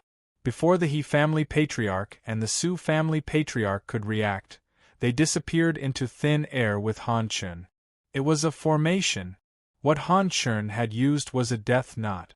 Formation techniques were a secret technique of the wolf sect. Every formation was like an independent and sealed illusion. Those who were weaker than the formation master would be trapped inside. If they wanted to leave, they could only rely on the formation master to open the formation. However, it was extremely difficult for those with strength greater than the world spiritist to enter the illusion first. Furthermore, once the world spiritist hidden in the illusion was killed, the world spiritist would be able to break the spirit formation. Therefore, there was only one way to trap someone stronger than oneself with a barrier, and that was to commit suicide. Once the formation master committed suicide, the formation would become a death knot. No one would be able to open it. Those who were trapped could only die of old age in the formation. While the He family patriarch and the Su family patriarch were trapped, clan head Chi fell on the ice beside them, his face extremely pale.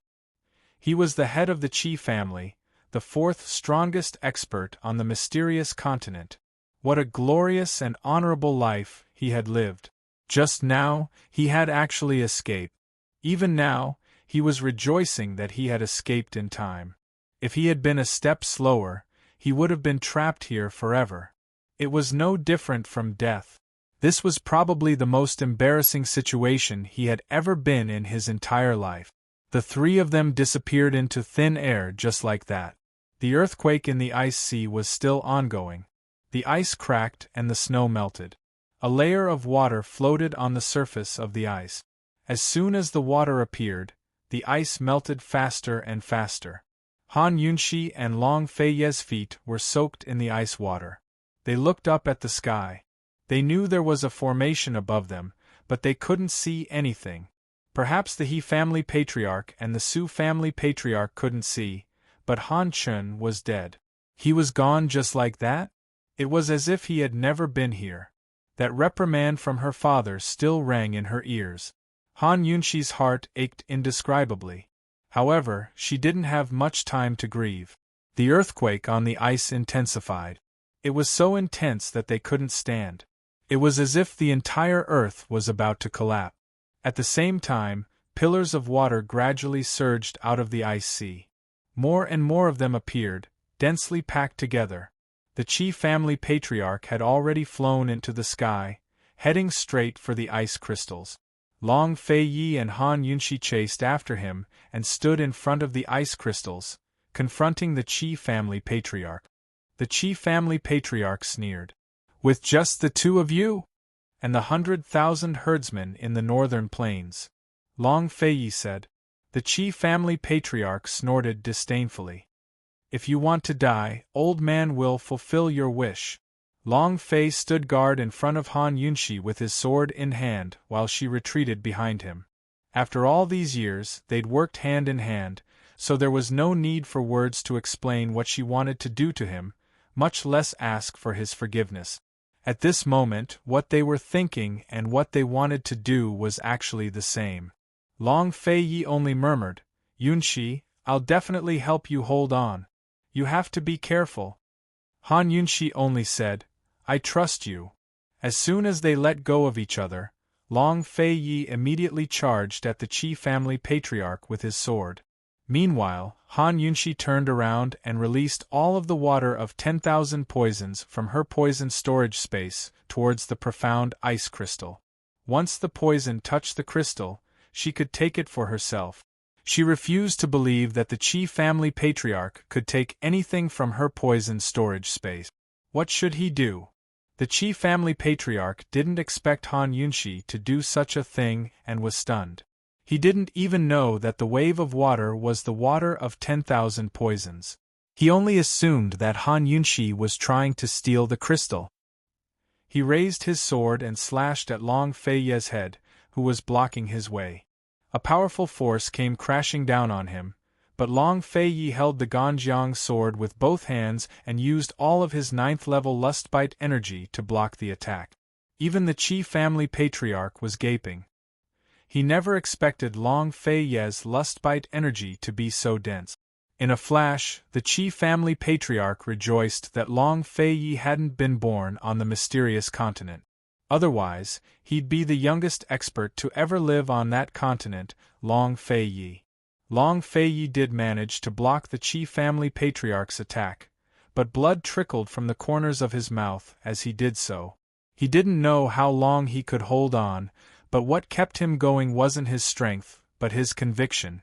This conviction was his promise to Han Yunxi, so he had to keep it. He never liked to make promises. He would just do whatever he wanted to do. He didn't like to talk nonsense. Even now, he hadn't promised Han Yunxi too much. But today, he had to keep his promise no matter what. He wanted to buy as much time as possible for her, and more importantly, he wanted to ensure her safety.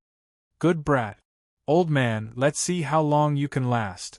The Chi family patriarch didn't want to admit it, but he had long been convinced by this young man in his heart and admired him.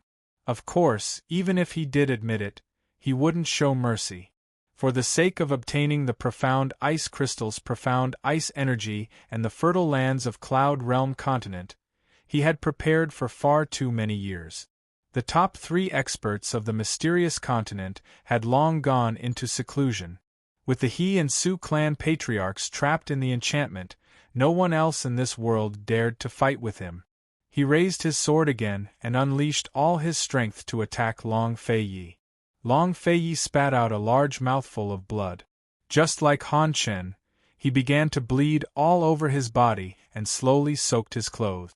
In this moment, Long Fei Yi knew that he was going to die just like Han Chen. He gritted his teeth as he faced the Qi family patriarch's third attack. He didn't think of running away, but simply turned around. As soon as he did, he unleashed all his strength to form a giant circle around himself to block the Qi family patriarch's attack. He turned around just to see his woman, his Wang Fei, his empress, his Han Yunxi, just to see her one more time. Han Yunxi had no idea that Long Fei Yi had already turned around to look at her. She had already activated her detox system to keep an eye on the poison. At this moment, the water of 10,000 poisons had been completely frozen by the cold air of the ice crystal, solidifying around the ice crystal. The poison was slowly corroding inside, approaching the ice crystal. Han Yunxi was waiting. Once the ice crystal was infected with the poison, she could store it in her poison storage space. Just a little bit more time. She didn't dare to turn around. She could clearly feel the strong energy behind her. She was afraid that if she turned around, she would collapse.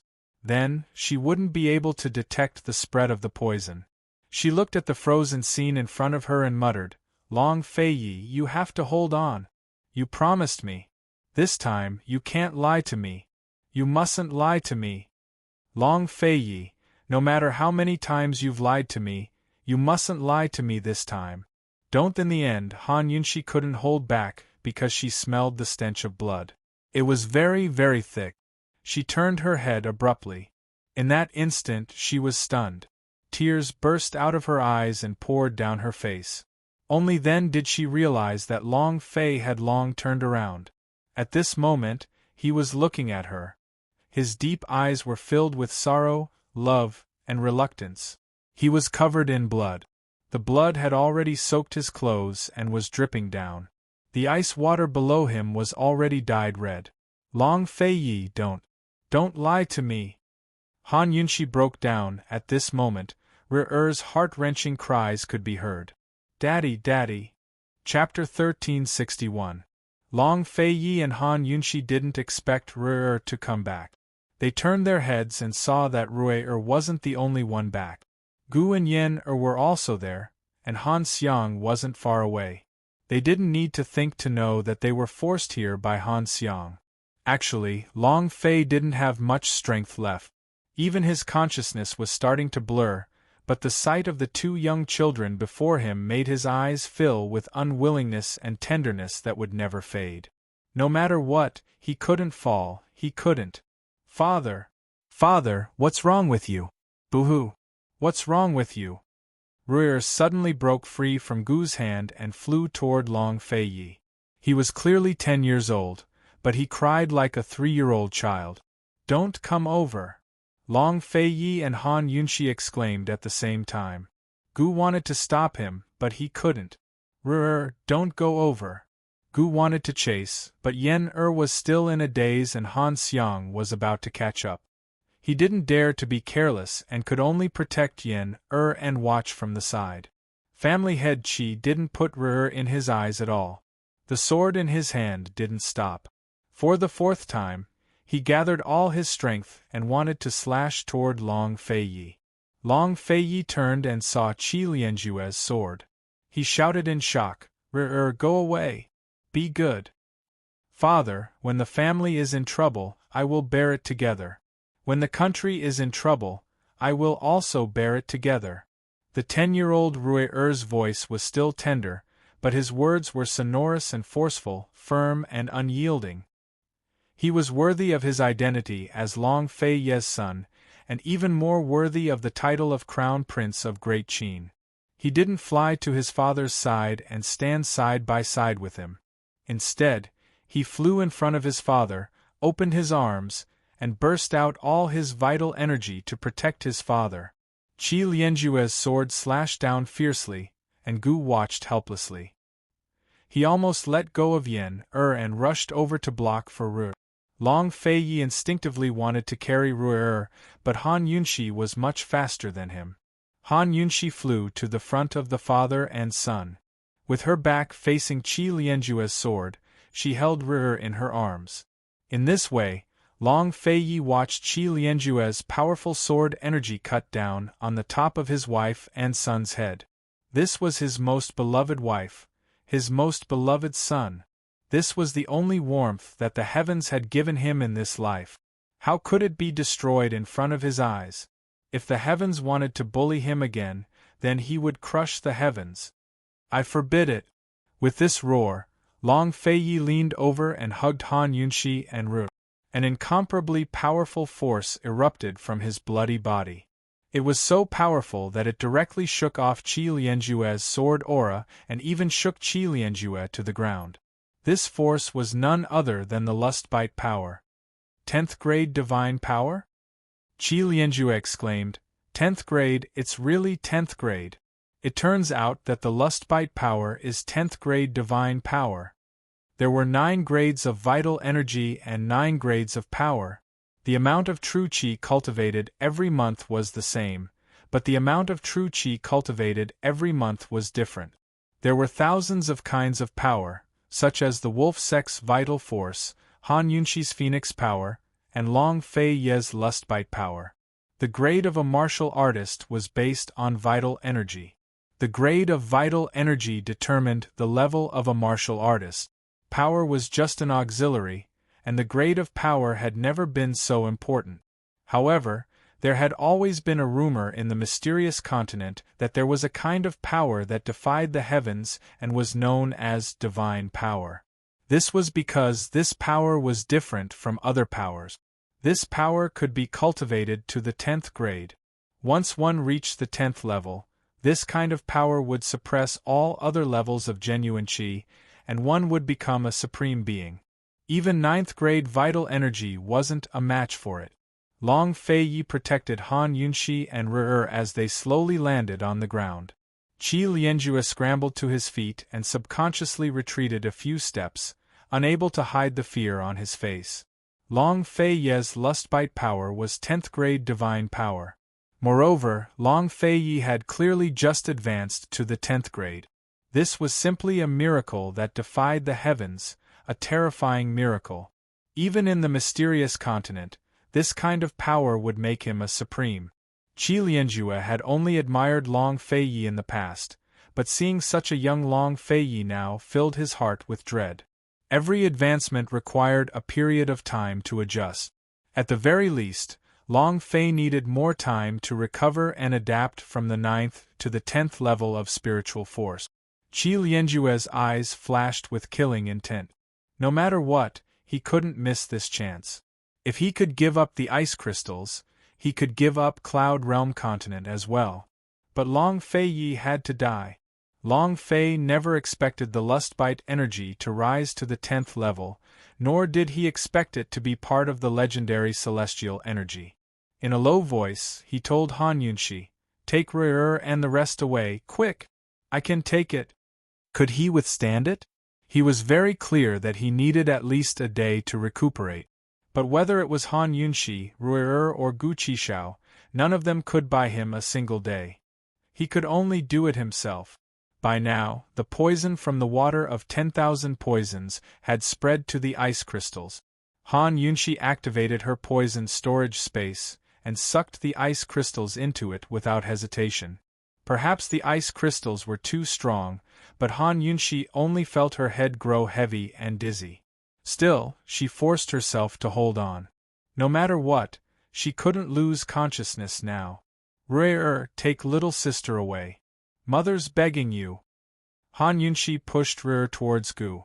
But Long Feiyi simply pushed her away and towards Ru. Long Feiyi, before Han Yunshi could finish, Long Feiyi cut her off. Yunshi, help me take the children away, alright? He's asking me this, begging me? Han Yunshi really didn't want to answer him. He'd just taken 3 blows from Qi Lianjue and was already heavily injured.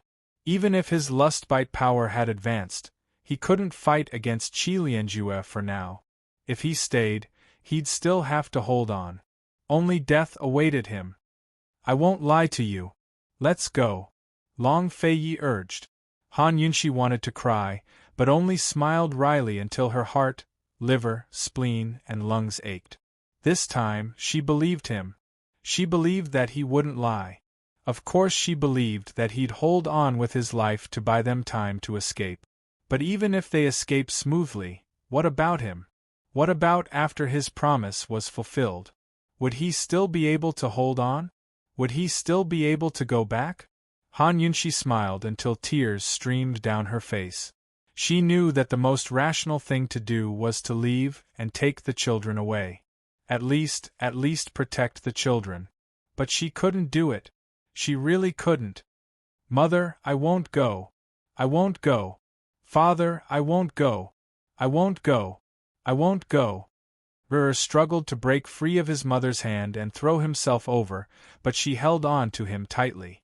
Gu was already standing behind Han Yunshi with Yen in his arms. The most rational thing for him to do was to drag Han Yunshi away, but he couldn't do it now. He couldn't harden his heart. Qi Lianjue laughed on the side. Hee, what a deep love between husband and wife, father and son. Today, old man will fulfill your wish. Qi Lianjue waved his sword, and Long Feiyi decisively ignored Han Yunshi and the others. He gritted his teeth and endured the pain all over his body. He still straightened his back and raised the Ganjiang sword high up. He knew that Han Yunshi would leave. For Ru and Yen, 4 great Qin, she could only leave. She had to leave. Long Feiyi quickly fought with Qi Lianjue. He was already injured like that, but he still took Qi Lianjue's first 3 moves. Han Yunshi could only leave. If she didn't leave, she would be letting down the world that Long Feiyi fought for with his life. She could only leave and give up on him. Han Yunshi cried until her vision blurred. At this moment she realized that death wasn't the most desperate thing. The most desperate thing was that even death couldn't accompany you. She shouted, Long Feiyi, I'll wait for you to come home. Han Yunshi hardened her heart, hugged the struggling Ru, and turned to leave with Gu. Unexpectedly, Gu suddenly pushed Yen into her arms, turned around, and flew toward Long Feiyi. Shao Qi. No. Han Yunshi shouted, but Gu had already landed beside Long Feiyi. At the same time, thorny vines emerged from the ground around Qi Lianjue and grew wildly. Soon, the thorny vines surrounded Qi Lianjue. However, Qi Lianjue only used 30% of his strength and directly shattered all the thorny vines. Long Feiyi took the opportunity to swing his sword, and Gu flew toward Qi Lianjue from the side, trying to sneak an attack. Mother, I'm begging you, let me go help father. Mother! Ru cried. Han Yunshi endured the knife-like pain, pulled Yen and resolutely turned around. The fighting behind her was fierce, and the smell of blood was getting stronger. She took the 2 children and fled to the south bank. She tightly pursed her lips, afraid that she would cry out loud. She was afraid that if she cried out, she would completely collapse and not even be able to escape. She had always thought that she was strong, but this time she truly understood what it meant to be strong as a mother. Being strong as a mother was not strong at all, but forcing herself to be cruel to herself. Han Yunshi took Ru and Yen, but before they could go far, Han Xiang flew in front of them. Han Xiang pretentiously covered her mouth and chuckled. I heard that in Cloud Realm Great Qin, the Emperor and Empress were deeply in love and never left each other. Even the many years of enmity between East and West Qin were resolved. I didn't expect that in the face of disaster, we still have to fly away separately.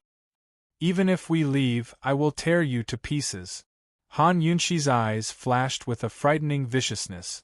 Han Xiang immediately retracted her smile and said coldly, Han Yunxi, you have 2 children and still dare to be so arrogant? Haha, don't blame me for not reminding you, you must watch your own children. Don't blame me if I hurt the innocent. Han Yunxi let go of Ru'er and said in a low voice, watch your sister and cover her eyes. Ru'er was frightened by his mother's viciousness and didn't dare to say more. He could only do as he was told. He held Yen-er in his arms and covered her eyes, but he didn't close his own. Han Yunxi didn't waste any words with Han Xiang and directly pulled out her sword, viciously attacking. Han Xiang's lips curled into a cold smile, and she immediately dodged Han Yunxi to attack Ru'er and Yen-er from the side. Unexpectedly, Han Yunxi didn't stop her, but watched coldly as Han Xiang flew past her and her sword went straight for Ru'er. Ru'er didn't move even as the sword was about to pierce him. He watched fearlessly because he had enough trust in his mother. As expected, Han Xiang stopped when her sword was a step away from Ru'er. Chapter 1362. Han Yunxi's poison needle hit Han Xiang's back. Han Xiang sensed it, but it was too late to dodge or shake it off. Han Yunxi's poison needle couldn't do anything to the patriarchs, but it was more than enough to deal with Han Xiang. She could also kill Han Xiang with true energy. That was because poison was the fastest and most ruthless. Han Xiang stopped and saw that her hand holding the sword was slowly wrinkling. She was frightened and threw away the long sword. Only then did she realize that her hands, arms, and even the skin on her face were all wrinkled. Han Yunxi flew behind the 2 children, hugged them, and covered Ru'er's eyes. At this moment, Han Xiang's legs were like candles that had been lit, gradually melting. Ah! Han Xiang screamed and lowered her head to look at her feet. At this moment, her feet had turned into a pile of mangled flesh and blood. Seeing this, Han Xiang screamed even louder, ah! Han Yunxi ignored her. She picked up Yen-er, pulled Ru'er, and resolutely left. The fighting behind her was very fierce. She could feel the true energy and strength rampaging, and she also smelled the strong smell of blood. She shed tears and forced herself to move forward and not look back. She knew very well that as long as she looked back, she could no longer be ruthless and could no longer protect the 2 children. Han Yunxi, using her qinggong, kept running forward. Han Xiang's entire lower body had melted into a meat paste. She was fixed in place, unable to move. She screamed in horror as if she had gone crazy. No one paid attention to her. Han Yunxi's poison only melted her lower body.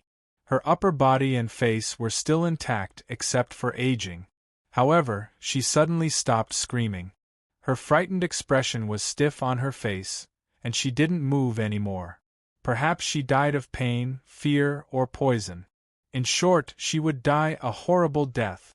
The ice cracked and melted. Long Fei Yi Gu and Qi Lianjue's fighting continued. Han Yunxi and the children's escape also continued.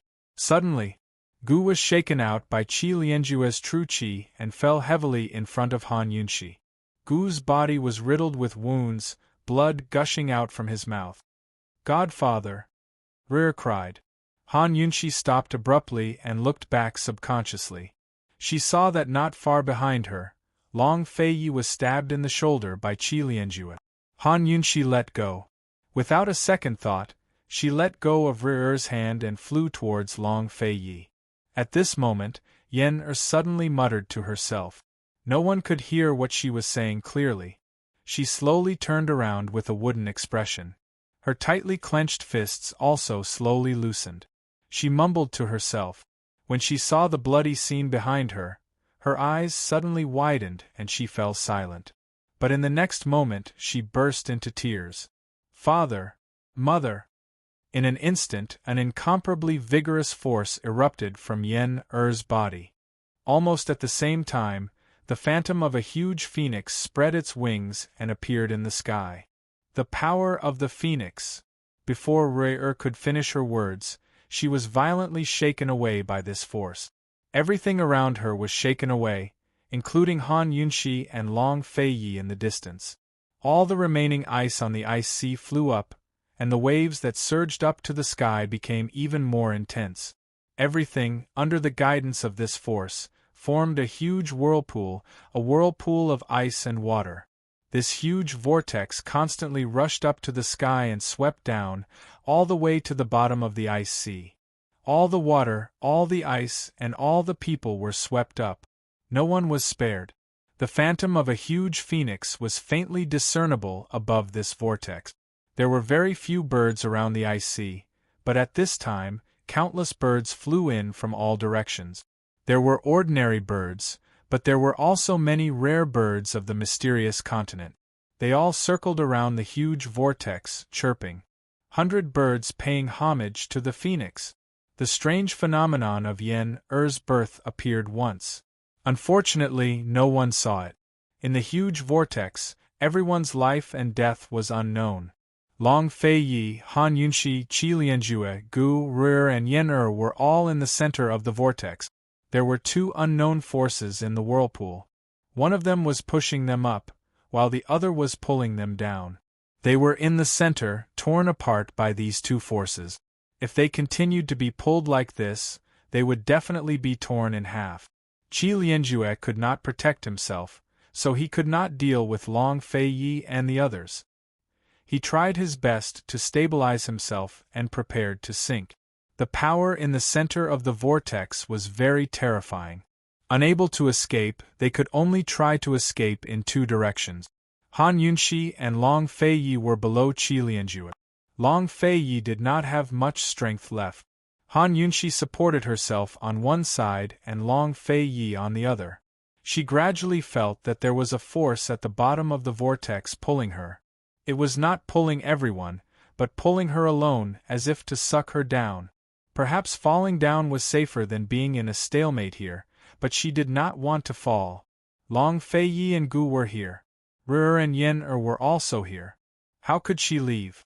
Seeing that Qi Lianjue was about to sink, Long Fei Yi and Han Yunxi were at a loss. Gu, who was above Qi Lianjue, suddenly threw out a vine and wrapped it around Qi Lianjue's waist. Ru'er held Gu's hand in one hand and Yen-Er in the other. At this moment, Yen-Er was at the top. She seemed to be pulled by a strange force like Han Yunxi. The only difference was that Han Yunxi was being pulled down and she was being pulled up. Qi Lianjue, who was tied up by Gu Qishao, immediately pulled at Gu Qishao's vines to destroy them. Instead, one of the vines extended towards Long Fei. In the vortex, they were restrained by the forces above and below. Everyone could not move much. No matter how powerful Qi Lianjue was, it was very difficult to move at this moment. If it were not for the power of the natural growth of this vine, it would be impossible for Long Fei Yi and Gu to tie up Qi Lianjue. After Long Fei Yi and Gu restrained Qi Lianjue, Long Fei Yi shouted, "Shao Qi, go up!" Gu, who was still full of strength, immediately relaxed when he heard this. At the same time, Long Fei Yi and Han Yunxi also released all their strength. As soon as they relaxed, Gu, Ru'er, and Yen-Er were pulled up by the upward force. Han Yunxi and Long Fei Yi were pulled down by the downward force.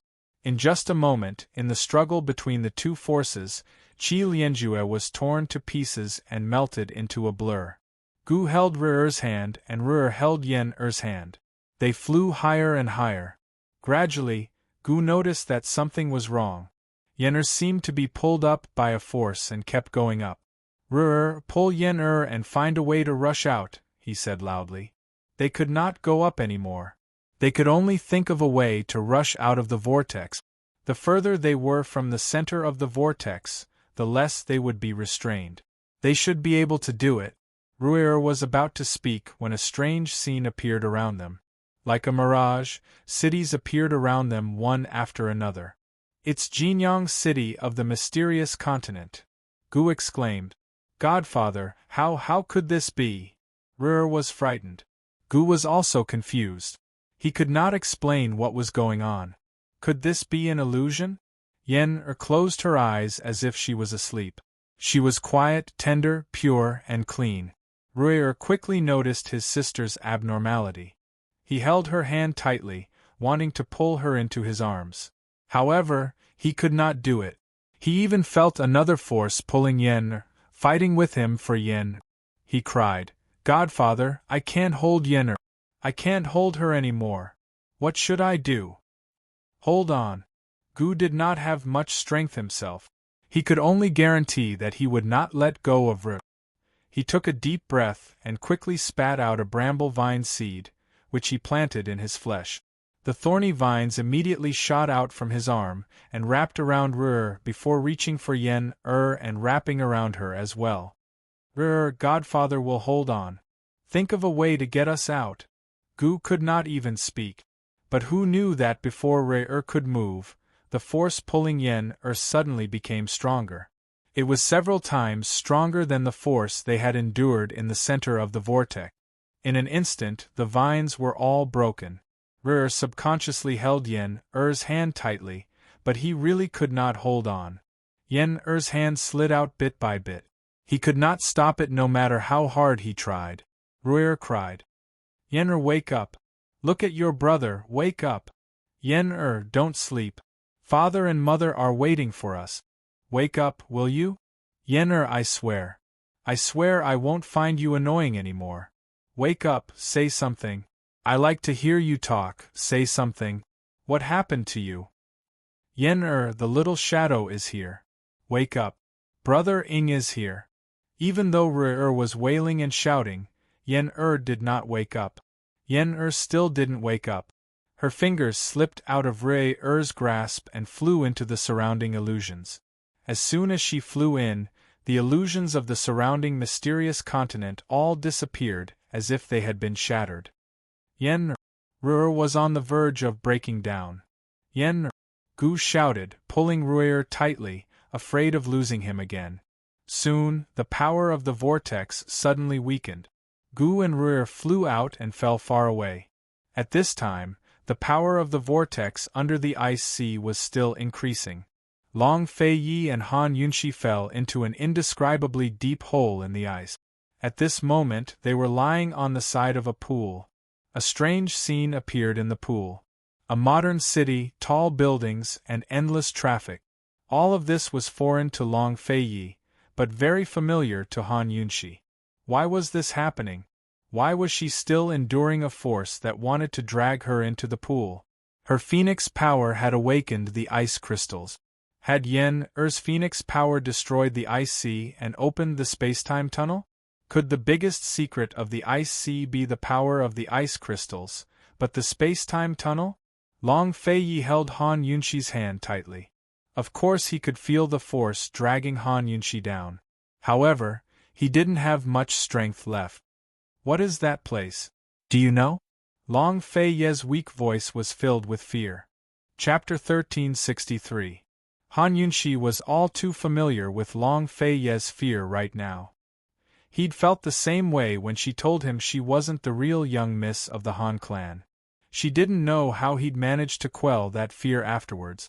Perhaps he'd never quelled it, but kept it buried deep in his heart, somewhere she couldn't see. But now it was impossible to hide it. It was evident in his voice, his face, and his eyes. Han Yunxi wanted to tell him, "I don't know." But his fear told her he could guess what was going on and where it was. That's... Han Yunxi choked on her sobs.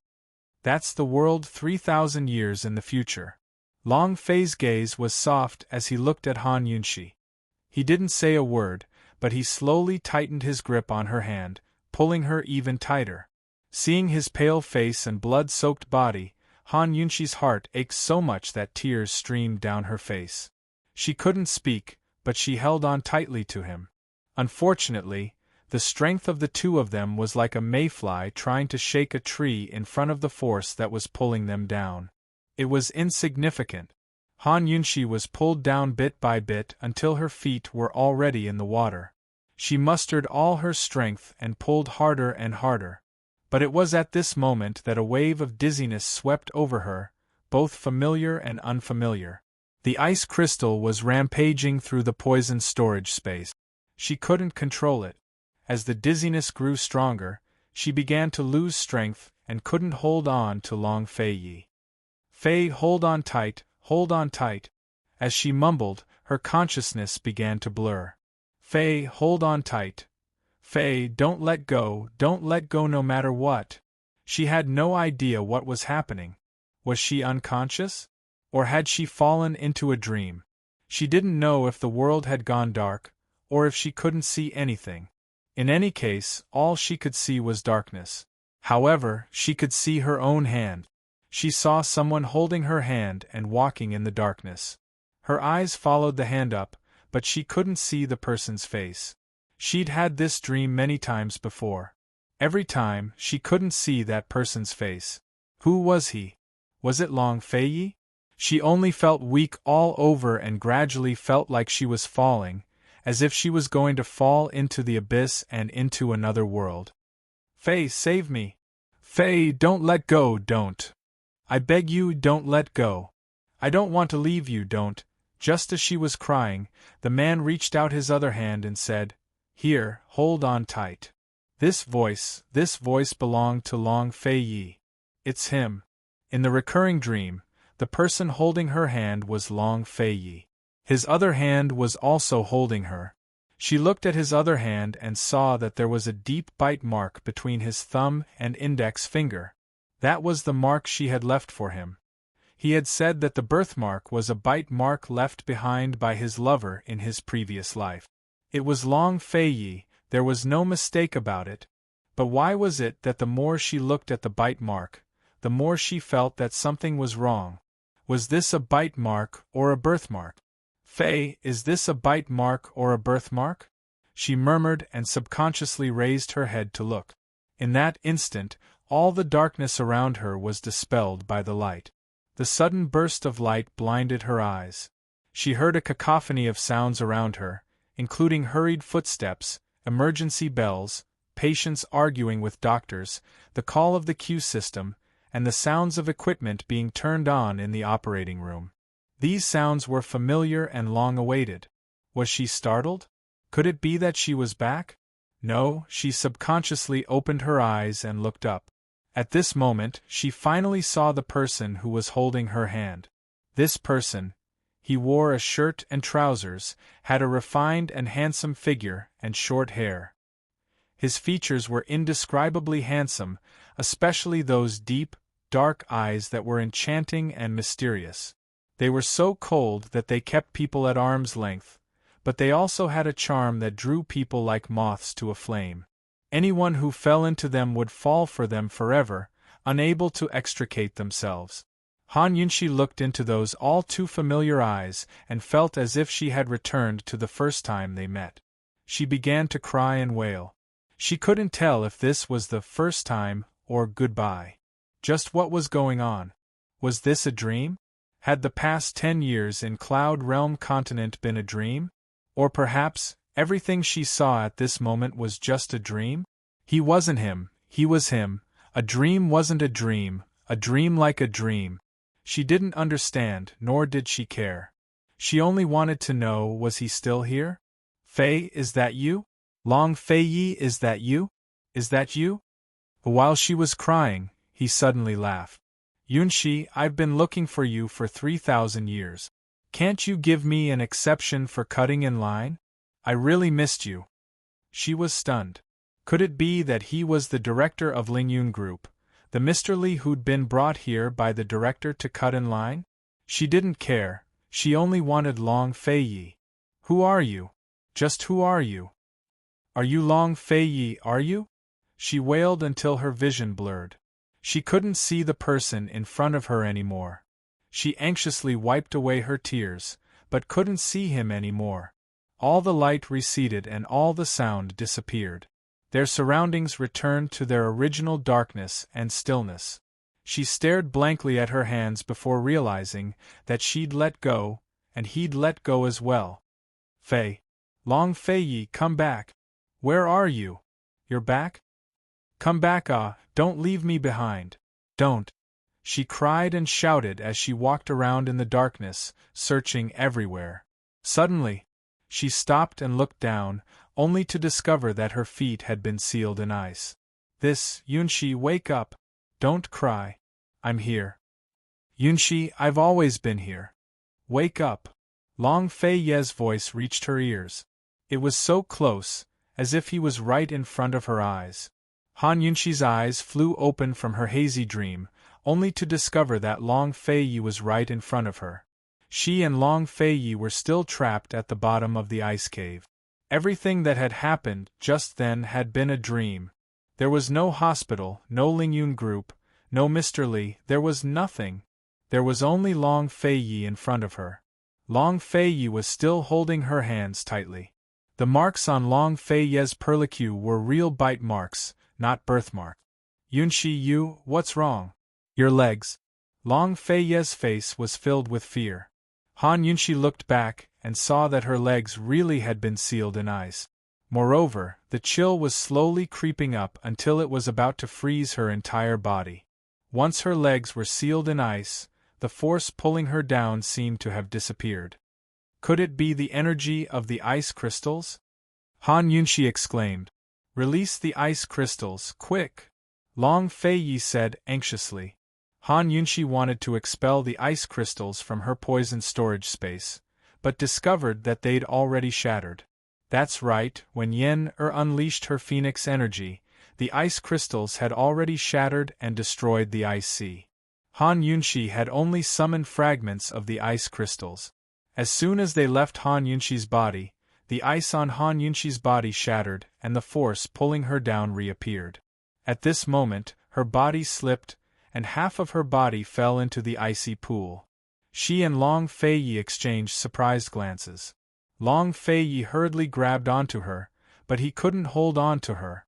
Han Yunshi continued to fall. Moreover, the surrounding ice was beginning to melt. In a short period of time, a lot of water seeped out. Even the hole in the ice looked like it was about to melt. Han Yunshi had no choice but to put the ice crystals back into her poison storage space. Once the ice crystals entered her poison storage space, more than half of her body was sealed in ice. The force pulling her down also disappeared instantly. Everything was still. She and Long Fei Yi looked at each other in disbelief. What was the secret of the ice sea and the ice crystals? What did all of this have to do with phoenix energy? My phoenix energy awakened the ice crystals. Yen-Er's phoenix energy destroyed the ice sea and the ice crystals? Han Yunshi muttered. Yen-Er's phoenix energy is definitely at the 10th grade. It's comparable to my lust bite. Long Fei Yi was very sure. He could determine that power. All around them were ice shards. None of them had melted into water. If the ice sea was destroyed, this place should have turned into a vast ocean. Could it be that the ice sea was not completely destroyed because the ice crystals were trapped in Han Yunshi's poison storage space? Thinking back to when she took out the ice crystals, everything around her started to melt. Han Yunshi roughly understood what was going on. Phoenix energy could destroy the ice crystals. After the ice crystals were destroyed, the energy released could destroy the ice sea and open up a space-time tunnel. She trapped the ice crystals in her poison storage space. In reality, she trapped the energy from the ice crystals in her poison storage space. The three great clans were mainly fighting for the power of the ice crystals. They must have coveted the strength of this energy. They didn't know the true secret behind this energy. Now, she used her body to withstand this energy. She stopped this energy from leaking out. The price she paid was to be sealed in ice. Han Yunshi understood. Long Fei Yi also understood. Unfortunately, it was too late. The profound ice had already spread to Han Yunshi's heart and was still spreading upwards. Her face and lips were so pale that Long Fei Yi was afraid. In the end, they were still going to lose her. He could see it with his own eyes, but he was powerless. Long Fei Yi looked at his wife gradually being sealed in ice. His eyes finally grew wet as he asked, Yunshi, if Beiwei was here, what would he choose? Would he be even crueler than me? Would he choose to protect Han Yunshi, give up on the ice sea, and give up on the 100,000 herders of the northernly grasslands? Or would he choose to give up on Han Yunshi and protect the shattered ice sea? It was time to make a choice again. Long Feiyi didn't need to say anything. Han Yunshi understood his difficulties. Back then, when he was hesitating over whether to save Ningjing at three-way black market and had no choice but to make a cruel choice, Gu Beiwei had said this to him. Gu Beiwei had said, "Your Highness, this isn't cruelty. This is making a choice. There's only right and wrong in making a choice. There's no such thing as mercy or cruelty." What was right and what was wrong? To protect the world and its people, was it right to abandon one's wife and children? If it was Gu Beiwei, what would he choose? The profound ice had already spread to Han Yunshi's neck and arms. She looked at Long Feiyi as tears streamed down her cheeks. "Your Highness! Your Highness!" It had been a long, long time since she'd called him, "Your Highness." Just how many memories did it contain? "Your Highness, if it's possible. Yunshi is willing to call you Your Highness forever and be your Qin Wangfei forever. There's no East Qin, Western Qin, or Great Qin. Unfortunately, we're all people with no choice. Your Highness, Yunshi can't bear to part with you." Chapter 1364. Long Feiyi felt like his heart was being cut by a knife. When he saw the unfamiliar figure in the pond, he steeled his heart and prepared to push Han Yunshi into the water. "Han Yunshi, go. Go back to your world." Perhaps if she returned to her original world, everything would be fine. She would be fine too. Her arrival had changed the history of Cloud Realm Continent. If she left, Cloud Realm Continent would no longer have her. Everything that happened would disappear. Everything would be fine. She would be fine too. He would rather have her leave. He would rather have her go back than have her be frozen here and die here. "Go!" Long Feiyi tugged at Han Yunshi with all his might, but he really didn't have the strength to listen to her. He said, "Han Yunshi, you leave. There's no time, hurry and go." Han Yunshi was caught off guard. She looked at him at a loss as tears streamed down her cheeks. There's no time. Long Feiyi had to be cruel even if he didn't want to. He didn't care about right or wrong, or whether he was cruel or merciful. He only wanted this woman to live. No matter where she lived, he only wanted her to live. Just a moment ago, he'd been pulling at her with all his might, but now he endured the stabbing pain in his heart and let go of her hand. Choked with sobs, he said, "Han Yunshi, why aren't you leaving yet? Han Yunshi, why aren't you leaving yet? Why aren't you leaving yet?" Back then, in the Empress Dowager's palace, he presented the blood-stained white handkerchief to prove that they were husband and wife before turning to leave. She was pulled along by the Empress Dowager and surrounded by a crowd of concubines like an abandoned person. She stared at his retreating back, not knowing what to do. When he reached the door, he suddenly turned to look at her and said, "Han Yunshi, why aren't you leaving yet?" That was the first time he'd said those words to her. After that, she'd followed him everywhere across Cloud Realm Continent. No matter what happened, as long as she was by his side, he wouldn't go far. Even if their hearts were 100 steps apart, within 10 steps of each other, he would definitely turn around and reach out to her, asking, "Han Yunshi, why aren't you leaving?" However, this time, he did not reach out to her. Instead, he let go of her hand and chased her away. "Han Yunshi, why aren't you leaving? Why are you still leaving?" Han Yunshi's tears fell like rain. Even if her arm was frozen, she still insisted on raising her hand and reaching for him. She spoke word by word. "Time is peaceful, chatting with June. The disputes of the world, plotting with June. The fall of prosperity, Elder June. Your Highness, Yunshi won't leave. Even if I die, I won't leave." As soon as she finished speaking, the ice spread to Han Yunshi's face, instantly freezing her face and her tears. The ice on her arm also quickly spread to her palm. "Yunshi." Long Feiyi's face was already wet with tears. He quickly reached out to grab her hand and intertwined his fingers with hers, hoping to retain a bit of warmth. Without a choice, the profound ice still spread over and sealed Han Yunshi's hand in ice. It even spread to Long Fei's hand. Long Fei Yi stared blankly as the ice spread from the back of his hand to his arm. Then he laughed out loud. Never leave in life, never abandon in death, never leave, never abandon.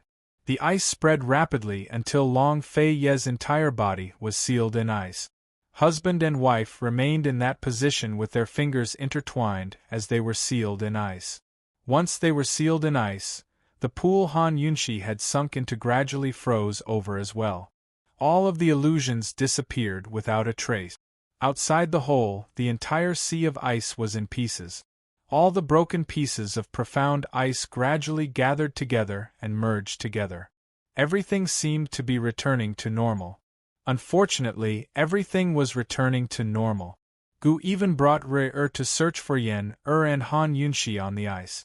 When he saw the ice and snow returning to normal, Gu decisively took Rui's place away from the sea of ice. Not long after, the huge ice sea returned to its original state. However, the huge hole in the ice was not filled up. The bottomless hole was like the heart of the sea, a heart that had been hollowed out. Han Yunshi and Long Fei Yi were sealed in ice here, along with Han Yunshi's ice crystals. Gu and Rui waited by the shore for a long time. When they saw that there wasn't much movement, they went back down to search. They didn't find Yen but they did find the hole in the ice. Yen father, mother, are you down there? Rui shouted. Long Fei Yi, poison lass, are you down there? Gu shouted as well. Unfortunately, the only response they received was an echo. Guard them. I'll go down and take a look. Gu said seriously. Rui nodded, but as soon as Gu Qishao jumped in, Rui followed closely behind. Gu Qishao had no chance to stop him. The two fell for a while before finally reaching the bottom. The bottom of the ice cave was still covered in ice. It was an icy ground. Gu and Rui didn't notice the frozen Long Fei Yi and Han Yunshi at first, but when they approached the pool, they noticed something. Father! Mother! Rui shouted, pouncing over and crashing into his father's frozen body. He didn't care about the pain as he looked at his father in front of him. He was stunned for a while before looking at Gu. He opened his mouth, as if he wanted to cry but couldn't. His voice was choked in his throat. Father Gu Qishao couldn't believe what he was seeing. He fell to his knees on the ice and stared at Han Yunshi in the pool, then at the blood-stained Long Fei. It was as if his soul had been sucked out of his body. His eyes were empty, and he couldn't find any trace of his usual smile. After a long silence, Rui finally burst into tears. Father, mother, Gu stared blankly without comforting him. He couldn't even comfort himself. How could he comfort Rui? He slammed into the ice on Han Yunshi's body, but it was to no avail. The ice was like the ice on the ice sea. It couldn't be damaged no matter what. The power of the Phoenix! Gu suddenly shouted. Yes, the power of the Phoenix. The power of the Phoenix can break ice. Rui also came back to his senses. Find Yen. Rui and Gu went crazy. They found a group of snow mastiffs nearby and led them to search all over the ice.